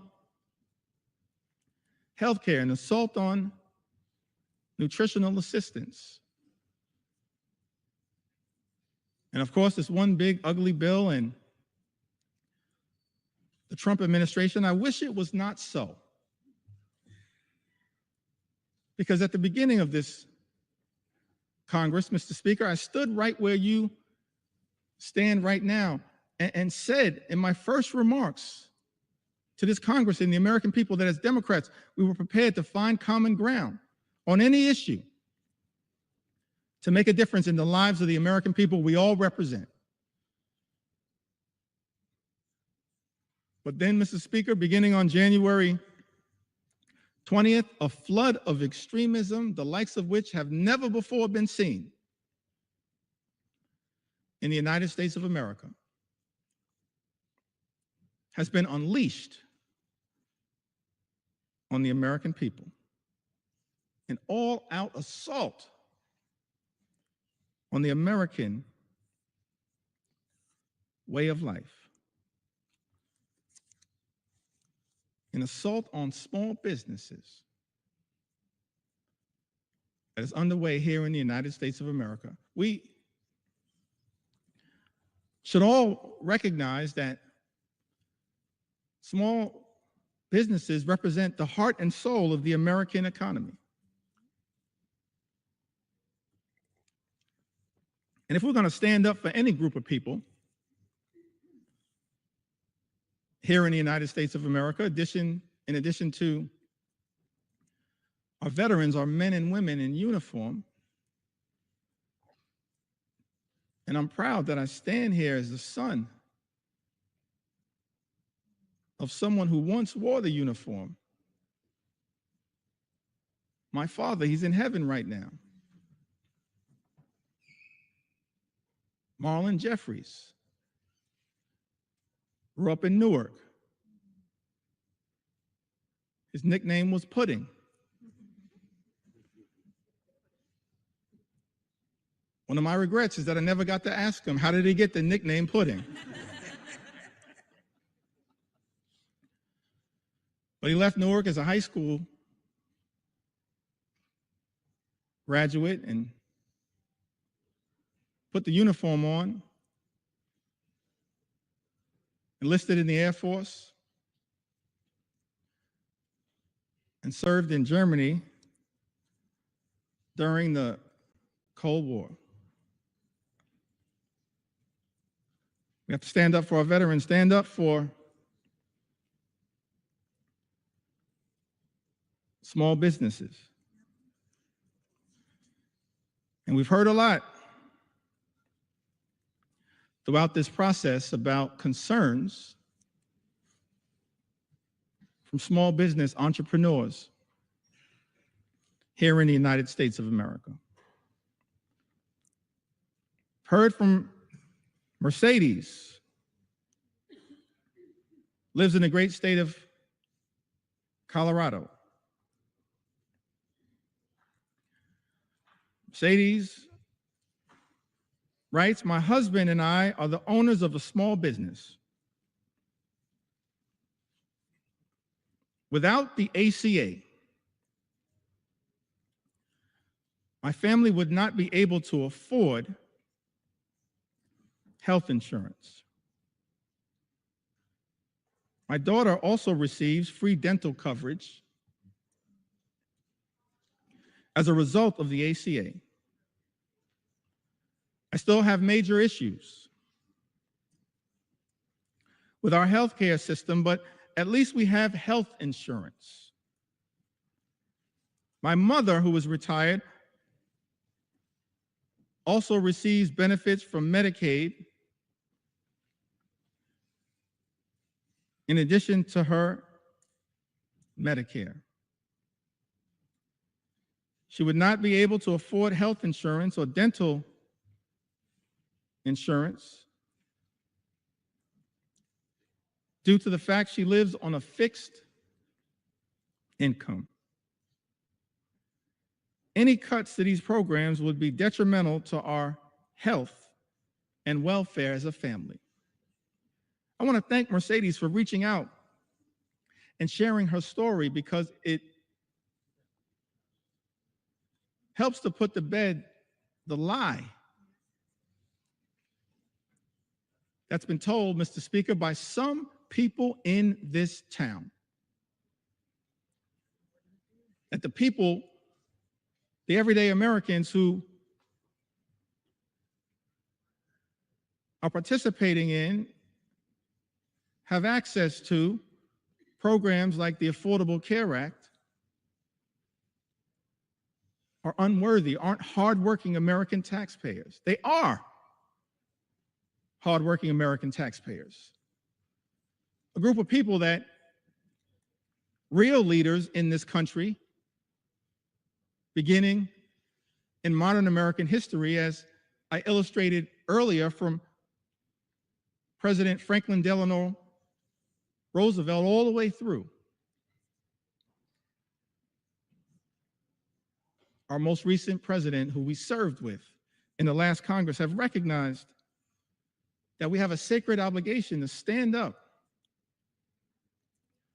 for everyday Americans who are struggling right now, including our small business entrepreneurs, the heart and soul of the American economy, who right now are dealing with such economic uncertainty because of the erratic, reckless, and dangerous Trump tariffs that have unleashed so much chaos and uncertainty, raising costs for small business owners all across the country, undermining their ability to fully achieve their entrepreneurial dreams. This is not who we should be in the United States of America. Small business owners under assault by this administration. And there's a target on the back of many of these small business owners as a result of this one big ugly bill. Janice wrote to us. She's from the great state of Michigan, the heartland of our country. So thankful to all the members of the Michigan delegation and what they represent. Janice, however, she resides, Mr. Speaker, in the 7th Congressional District, represented by Congressman Tom Barrett.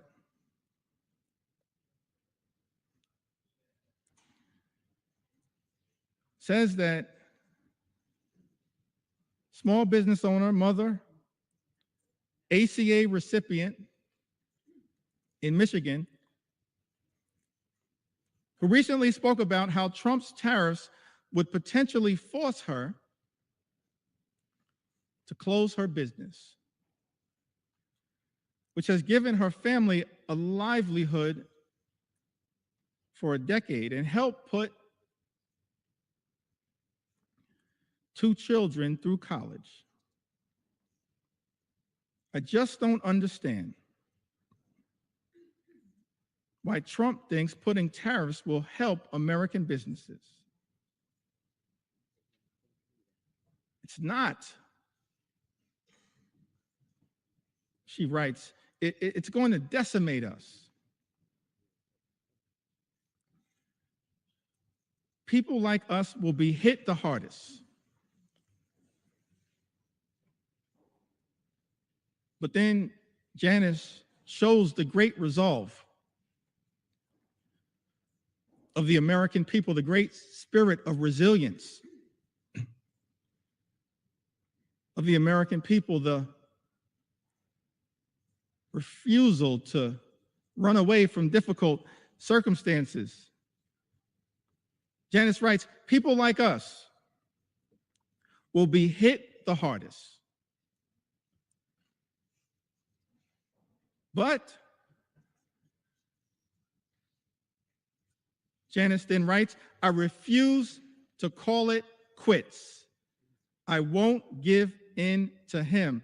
Janice, neither will House Democrats. Not now, not ever. We will never give in to this type of extremism as being unleashed on the American people. We will continue to stand up for you. One last small business owner that I'd like to mention. So many who've written to us, whose stories I want to be able to share, but let me perhaps go back to the Big Apple, the great state of New York.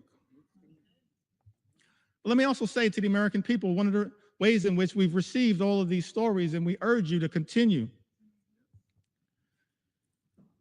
to share these stories from all across the land.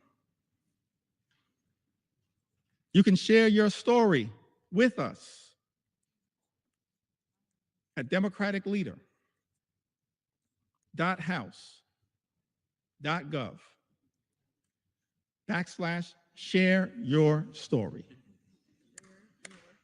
democraticleader.house.gov/share your story. We want to hear from the American people as to how we can best represent your interests on this day and on all days moving forward, because your stories are powerful. Your stories will continue to give us the resolve to fight for an America that's fair and just In America, where every single person can afford to live the good life. Good paying job, good housing, good health care, good retirement, and of course, a good education for your children. That's not too much to ask in the wealthiest country in the history of the world. Work hard, play by the rules, and every single American should be able to afford to live the good life. But we know that in this country,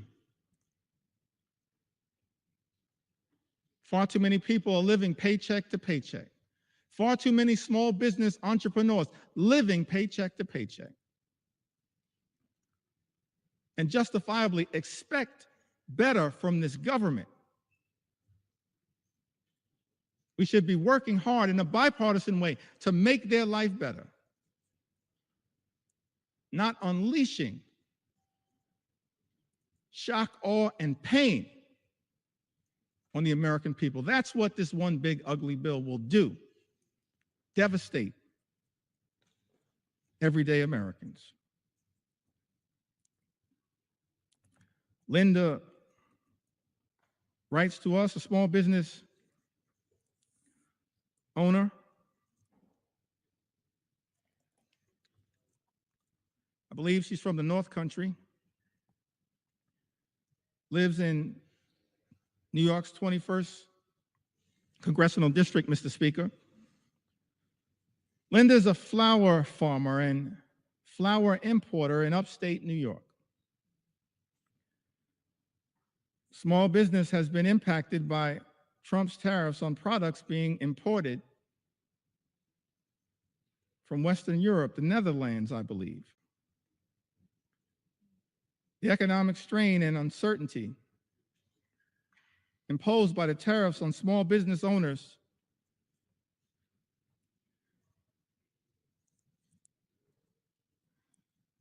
operating on slim margins has caused Linda and her customers to incur additional expenses. Linda tells us, Mr. Speaker, everything was going really well until the tariffs. And now she worries the business will go bankrupt and be forced to close if the tariffs stay in place. How is it that we're living in America where President Trump, Mr. Speaker, and House Republicans promised to address the high cost of living in the United States, promised to lower costs on day one. But costs aren't going down, they're going up. And as a result of these Trump tariffs are now at risk of experiencing thousands of dollars per year in additional costs. And there is nothing in this one big ugly bill that is going to meaningfully make the lives of everyday Americans, of hardworking American taxpayers, of working class folks, of middle class folks, of all those Americans who aspire to be part of the middle class, of the poor and the sick and the afflicted. Nothing in Donald Trump's one big ugly bill that will meaningfully make their life more affordable. An all-out assault on the economy. We're dealing with an all-out assault on health care, on Medicaid, on the Affordable Care Act, on the Children's Health Insurance Program. All-out assault on the care, Mr. Speaker, being provided by Planned Parenthood, the medical care being provided by Planned Parenthood that is jeopardized in this very bill. All-out assault on hungry children, on hungry veterans, and on hungry seniors, millions of people who will lose their nutritional assistance, will go hungry. Food is being ripped out of their mouths by this one big, ugly bill. Mr. Speaker, that so many of my Republican colleagues seem prepared to support, notwithstanding their prior statements on the record to the contrary. All-out assault on veterans, an all-out assault represented in this bill on small business owners and entrepreneurs who are the heart and soul of our economy. And this bill also represents an all-out assault on law-abiding immigrant families. And Mr. Speaker, we are going to tell their stories as well. We're going to tell their stories. We're going to tell their stories. Because what's happening in this country, an all-out assault on law-abiding immigrant families, is unconscionable, unacceptable, and it's un-American. Because this is a country that should continue to pride itself as a nation anchored in the rule of law, and at the same time, a nation anchored in our journey as one of immigrants from all over the world. And we should never abandon that journey. We're approaching the 249th birthday of this great country, this exceptional country.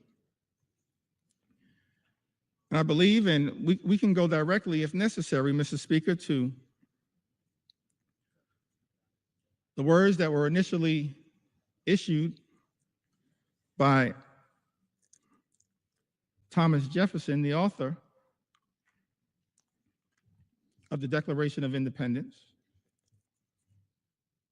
And he went through a whole series of indictments against the king. That America,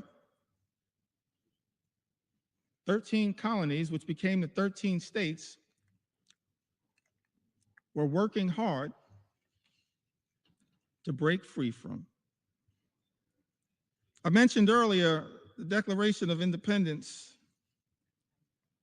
and of course some of the aspirational aspects of it. There are really two parts, as I can tell. I'm not a constitutional scholar. I'm thankful for the constitutional scholars that serve in this Congress. No one more constitutional and more scholarly than my friend and colleague, the top Democrat on the Judiciary Committee, Jamie Raskin, who continues to lead the charge, standing up for the Constitution here in the United States of America. But as I read the Declaration of Independence, there seem to be two parts to it. There's the aspirational part, Mr. Speaker, of the Declaration of Independence. Of course, we hold these truths to be self-evident, that all men are created equal. We understand that now in a more enlightened way, all men, all women, all children, all of God's children created equally. That they are entitled to certain unalienable rights. That among these are life, liberty, and the pursuit of happiness. And so we spent a little time talking about what that could look like, our commitment to bringing about the American dream, the good life for every single person in this country, everybody. Work hard, play by the rules. You should be able to afford the good life in the United States of America. That's what we're going to continue to work on. Bring the American dream to life, consistent with that aspirational part of the Declaration of Independence, the life, the liberty, and the pursuit of happiness. But then as far as I can tell, there was also a second interesting part of the Declaration. It was the indictment against the king. And I commend everyone in this chamber, all of the American people who may be observing the proceedings in the House of Representatives, particularly as we approach July 4th, to read that Declaration of Independence. Perhaps I may even enter it into the record later on today. Because we're here, Mr. Speaker, to take our sweet time on behalf of the American people, to make sure as best we can, to cover all of the things that as Democrats, we're fighting hard to defend during this extraordinary moment of assault directed at the American people as a result of this one big, ugly bill that will hurt everyday Americans in order to reward billionaires with massive tax breaks and then exploding the deficit and the debt in ways that will jeopardize the future of our children and our grandchildren. But the aspirational part of the Declaration of Independence, of course, that is often famously quoted. But then if you read other parts of the Declaration of Independence, extraordinarily written document, it reads like an indictment against the extremism of the king. It reads like an indictment against the kings. I think of King George. It reads like an indictment against King George's flood the zone strategy.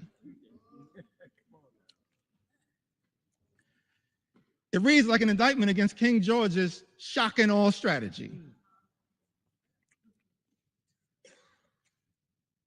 It reads like an indictment against what I think may have been called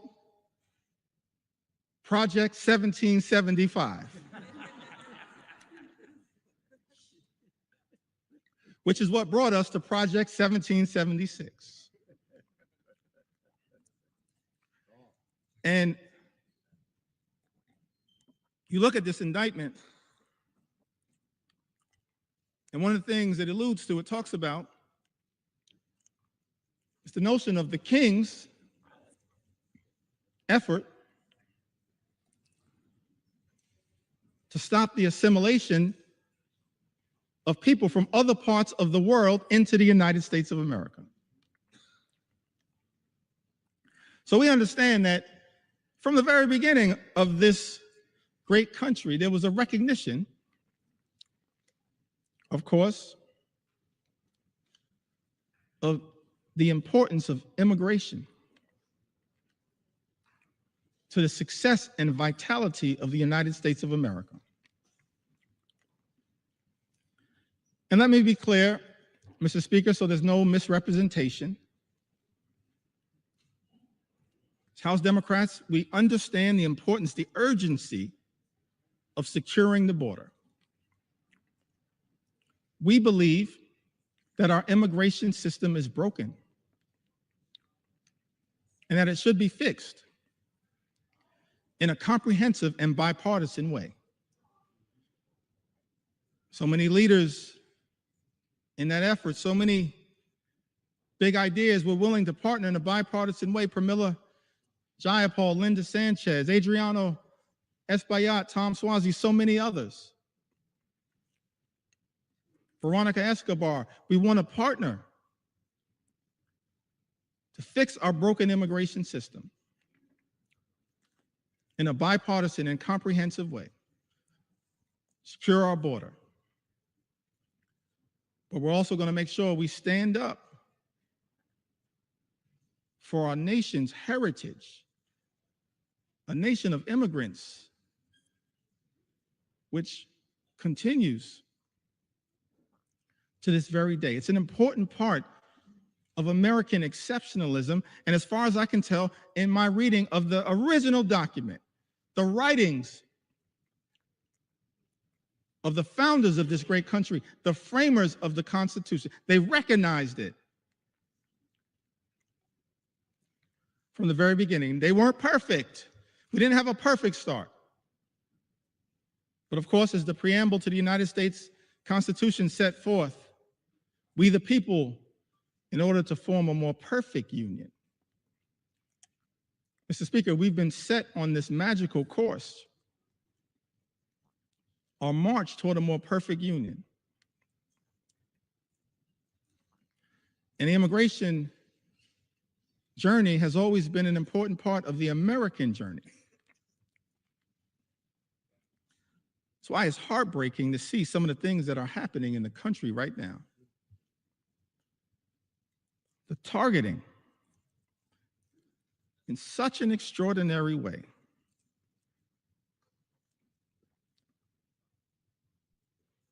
of law-abiding immigrant families, including American citizens. How can this be in the United States of America? Some people who might suggest that we should stay away from these stories. No, I'm going to lean into this part of the American journey because we support our heritage as a nation of immigrants. And we're going to stand up for dreamers, stand up for farm workers, stand up for law-abiding immigrant families all across this country. U.S. citizen children have been deported, Mr. Speaker. Is this who we've become in the United States of America?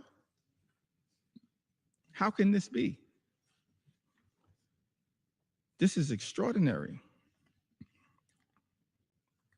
2-year-old American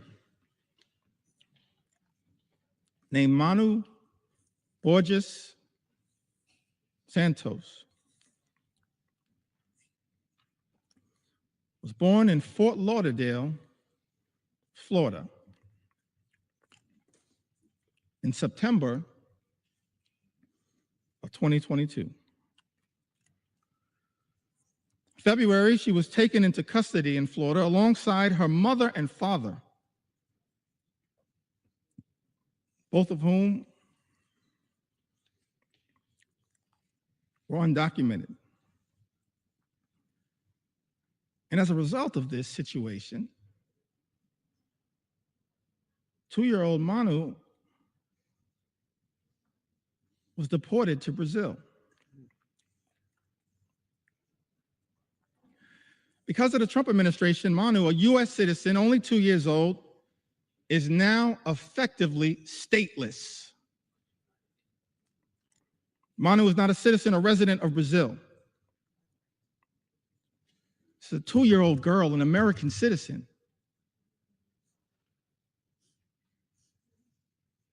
Removed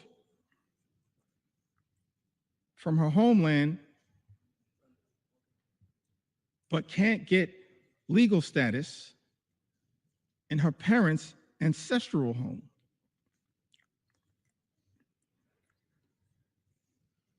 And as a result of her inability to get citizenship down in South America, because she's an American citizen,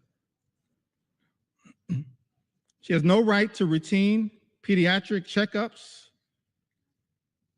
even though Brazil has a public health system, cannot easily enroll in daycare, and finds herself in an untenable situation. I think we are better than this. You've got to find a better way, because I thought this administration promised, Mr. Speaker, to target violent felons, not 2-year-old American citizens. That's unacceptable, as far as I can tell, in the United States of America. Target violent felons all you want. We support that. They should be deported. But why are resources being spent targeting 2-year-old American children? That's not American. And I don't believe the American people support that, Mr. Speaker. That's not what this country should be all about. Manu wasn't the only one. The only American citizen who's been targeted by the deportation machine, a deportation machine that will be unleashed on steroids by this one big ugly bill. We know that, in fact, is the case. That's not hyperbole. It's not a hypothetical. It's not hype. J.D. Vance told us the other day, don't worry about the cuts to Medicaid. Don't worry about the fact that this is the largest cut to Medicaid in American history. Don't worry about the fact that millions of Americans, more than 17 million Americans, will lose their health care, and many more will experience higher premiums, copays, and deductibles, whose life will measurably get worse as a result of this one big ugly bill. Vice President J.D. Vance said, don't worry about that, because it's all about the deportation machine that's not targeting violent felons. Apparently, much of what has been unleashed on the American people targeting American citizens, like a 2-year-old American girl with the initials VML, who was deported alongside her mother and sister to Honduras without any meaningful due process. VML was taken into custody by ICE on April 22nd.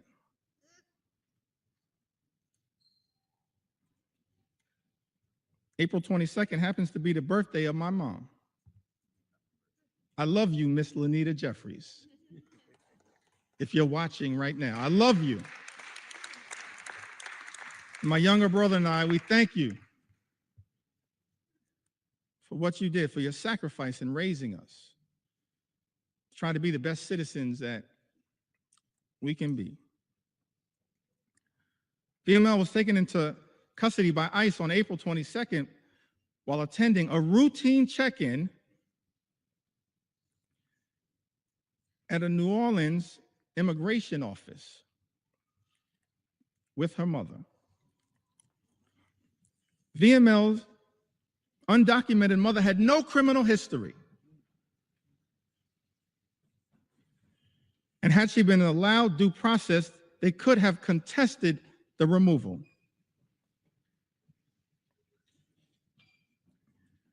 Instead, this 2-year-old American citizen was never given a chance to exercise her rights by the Trump administration.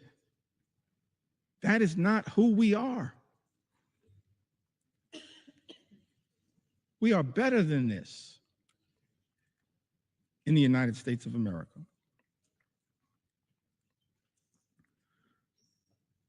Carlos or Carrie Lopez Alvarado, a U.S. citizen, arrested while she was 9 months pregnant, masked men wearing Border Patrol uniforms, followed by a white truck into a building's private parking in the city of Hawthorne. In that truck was Carrie's partner, Brian. When she tried asking questions about who the agents were and what authority they had to arrest her partner, she was arrested. And Carrie, an American citizen, recounted that they started grabbing me from both sides, and I ducked down to sort of shield my stomach because I was afraid. An American citizen afraid that they were going to hurt me.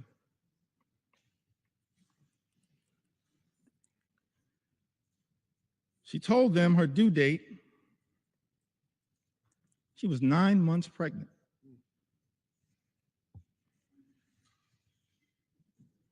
Apparently, these CBP officers responded, okay,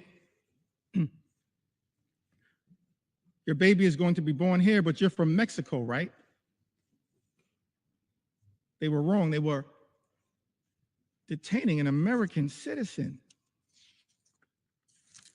This is what has been unleashed on the American people. One last story